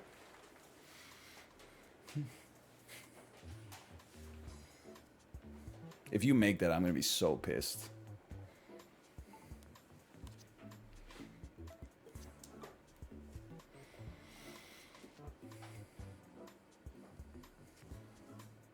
I still can't believe they screwed us up on the chips so much.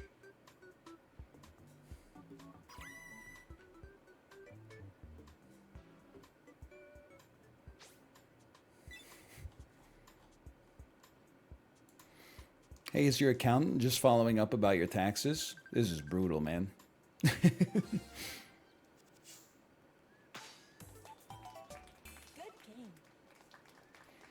Why does your game look more saturated than mine? Listen, I say this without disrespect, okay? How would I know that? Finish. Because, like, I don't know what your setup is like to begin with. And I don't really know what my setup is like either. And then it's all being filtered through, like, OBS and Elgato and stuff like that. I don't know. How would I know? That's like, I need way more data points than I got access to here. I'll continue.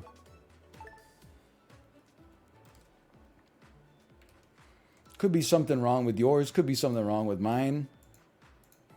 I don't know. It's a tough question, honestly. Average tech support ticket be like... Sorry. This is not that unreasonable of a question. I just saw an opportunity to get some humor off the answer. I'd like to apologize.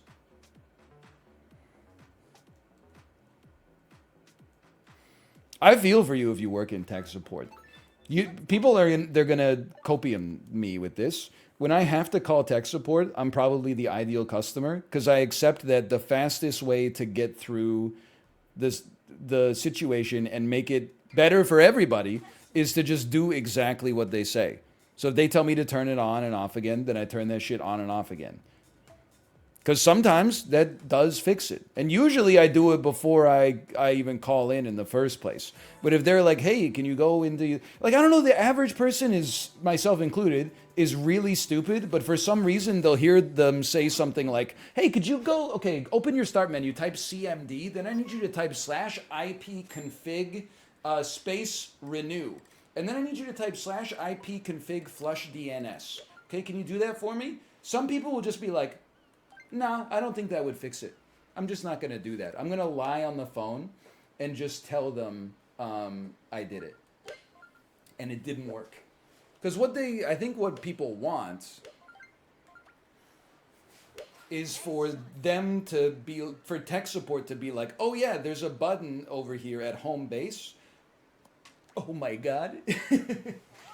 There's a button over here at home base that is just gonna fix your shit, and I'll just press it. Sorry, we turned it off by accident. What a shot. Nice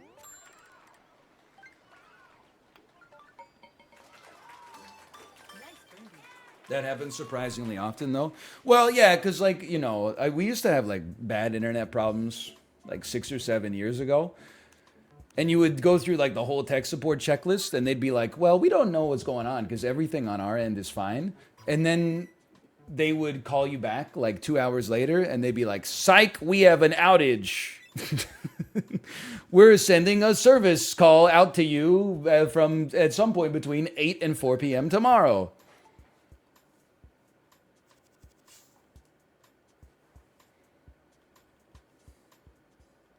Let's go. Kate, hello. Kate. Kate, the baby's at daycare.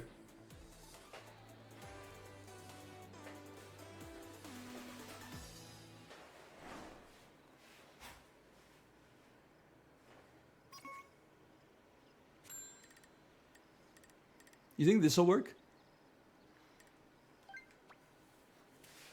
Nice shot. I want to be in the rough past the tree. In the rough past the tree. Ooh. Isn't it like 5 a.m. in Korea? Yeah, but here's the thing. I think Kate's not in Korea for long enough that she's gonna get over her jet lag. She's just got to live with her jet lag. Would you say that's true or false, Kate?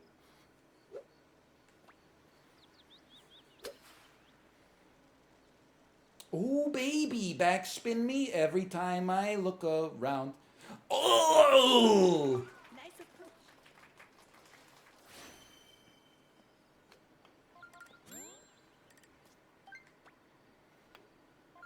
Almost. Nice birdie. Pretty good. Pretty good. I did not almost die, Kate, but I did have really bad diarrhea on Monday and Tuesday. But I'm 100% fine today. I think what worked its way through the daycare and then worked its way through the daycare provider, our daughter just like absorbed most of the illness without experiencing the worst of it and passed it right on to me. But we made it through. Monday, Tuesday were not great. But I woke up this morning and it was like I was myself again. But no, I told Chad, no joke. Between Monday and Wednesday, which is today, I lost 1.6 kilos. Now it's all coming back to me. I'll eat a delicious. Maybe I'll eat a foot-long sandwich for lunch. I don't know, but infectious illness. Keep it going. Keep it going.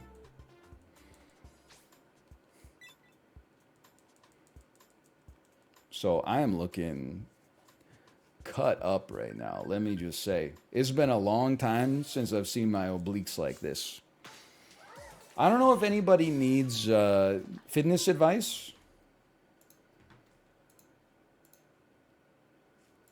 My advice to you is get norovirus.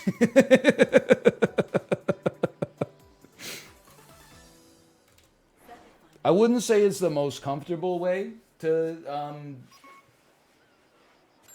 go through the process, but it's very fast. Also, you will look like shit. Ah. You get like a 3.8, please. Nice shot. Love it. It's a long putt, but you're always long putting here. Nice one. I was not on death's door. I was actually kind of on death's door from the Campylobacter. I was at least in death's driveway. Maybe not on the doorstep, but this, I was just like, I just wasn't feeling well.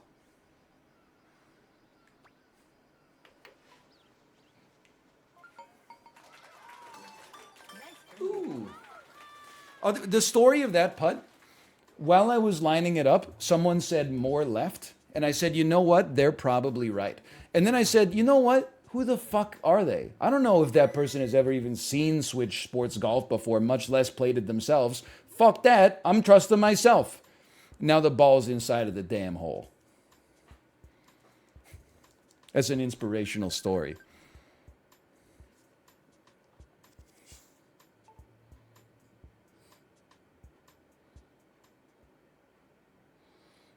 Oh, I had a text. I got so nervous thinking it was daycare being like, some other kid is sick, you got to pick her up. But luckily it was just a spam phone call that said the government deposited $100 in your account. Please click on this phishing link in order to receive the money.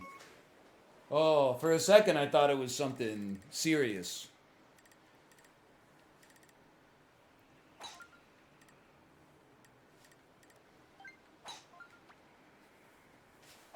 Nice shot.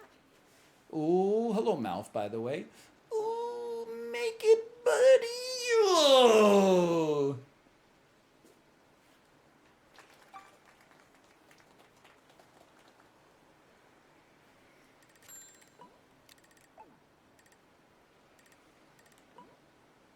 slightly uphill, but like Tommy Lee Jones in The Fugitive, I don't care. Do I care? I don't care. Nice shot.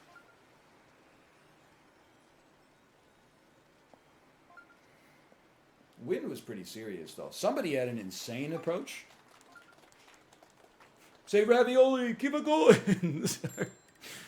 Straight back to absolutely brain dead levels of discourse. Nice eagle, Nautilus. Nice eagle. I want backspin.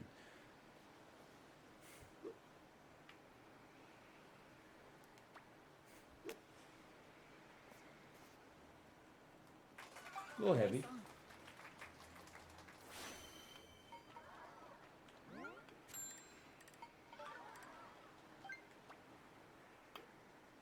Oh, that was scary. I want my baby back. I want my board.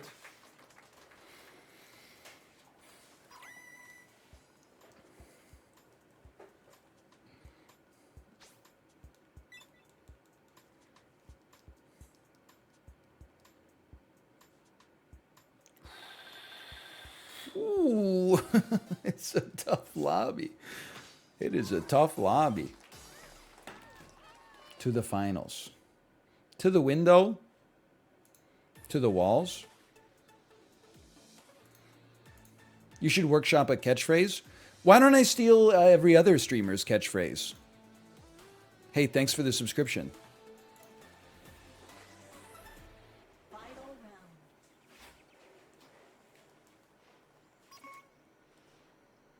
Hey, it's Satsiki Balls. Thanks for the Twitch Prime.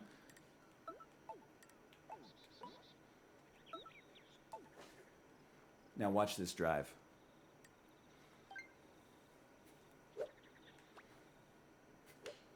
Nice shot.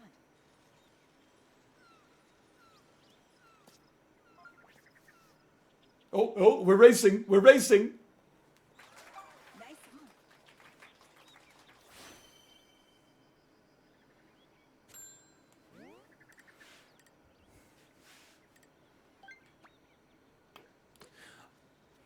Oh! It did a full 360.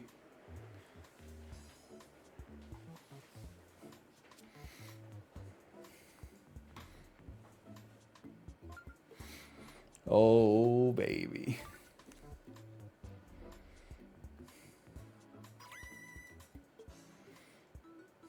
Ball, the casino was still open when the ball went into the hole. Yeah, but normally I'd cancel it because that's not fair, but this time I won, so I'm for it.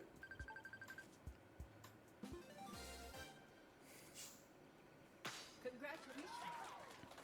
50 points is pretty strong, too. Like, it's a big lobby.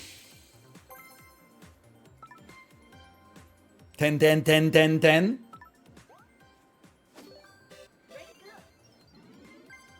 We're back at 829. I can't believe it happened.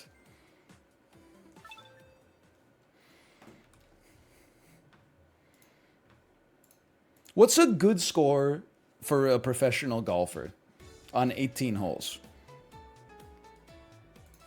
Like a minus 18 is something that does not happen often, right? What would you say is the average score of a win? I get that the tournaments are played over 72 holes, so this is kind of like, it's a tough question to answer.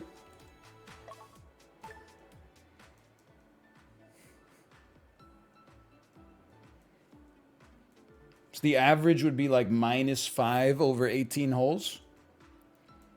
Bro, they got a lower par. The best golfers in the world shoot -5 per round. That's crazy. I thought par was set so that the average golfer could... Shouldn't the average golfer be getting par? Here we go. Not even close? Then that shit should not be par. They should call it like super par or something.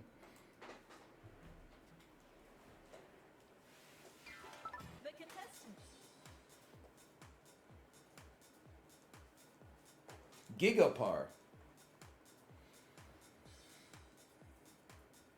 59 on a par 72 happens like once a year. Holy cow. A pro is in the average? That's what I'm saying though. If the pros are getting par on 13 holes and birdie on 5 of them, they need to make par easier, man.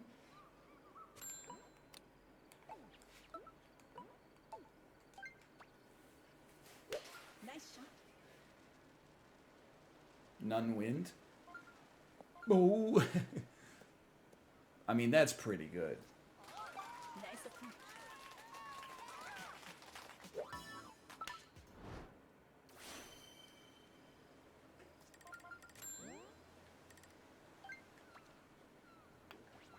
Gotta tell you, feels good to be gaming again. Feels good to be gaming.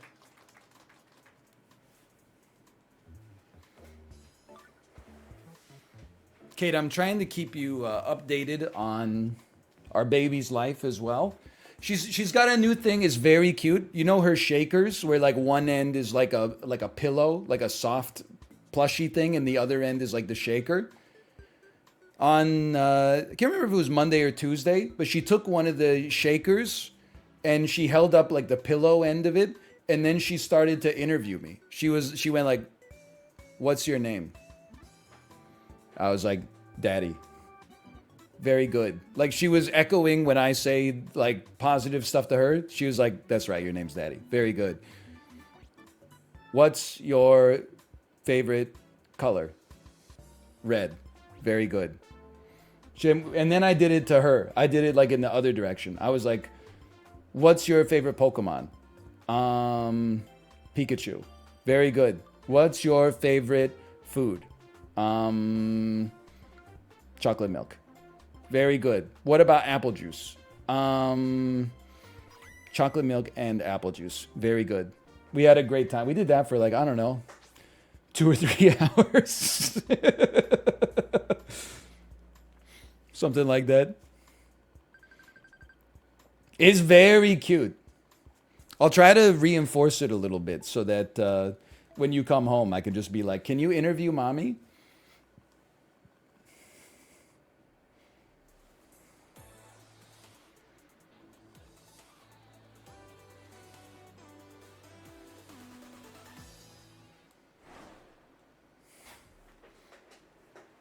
I'm trying to think of what else.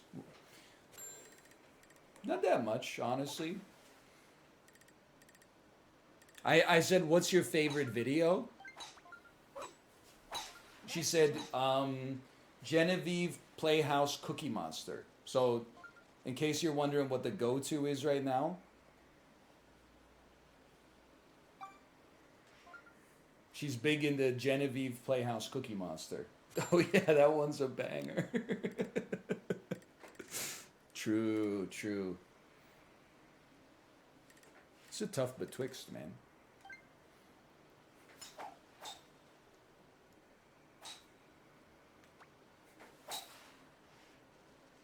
Ah, never mind, it's easy.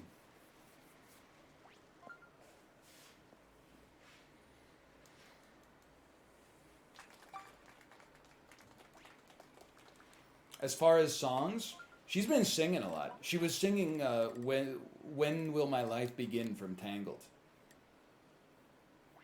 and she's like in love with Baby Shark Faster right now.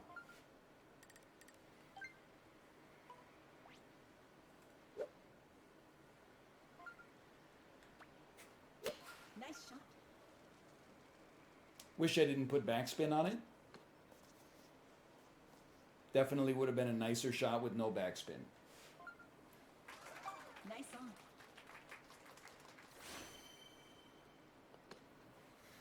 on. Um,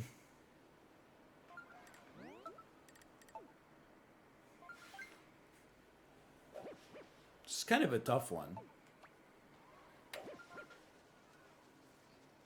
Oh, it more power, and that's actually in.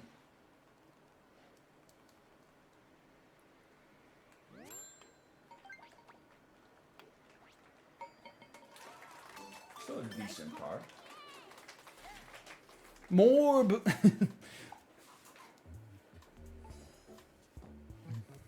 Ooh, that's about it. I'm trying to think of what else. Not that much. I mean, I'm not gonna lie to you. Yesterday was a little heavy on the iPad. We still had some art time. Still had some Play-Doh time. I think we had some interview time. Had some bath time. But there was some iPad time yesterday for sure.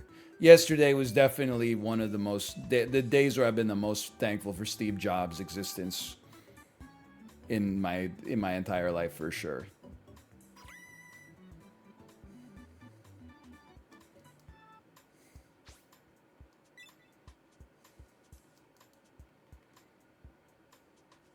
Would you ever let Josh meet your daughter? Yeah, definitely. Of course. He's an old friend. I would let Josh look after my child. He's like a normal guy. He's not psychotic, he's not criminally insane.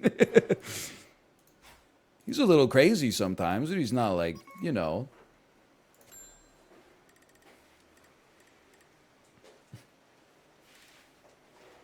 He's crazy in a fun way, not crazy in like a scary way.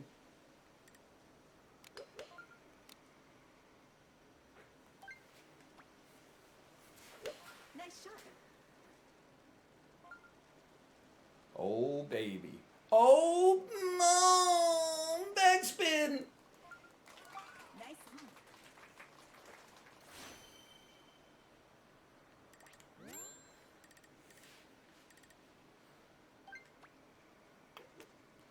That was just too heavy. That one I should have taken a practice shot. I got too cocky. Shake out the shoulders. Nice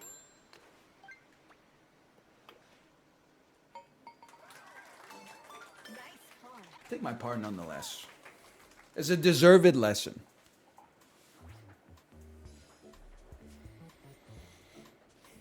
What about Sips?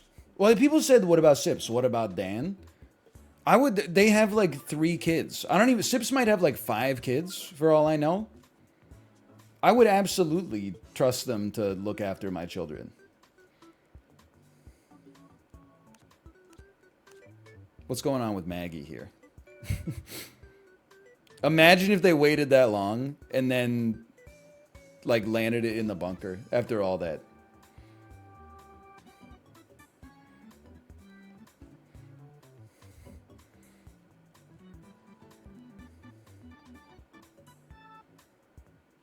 First we blacklist him from Magic, then we blacklist him from daycare. Cobalt, listen. I'm in the running to possibly get promoted to platinum level daycare user. Because the text my daycare provider was sending me, hey, we're going to be closed on Monday. Hey, we're going to be closed on Tuesday. By the way, I've been crapping my brains out. Hope I didn't pass it on. Meanwhile, I received the text while I'm on the toilet crapping my brains out. You know what I said in reply to that? I said, get well soon. Thanks for letting me know. You know what I was typing out in my head? Some Notes from Underground, Dostoevsky level shit. Like, oh, you did pass it on. Like, it's not like she could stop passing it on. Like, she's not the germ.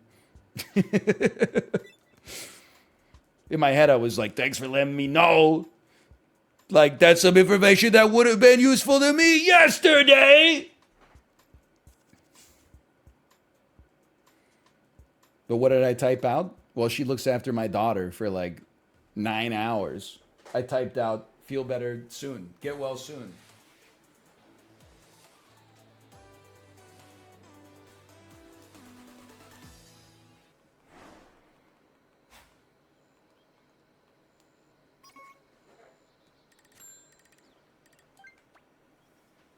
Ooh.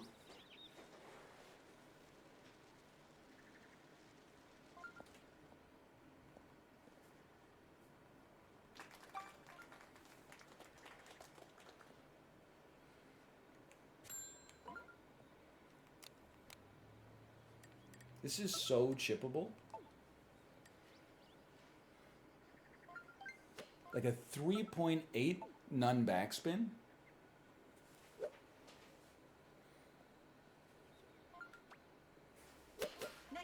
Little heavy, I think. Glad for the nun backspin. That's nature's backspin, so don't talk to me. Nice on.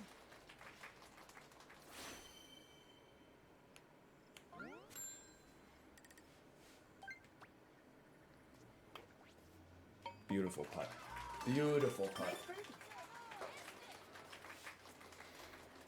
Hello, Simvicta. Hello. Enjoying some golf today on the Golf Network.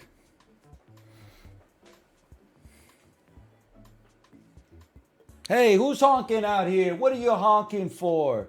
You know what I realized? Kate, I don't know if you've ever noticed this. You ever notice how many people just park their car and then sit in the driver's seat looking at their phone for like half an hour? I am 100% confident those are billable hours going out to the client right now. People will really like drive super fast, rush into a parking spot, and then just like open their phone and look at it. It's crazy. Sometimes people will be parked in front of our house for like 2 hours. There'll just be a dude in the driver's seat the whole time looking at his phone. I don't think we're being investigated by like the FBI or anything. I just don't know what I don't know what they're doing. Ooh, what a putt.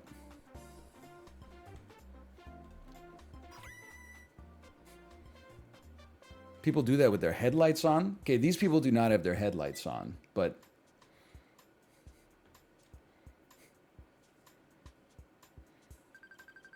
well, the best golfers made it to the finals. Choose prediction. Will we win the finals? What the heck? That's not what we should be predicting. Let's run it back. Will we win the finals?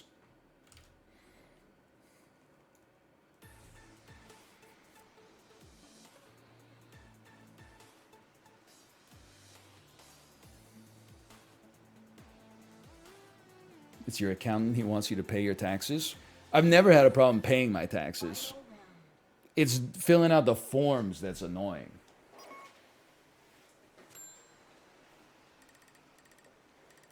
And I still do that on time.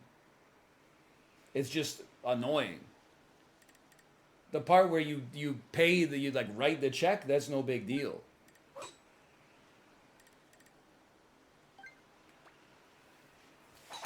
Nice shot. Because that means it's over.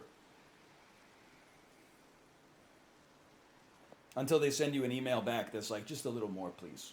And then you gotta, there must be like a book written by accountants that's like when to bill your clients for the tax work you did. Because basically you just did a bunch of labor. I'm not going to pretend that you didn't. But then you also told your client, hey, write a check to the government. And then you got to go back to them like a week later and be like, write another check for me. There's got to be a whole psychological aspect to it.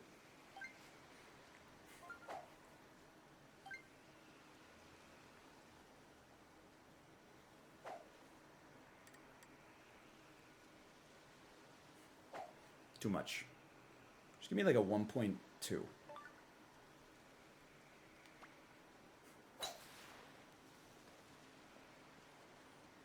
Kind of a crazy shot. I should have, maybe 1.1 would have been better, but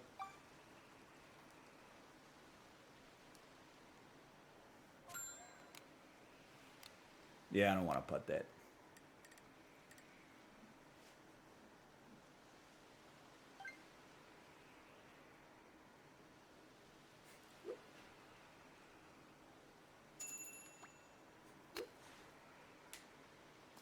Bounce me.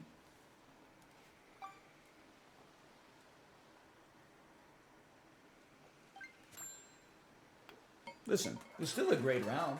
Nice par.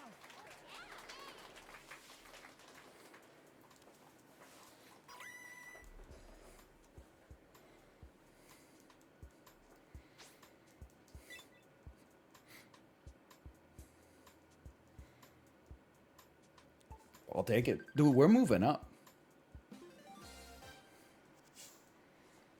Cool.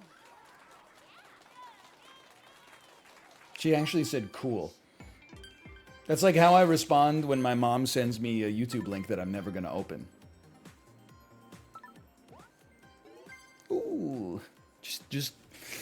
Piece by piece. Facts. My mom, she did send me a YouTube short on my phone. We did not win the finals, by the way. And all I could see from the thumbnail was that it was like some of the chaos from choosing the Speaker of the House, but then like funny dubbed over. And I was just like, I'm not watching this. I'm sorry. To open YouTube on my phone is already like, it's too much like being at the office for me. I don't like to do that. But then knowing what I'm going to get on the other side of it is like bad lip reading. I'm like, I can't. And then I said, I don't like to open YouTube on my phone. Sorry. It's too much like being at work. And she said, it's okay. I understand that different generations have different senses of humor too. It's like, wow. Thanks, Mom. That's true.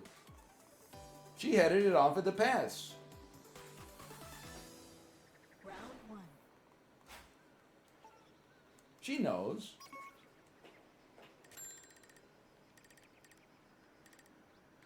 She knew I wasn't going to watch that shit. Nice shot. If you didn't try for the shortcut, you might as well resign from this lobby right now. Like, you're not going to make it. Did you see how many S-rank gamers there were?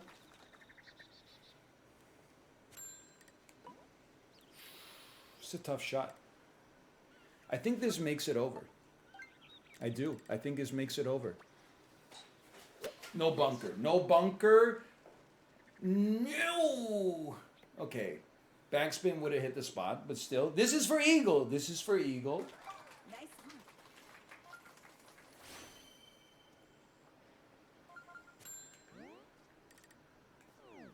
Not an easy putt.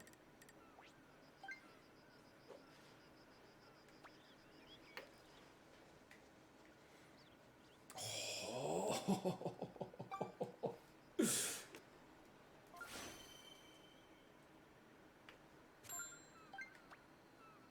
Very clean bird, though. Nice birdie. I think Joe's going to eagle. We have a birdie. We have Joe with an eagle. We have a birdie.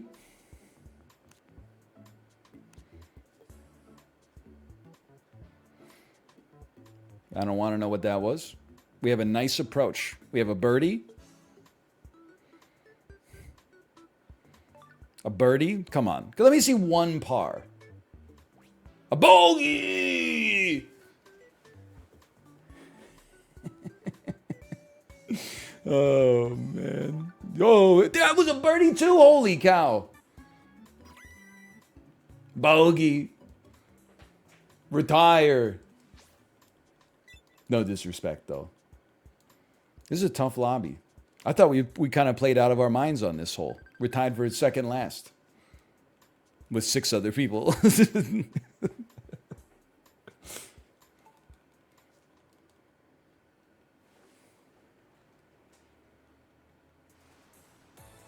It is windy, dude. What does Anthony Kiedis mean when he says, she kisses me windy? Does he say that? Did I make that up? She sees my good deeds and she kisses me windy. Something like that, right? Like, is that a James Joyce thing? He does say it. She kisses me windy 'cause she's my companion.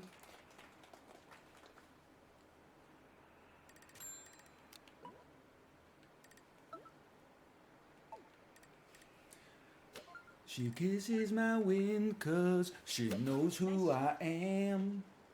Ooh. She sees my good deeds and she kisses me windy. She kisses me windy. Now that was a lie. Great dude, that could go hard.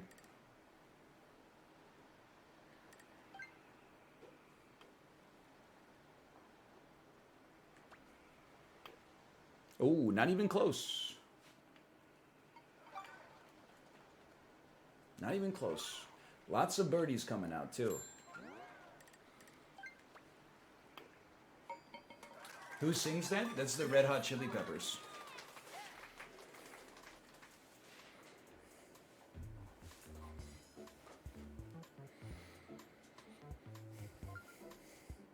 You always underestimate now?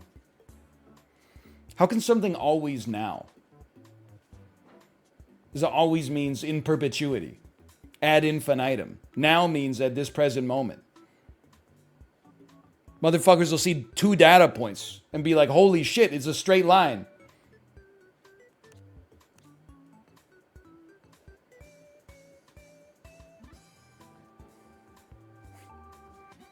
Baldy!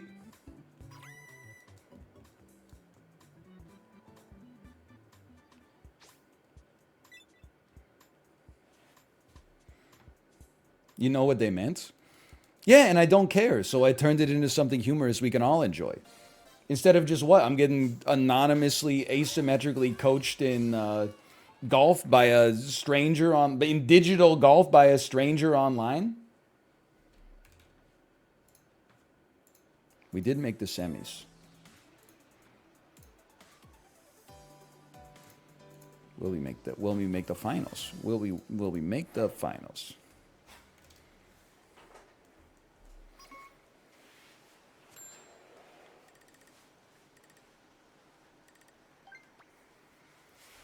Nice shot. Ooh, dude, it's a gale force out there.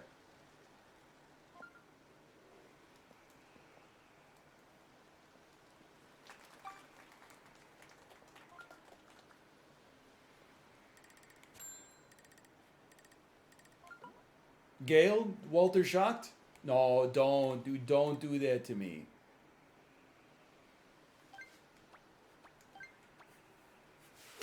Nice shot. Insane approach, unbelievable approach.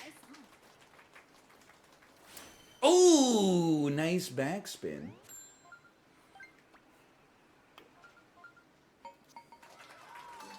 Freest birdie ever made. Hey, did I always underestimate on that one? No, that time broke the always. So would we like the dictionary.com the definition of what always is now?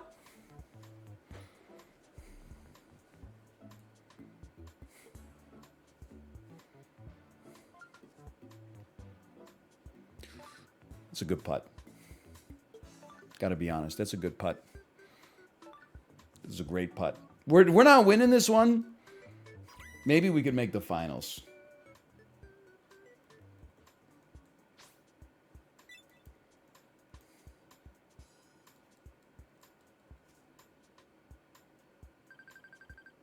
Don't kiss me windy like this. Come on. Can you guys just give up something? Just give up a little. Just a smidgen. Okay, so we have to get a hole in one, essentially.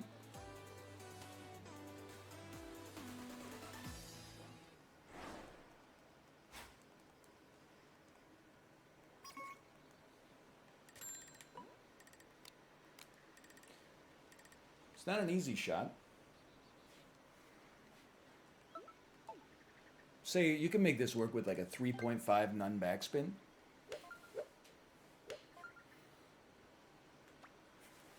Nice shot. Touch heavy. Would have been the greatest dunk of all time.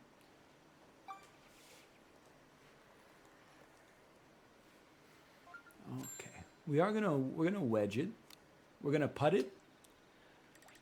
Let's shake off the demons. Let's putt this one. Let's avoid the wind and putt.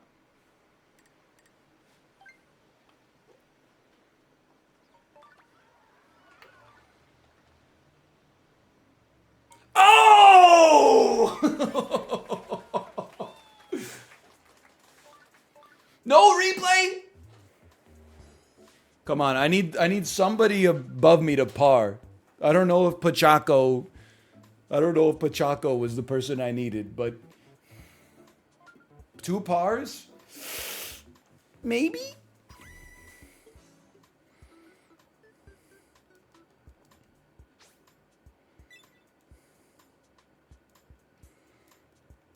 Please. No, no. Still, I mean, honestly, getting eliminated on a 37 is pretty good. I can't be too upset with myself.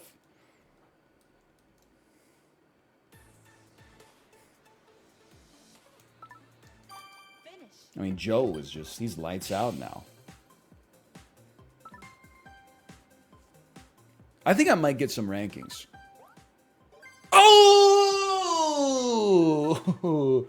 Ooh.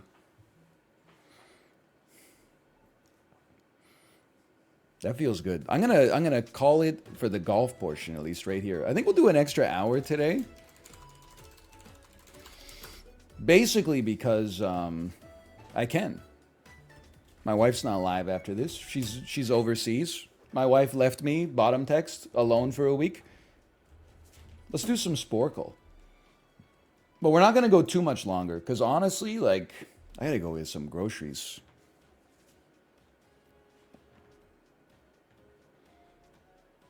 And then, like, at the end of the day, I gotta go pick up my daughter again.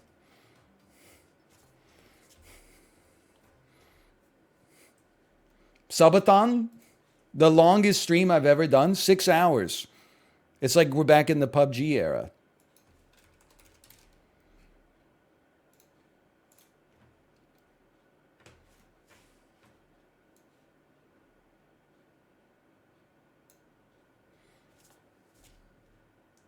I miss Dadcraft. Okay, then watch someone play Dadcraft.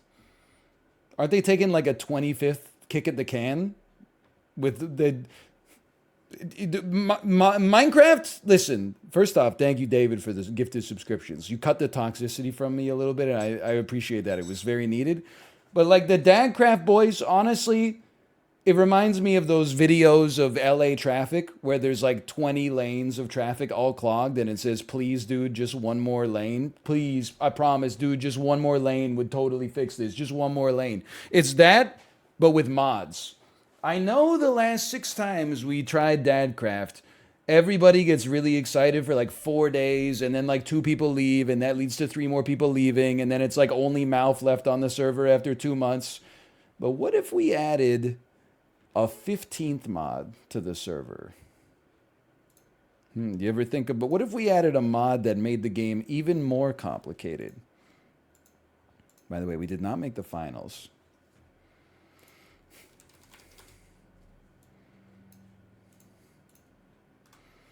Movie to movie. Well, you know what? We should slash marker Sporkle. Hey, we're doing Sporkle, but we might as well do like a little semi-Sporkle by playing movie to movie first. We have to get from Stargate to Talladega Nights. So here's what I'm thinking. Stargate, I don't know that many of the actors, but I do know that Kurt Russell is in it. Talladega Nights, I mean, we've got Will Ferrell, who connects to Zoolander, which connects to everything. We've got John C. Reilly. He's been in a lot of dramatic works as well as his comedy roles. For example, Magnolia, ensemble cast. We got Michael Clark Duncan, who connects you to Tom Hanks via The Green Mile. Nicolas Cage via Gone in 60 Seconds. We've got Sacha Baron Cohen. I don't expect that to be too relevant, though. Okay. Kurt Russell, James Spader. French Stewart from Third Rock from the Sun. Jimon Hansu. Eric Avari, also known as the taxi driver from that Seinfeld episode where George has a white discoloration on his lip and he says you should get that checked out. Okay. I'm thinking here. You got to go Kurt Russell. For me, at least. And then from Kurt Russell, we're trying to get to Will Ferrell or John C. Reilly. I mean, I'm very tempted to just go straight into Zoolander, which has, and we're not using Marvel, we're using Atriox rule set. So you just type Zoolander in there just to see. And if you don't see it, then we're scrolling down. How can you get to Zoolander from Kurt Russell in one hit?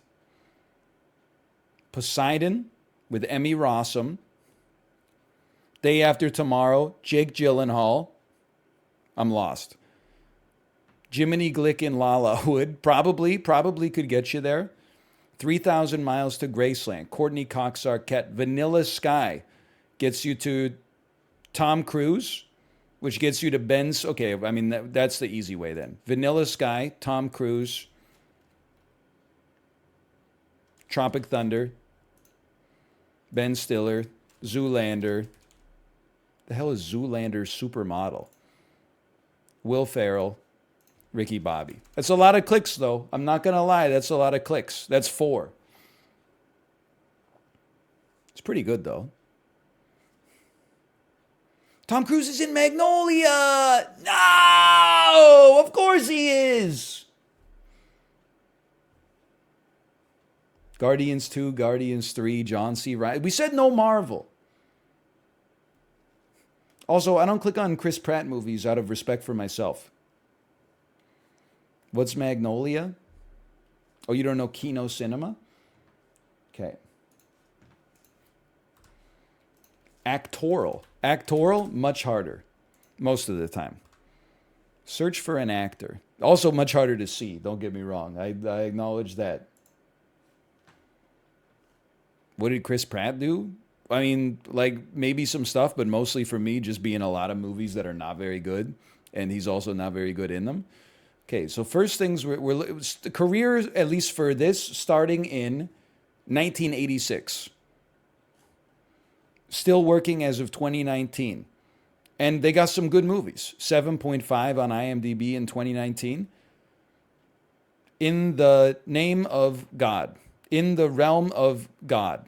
In the, I don't know what that is, but I'm something like that.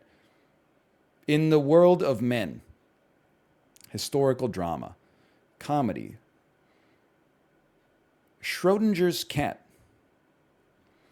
I'm looking for big movies, like movies that have like 8s. They've never been in a movie that got an 8. That's a sad story. 1997 with a 7.9, AMIST. It's not Amistad. 1997 with a 7.9, a romance drama from 1997. Drama thriller from 1990. Animated movie from 2007 has a 6.1. That's not great.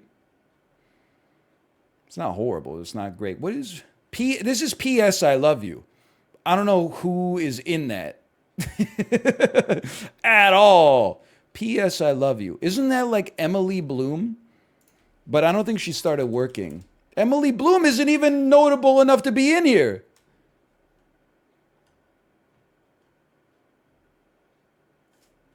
What? Demolition Man. Cinderella Man. Celebration Boys. The blank blank. A lot of dramas. I mean, I guess dramas are probably the most common to begin with. A lot of romantic comedies. A lot of romantic comedies, huh? When I think of romantic comedies, I think of Matthew McConaughey. But the thing is, he would have been in well, Tropic Thunder definitely has an 8. But the thing is, maybe he's been in a movie with somebody else that was in one of these movies. He was in Failure to Launch, which I believe starred Kate Hudson or Sarah Jessica Parker, who was in Hocus Pocus from... That doesn't look like it says Hocus Pocus. Or is Failure to Launch... Okay, Kate Hudson was also in The Skeleton Key from like the mid-2000s, which I do not see. She's also in Knives Out 2, which I don't see. Is it Jennifer Lopez? Do I see Monster-in-Law? I don't. Maybe this is an older actor or actress, and they did not play the romantic interest in this movie. Maybe they played a parent. Failure to Launch, his parents were played by Call me crazy. I'm thinking his parents are played by Craig T. Nelson, but then I would see The Incredibles in here, and I don't see The Incredibles in here. And then I'm thinking Richard Jenkins, but Richard Jenkins, we would have The Shape of Water. I don't see The Shape of Water. We would have Burn After Reading. I don't see Burn After Reading. I'm not here as a representative of hard bodies. So I'm lost, man.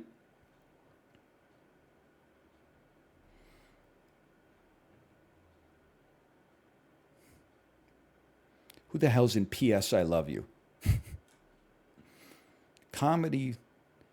This is Fletch. The Boys. Comedy, crime, drama, mystery. I have no idea. How they're older than 53. So they probably did play a parent. I don't know. Just something about it makes me think it's Craig T. Nelson, okay? They're younger than 76. I'm in trouble. Who was Matthew McConaughey's love interest in Failure to Launch? Was it Jennifer Lopez? She's not even on the list. Is it Jennifer Garner? Is there a 13 going on 30 involved here?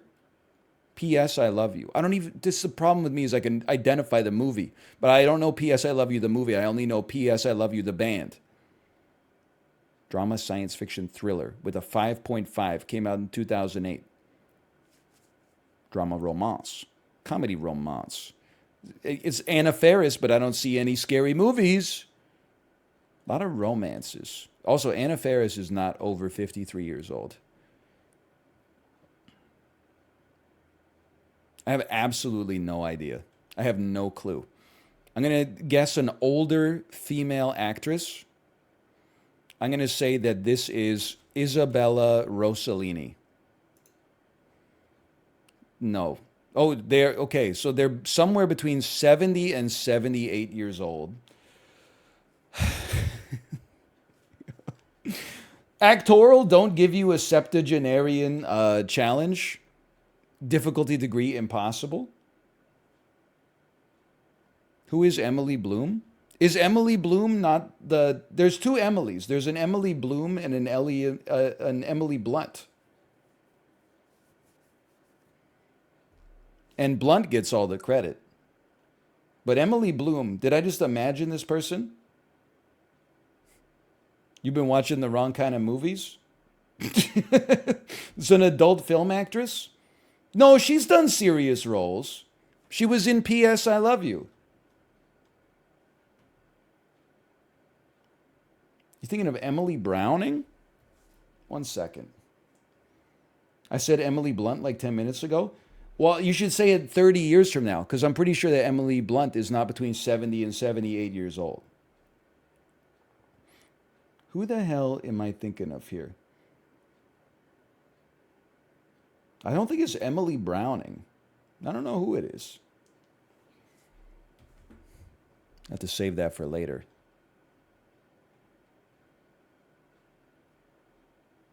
I have no idea what this is. But here's the thing. I'll tell you, they've never been in a good movie.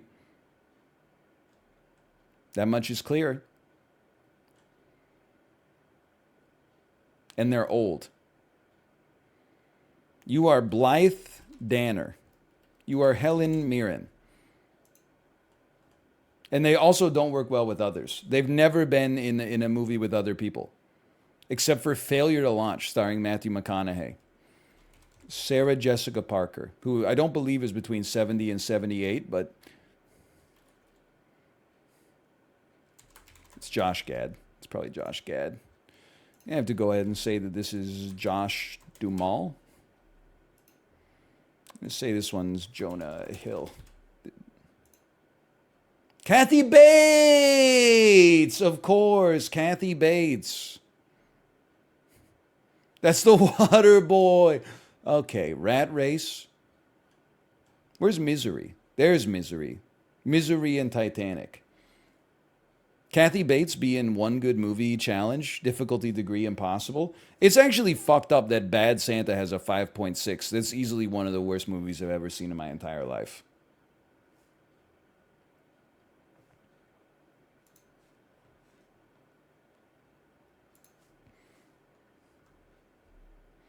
Bad Santa 2? Yes, Bad Santa 2 is horrible. I saw it on TV 2 or 3 times. Bad Santa. Did I say Bad Santa? Bad Santa 1 is good to better than good. Bad Santa 2 is god awful. I can't believe it's hovering around a 6. Are you thinking of Emma Roberts? Nope. No, I was not. Let me look at the cast for P.S. I Love You.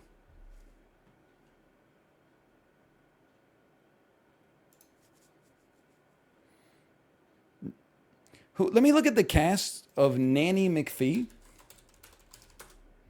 I can picture. That's Emma Thompson.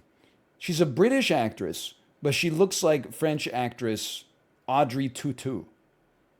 Not Juliette Binoche. Emily Mortimer! That's who I'm thinking. Yes!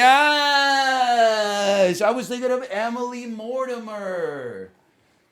Thank you.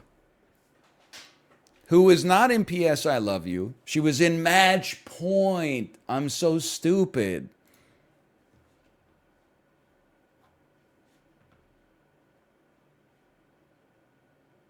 And Lars and the Real Girl. And a bunch of other shit. Her Wikipedia article ends in 2019, but she is not dead. That's not a good sign. But I'm sure she had an illustrious career, and I'm sure she's doing work on her own terms. Let's put it that way.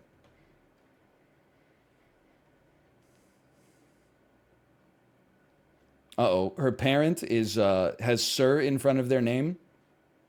I didn't know that she was a Nepo baby. Okay, take me to Sporkle.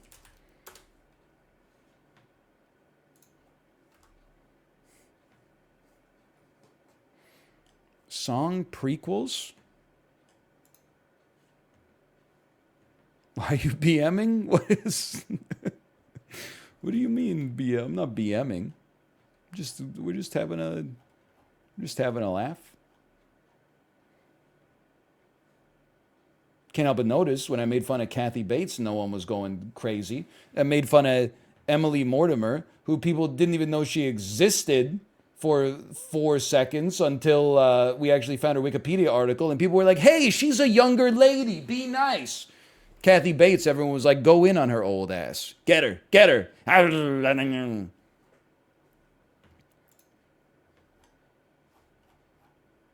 Kathy Bates, head ass. NME magazine covers, bands. I know bands. Let me just make sure there's no nudity, because sometimes these have nudity on them, which is crazy to me.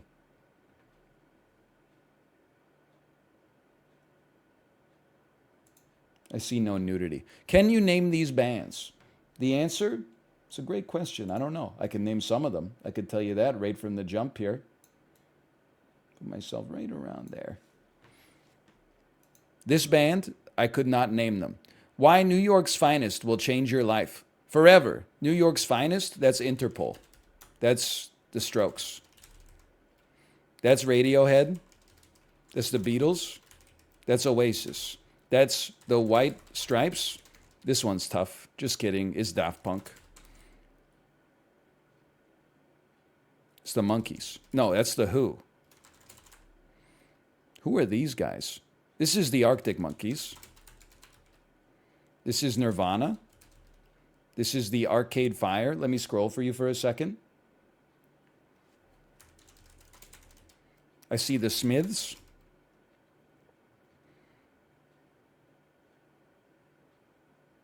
God is my witness. I've never seen these men before in my life.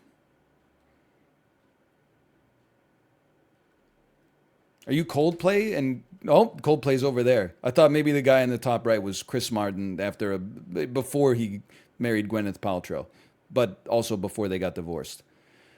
Who are you? Are you the Mumfords? Mumford and Sons? Oh, dude! For a guy who's never seen Mumford and Sons to just know who you are based on your name, they chose a great name because they be looking like Mumford and Sons. As Muse?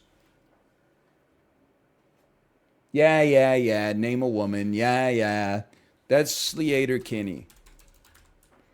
Sisters of Mercy. That's Churches. I don't know who that is. I don't know. I'm sorry. I don't know who it is.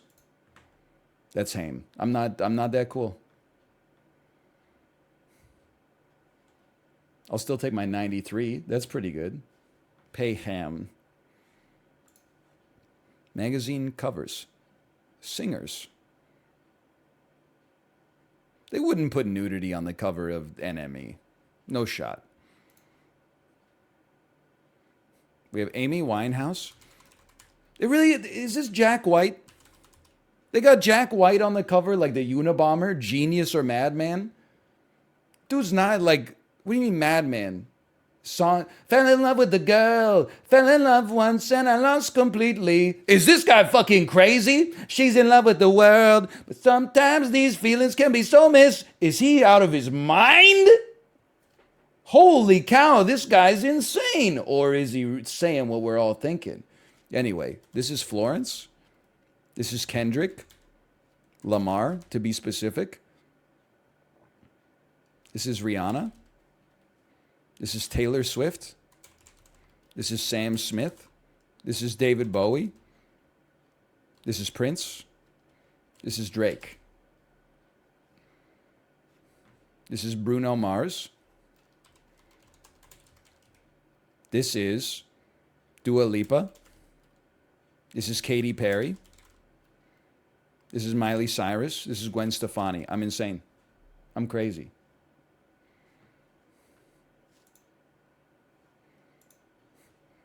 Interview magazine covers 1990s. Why are they so... I had to screen these. Dude, Europe will really just put like a nipple on a magazine out of nowhere. They're not nude. They're just like, they're on their way. Like the magazine evokes the idea of like, what if they were nude? I see one with Kathy Bates. How's that for some serendipity? Jim Carrey, genius or madman? Interview is kind of like Playboy. I had no idea. England goes crazy, man. How about Hollywood Reporter covers television? I don't know a lot about the United States of America because this could be tough. I will tell you something, though. If you ever wanted to make a magazine that I would never buy in my entire life, just go to this. I mean, any of these, but especially this one right here. Hey, did you guys go see the...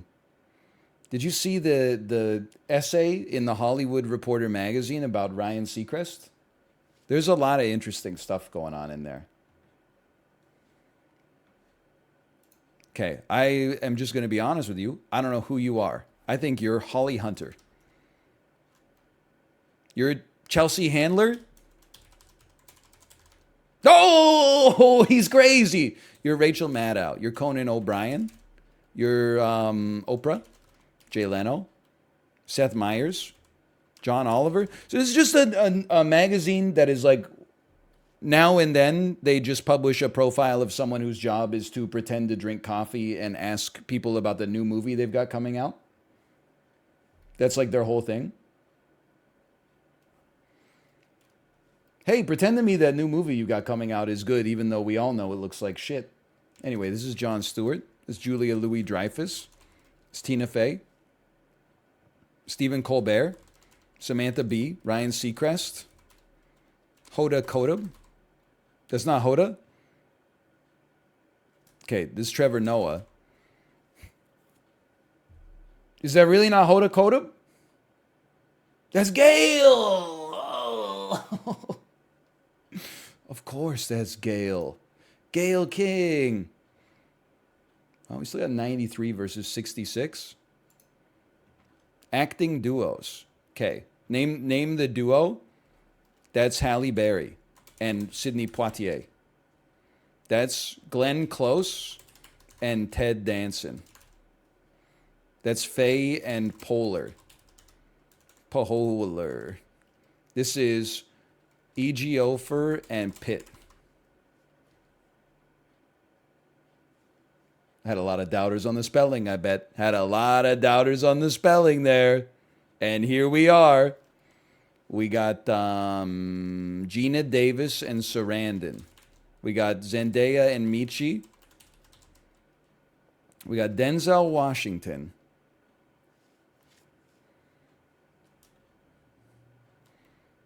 We have the same actress 2 times. No. It's Jessica Chastain. That's not Bryce Dallas Howard, though. That's Jessica Chastain and the older woman from I Heart Huckabees, who is not Isabella Rossellini. I don't know her name. Isabella Huppert, that's totally it. I got it from chat. Fuck. Okay, this time, be very careful. We have John Krasinski and Emily Blunt. We have Sandberg and O. We have Javier Bardem and the AMC spokeswoman. And we have... I'm sorry. I just want to... This picture is too small for me to tell who this is. It's literally not visible. I plead the fifth on this one. I think it's Sarah Jessica Parker, and then just a guy wearing sunglasses in a boat 100 meters away, and the picture was taken on a Game Boy camera. How am I supposed to know? It's not even possible. I'm sorry, I don't know who you are. Viola Davis, Denzel Washington, Sarah Jessica Parker, Matthew Broderick, Isabel Huppert, and Jessica Chastain. Oh, it's so easy. Directors. This is David Cronenberg. You didn't think I was cool enough to know that, did you? This is Clint Eastwood. That's Peter Jackson. It's the guy who directs all the Bond movies. His name is Johnny Sins. Just kidding. I think it's Martin something. Are you Martin McDonough? Oh, I think it's, that's Sam Mendes. You're so right.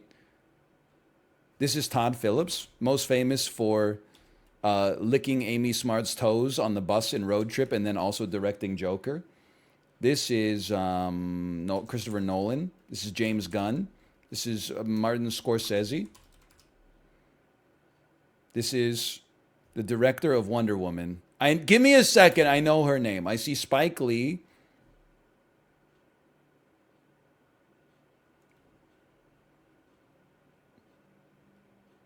I know her name because she did Wonder Woman, and then she did Wonder Woman 1984, and she was supposed to do the third one, but then she was like, I didn't get fired. We had creative differences.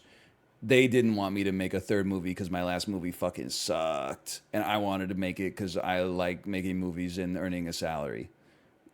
Patty Jenkins. Yeah! I do not know who directed Crazy Rich Asians. I just don't. And are you Ryan, the director of Creed? You are not. I thought it was. Is this not Shuri? All right, I pass. Steve McQueen, so much more obvious. John Chu. I thought John Chu was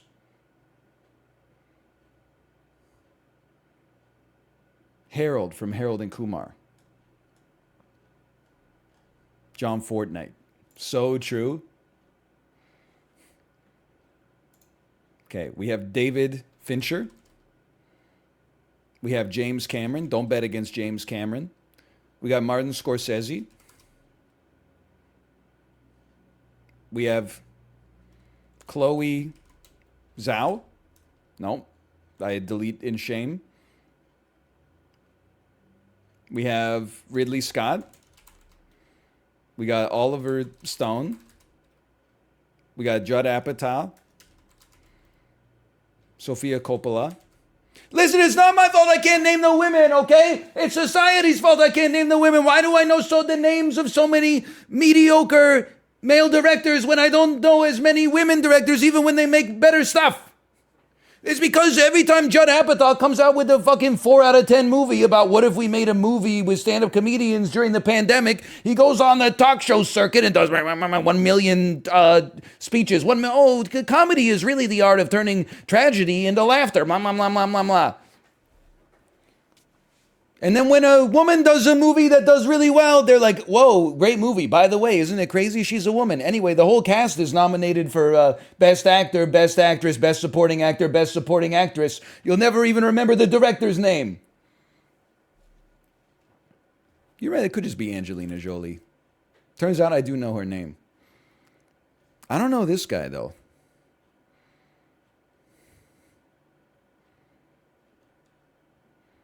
I feel like I do know you. I feel like you're, well, let's just get Spielberg out of the way. And then the millennial auteur. Okay, that would be Ari Aster. Then I take issue with this. I see Ava DuVernay. DuVernay? I'm crazy. Thank you for cutting some spelling in there. See some Andy Garcia. That's not Andy Garcia. The first couple of film. That's Noah Baumbach and Greta Gerwig. Responsible for White Noise, one of the most terroristic pieces of cinema released in 2022. Had to take a chance. This guy, I know this guy. Chat, I know this guy. Who's this guy?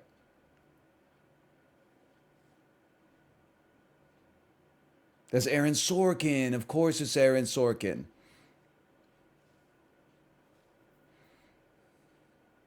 It looks like he's saying, like, and then I was explaining to the other guy that, I mean, honestly, Reaganomics was kind of like the economic bubonic plague of our generation. Like, doesn't it look like he's doing a walk and talk as we speak? Oh, that's Damien Chazelle. That's crazy. He just looks like a guy. I know you, too. You're David Mamet. No. Okay, I don't know you. Oh, Mike Nichols. I know you. David O. Russell. Moving on. Hollywood Reporter covers. Comedy.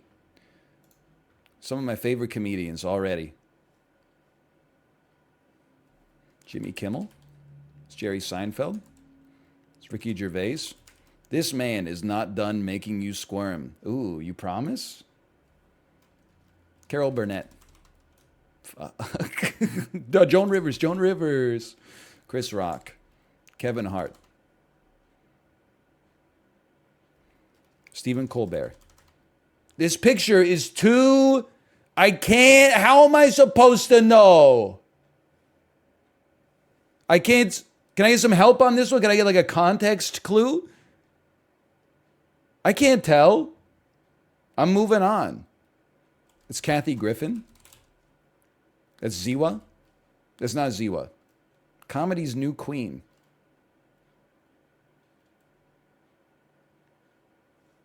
Hannah Gadsby.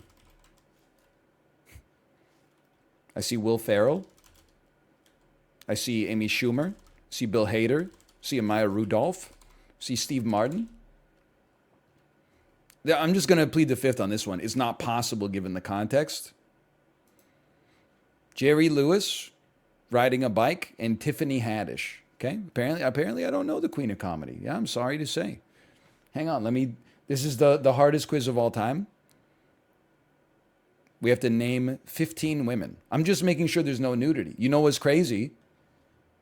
I wouldn't have to make sure there wasn't any nudity if it was men on the cover, which I think really highlights the double standard prevalent in our society. So true. Can I get some Drakes, please? If what I said was true. If he gets 15, I sub. Okay, ready?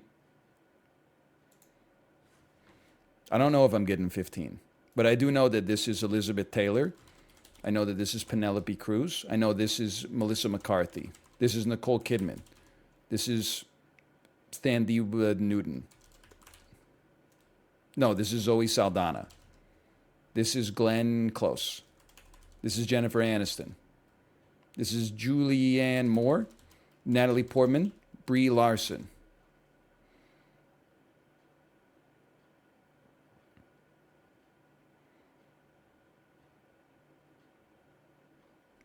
Renee Zellweger. Oh, he's crazy. Elizabeth Moss, Jennifer Lawrence, Lupita Nyong'o. That's Jessica Chastain.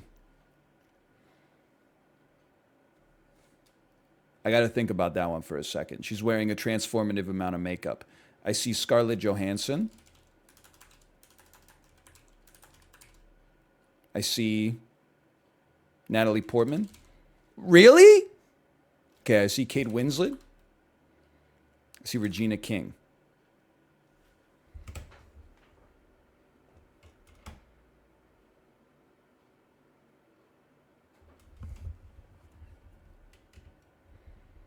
Are you Amy Adams? I see some Amy Adams in there. Okay, but then this one, I'm stunned that you're not Natalie Portman.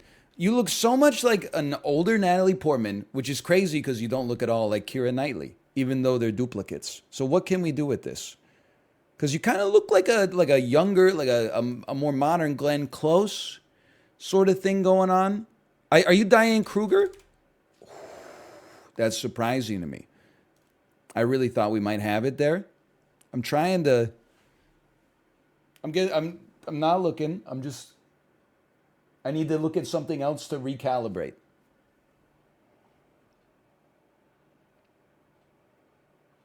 I'm sorry. I don't know who it is. I'm sorry. Reese Witherspoon, but she doesn't look like that. Okay? She doesn't look like that. They did something on that. That's her, but it's like not really her. They said if you get 15, you sub. And you got 19. Well, that is true. It's a good point. It's a very good point. Okay, actors. It's Michael Douglas. Michael Douglas. This is Jeff Bridges. Brad Pitt. George Clooney. Steve Carell. We got Bradley Cooper. Ben Affleck. Denzel Washington. Benedict Cumberbatch. Chris Pine. Hey, an anonymous gifter. Thanks for the subscriptions. Thank you. We have Channing Tatum. We have Matt Damon. We have Mahershala Ali. We got Woody Harrelson. We got Jim Carrey. We have Samuel L. Jackson standing very far away from the camera. We have Chris Evans. I know your fucking name. You piece. You're the guy from Kingsman. What the hell's your name? Hold on. We have Chadwick Boseman. I know this guy too. Is Riz Ahmed. You're going to tell me your name. Okay?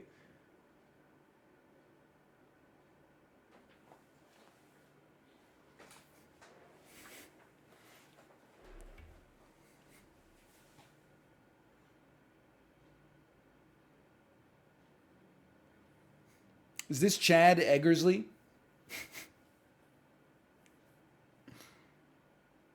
I've seen his name so many times. I gotta give up. You're close? Oh, it is. It's Taron Egerton. I was wondering why Chad Eggersley was popping up in my head. This is a picture of the Saskatchewan lawyer with the huge forehead. Film comment covers?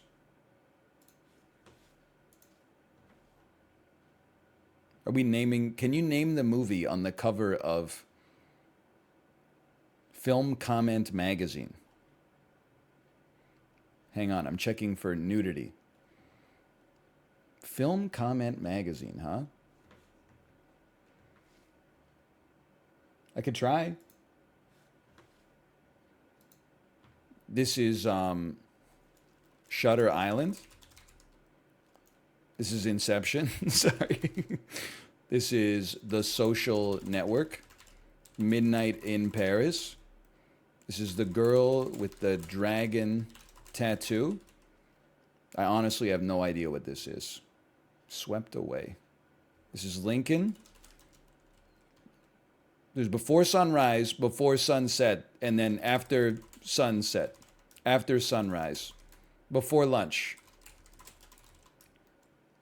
before end of day, after, before noon, before sunset, before sunrise, before sundown, before sun up, before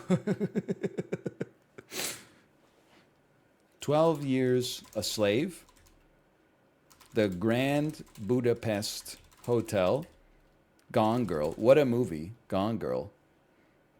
Interstellar, The Revenant, Phantom Thread, Parasite, Carol? No. Brooklyn. No. Good Girls. Little Women. Little Women. That's just not, that book is not called Good Girls. Okay, I give up. Before midnight. That shit is like, I guess technically is before midnight. Shit looks like it's like about 11 a.m. Beasts of the Southern Wild. Hold on, I gotta look at film comment covers again, make sure there's no nudity here. Can you name these movies? I see no nudity. I mean, Brad Pitt has his shirt off, but...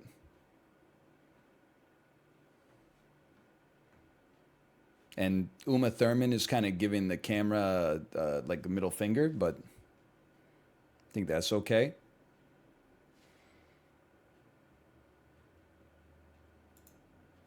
This is Silence of the Lambs. This is My Own Private Idaho. This is Dracula. Francis Ford Coppola presents Bram Stoker's Dracula. This is Pulp Fiction. This is With Nail and I. All right, I don't know. This is Waiting for Godot. This is Rosencrantz and Guildenstern Are Dead. This is maybe Train Spotting. It's very British, I can tell you that. Okay. This is Fight Club, Moulin Rouge, David Lynch's Hollywood Nightmare. This is Mulholland Drive, Kill Bill, Lord of the Rings, Children of Men, No Country for Children of Men, There Will Be Blood, Wall-E, Fantastic Mr. I mean, this is an easy one. Average score 67. Maybe it's not that easy. Film comment covers 70s to 80s. Ooh.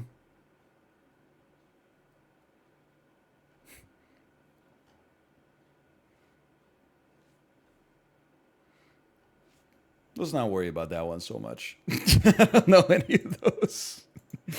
I don't know many of those. Anyway, that was good to explore anyway. Let's see what else we got here. Doesn't always have to be movies. Could always do some European geography quizzes instead.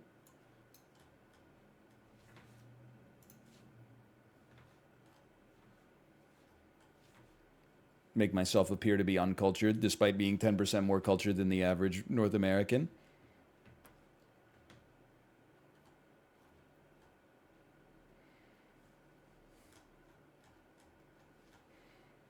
I'm looking for world geography quizzes sorted by popular today.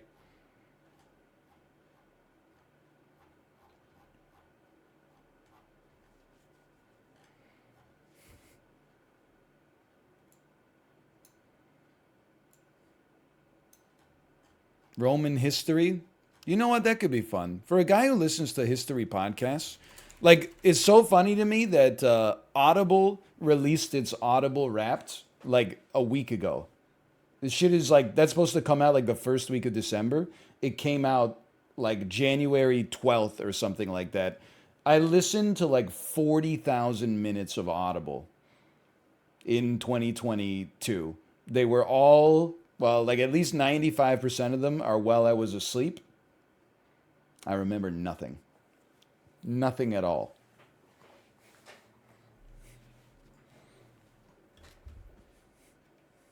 Checks out. Number one author, William L. Shirer, author of The Rise and Fall of the Third Reich. Number two author, Barbara Tuchman, author of A Distant Mirror, an exploration of the 13th century. Number three author, does not exist. Error. Not applicable.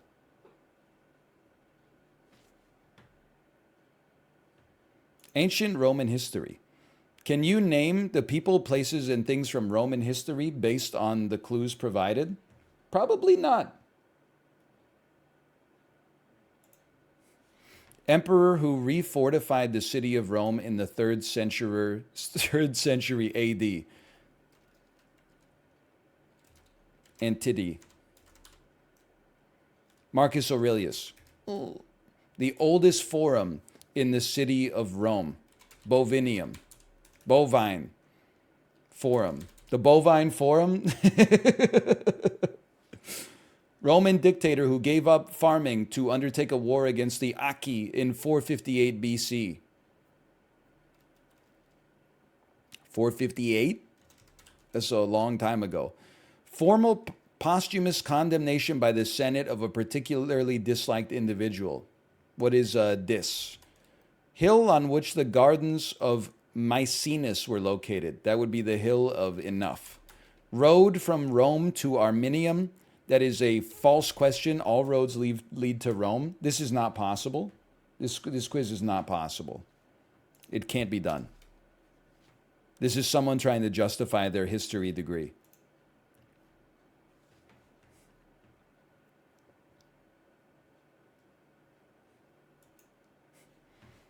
Can you name the famous people from Rome based on the clue provided? This mythical founder of Rome killed his twin brother and abducted the Sabinian women. This is Romulus. This member of the first triumvirate conquered the Gauls. This is Julius Caesar. The son of General Germanicus. Why does this shit be sounding like Star Wars, man? Like, come on, Rome, get it together.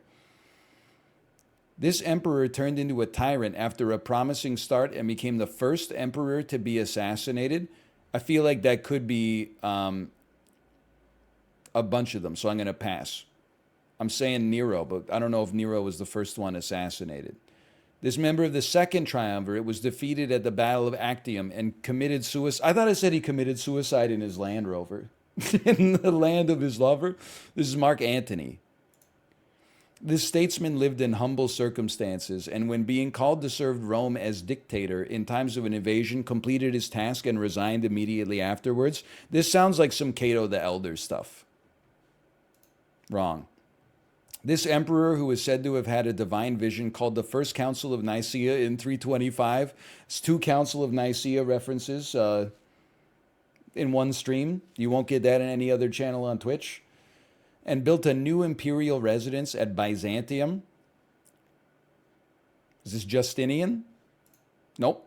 This politician built the Via Appia. A politician building something? Now you know it's ancient history. And an important and famous road between Rome and Capua, as well as the first aqueduct in Rome, the Aqua Appia. Who is Appian? Appius Claudius Cassius? This general defeated Hannibal. This is Scipio Africanus. This statesman, who was known for his conservatism, tried to preserve the mons pubis and combat degenerate Hellenistic influences. I'm going to pass. That sounds like some Cato the Elder shit. This poet of the Augustan period is best known for his Aeneid. That's Homer. Never mind. It's not a... Oh, I was thinking of the Iliad. There's Ovid and there's Cicero. They're both poets. I don't know which, the national epic? That sounds like Ovid to me. But didn't he write the Metamorphosis? That was like the Kama Sutra of his day. The reforms of this murdered plebeian tribune sought to transfer wealth from the wealthy to the poor and cause political turmoil in the Republic. I'm going to have to pass on that one.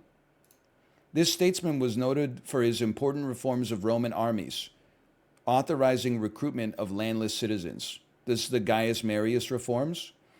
This member of the first triumvirate was considered the wealthiest man in Roman history. That's Crassus. Ask me anything about the first triumvirate. This member of the first triumvirate, I'm going to say that's Pompey by process of elimination. This statesman, who was consul during the Catilinarian conspiracy, is widely considered one of Rome's greatest orators and prose stylists. That's going to be Cicero. This unsuccessful member of the second triumvirate was the last Pontifex Maximus of the Roman Republic.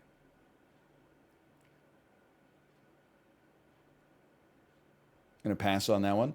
This winner of the second triumvirate transformed, this is Octavian, also known as Augustus. Bro, where the hell is Augustus, dude?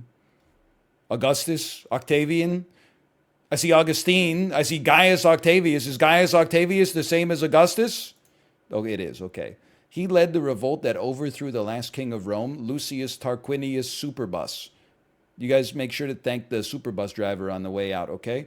And established the Roman Republic. This is one you should definitely know, but I don't. I'm going to pass on that one. This general was responsible for most of Octavian's military victories and was related to 3 future emperors.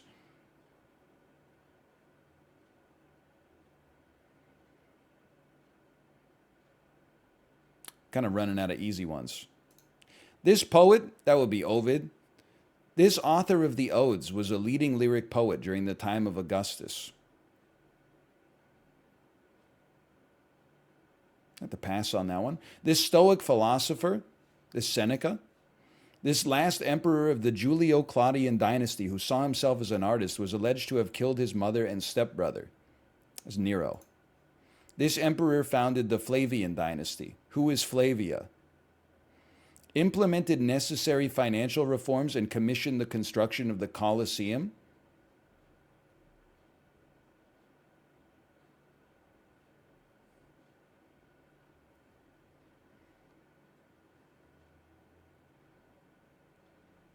It's a tough one. I'm going to pass. This emperor presided over the greatest military expansion in Roman history. It's a tough one. This Phil-Hellenic emperor, oh no, created a cult for his lover who drowned in the Nile. I'm running out of gimmies, y'all. I'm in a lot of trouble. This emperor is considered one of the most important Stoic philosophers. Who is Marcus Aurelius? With this emperor, the crisis of the 3rd century ended and the Tetrarchy was introduced.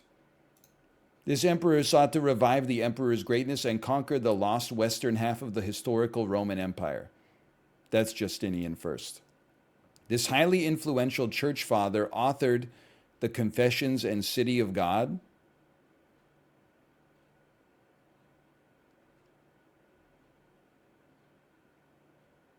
Constantine?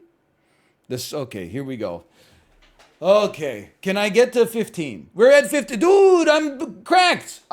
This is a Canadian pass already. The son of General Germanicus, Caligula. I was waiting for one that was like, this guy married his horse. Turns out he did not marry his horse. He just named them president.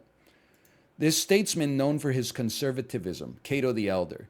This poet of the Augustan period, best known for his Aeneid. Virgil? The reforms of this murdered plebeian tribute sought to transfer wealth from the wealthy. I'm going to say that that is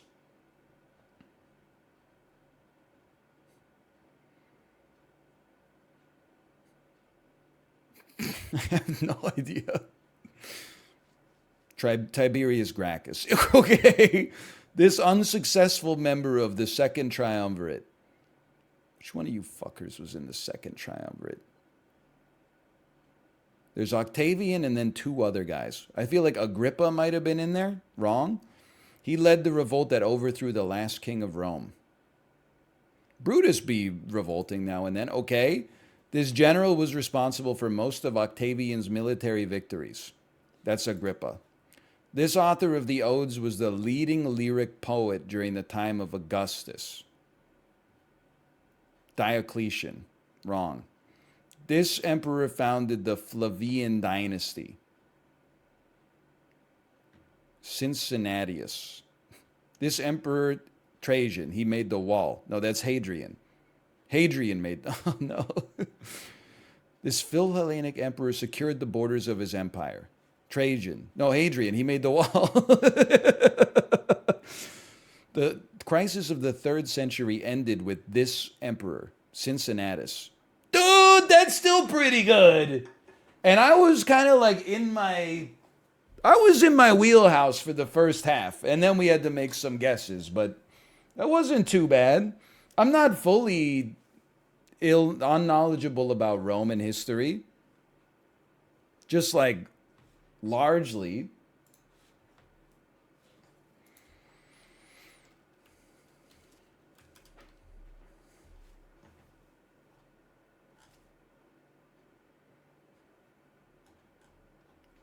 Pretty good, doesn't win medals. I don't want to win the medal for like best score on a Sporkle quiz about Roman history. What's the prize? A 4-year degree and a $100 gift card to Olive Garden?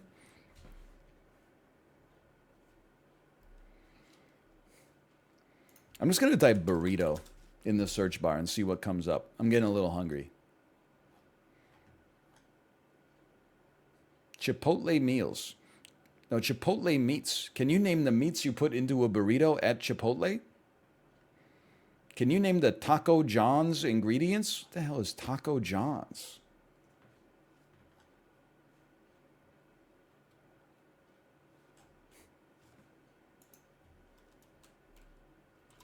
Burger.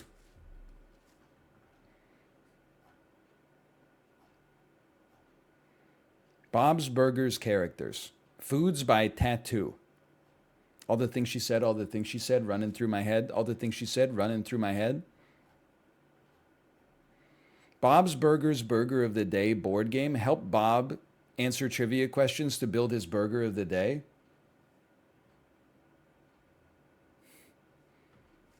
Whoever made that quiz has been posting nonstop about Velma. There's no doubt about it.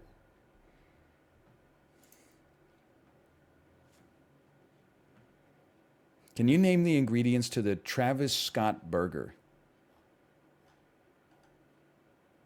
When given the title, can you pick the Thanksgiving episodes from the animated sitcom Bob's Burgers? We're full on Bob's Burger quizzes, okay?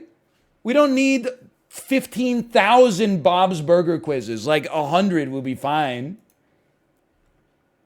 Different burger temperatures. When you're shown a temperature, can you identify what burger it goes with? You want to see some deductive reasoning at work? 130, 160, 140. I'm going to say 140 is medium. I'm going to say 130 is rare. I'm going to say 160 is well done. He's cracked. He's so smart. Holy cow. What a genius. Dude, you cannot go anywhere without them trying to Nirvana Nevermind you, huh? What does chicken have to be cooked to? Bro, 165 Fahrenheit. Can you name the movies classified by difficulty from the image shown? Let's just see what they got in. Let's start at the back. This is Warm Bodies. Nope. All right, I can't do this. This is Black Snake Moan. I have no idea what this is. None idea. What the hell is Rocky's trainer doing here? I have no idea. This is Pandorum. He's back, baby! No, the other direction. That's Joe Mantegna. I see Joe Mantegna. I see Lawrence Fishburne. I see Ben Kingsley. I don't know the movie, though. I have no idea. This is Shattered Glass. That's an amazing movie.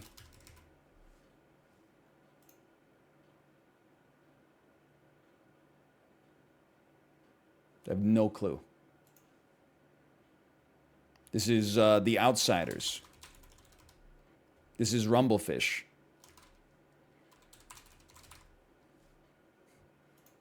That's not fake Jack Nicholson. That's Jack Nicholson. I don't know what this is. This is Shav? The Burbs? Okay, now it's getting too easy. We're back in easy territory. This is Lemony Snicket, a series of unfortunate events.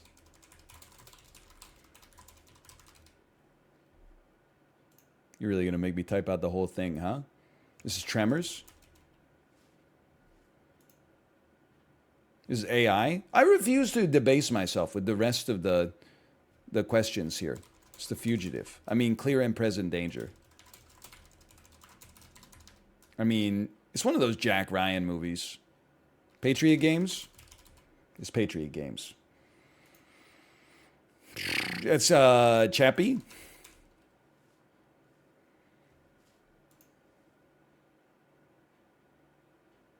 This is Blue Velvet. Didn't think I was cool enough for that one, huh?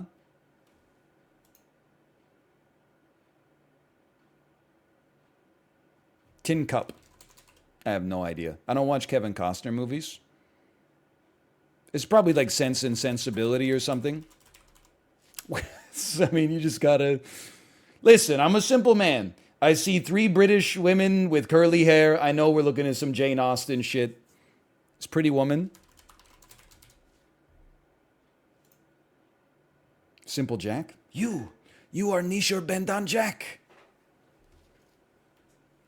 It's good. Okay, listen, we're done with this quiz. If it's getting easier than Good Will Hunting, like, listen, this is Platoon. This is the Elephant Man. It's Guardians of the Galaxy. Scream. Transformers 1. Bridesmaids. King's Speech. Gone with the Wind. And that's the last one. I mean, that's easy enough. We beat the average. We didn't even do half the quiz.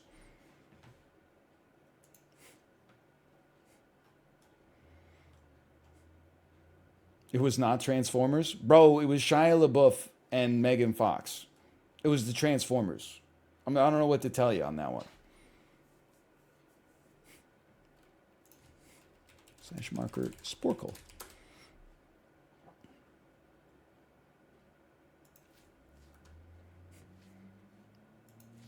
I gotta figure out who to raid. I'm not used to a 3 p.m. raid. Feels weird. Oh, we could raid Ghibli. Doesn't happen that much. Enjoy the rest of your evening. I will see you tomorrow. What are we gonna do tomorrow? I don't fully know, but I do expect to be here. I'm just happy to be here today, honestly. Thanks for your patience. And I'll see you tomorrow.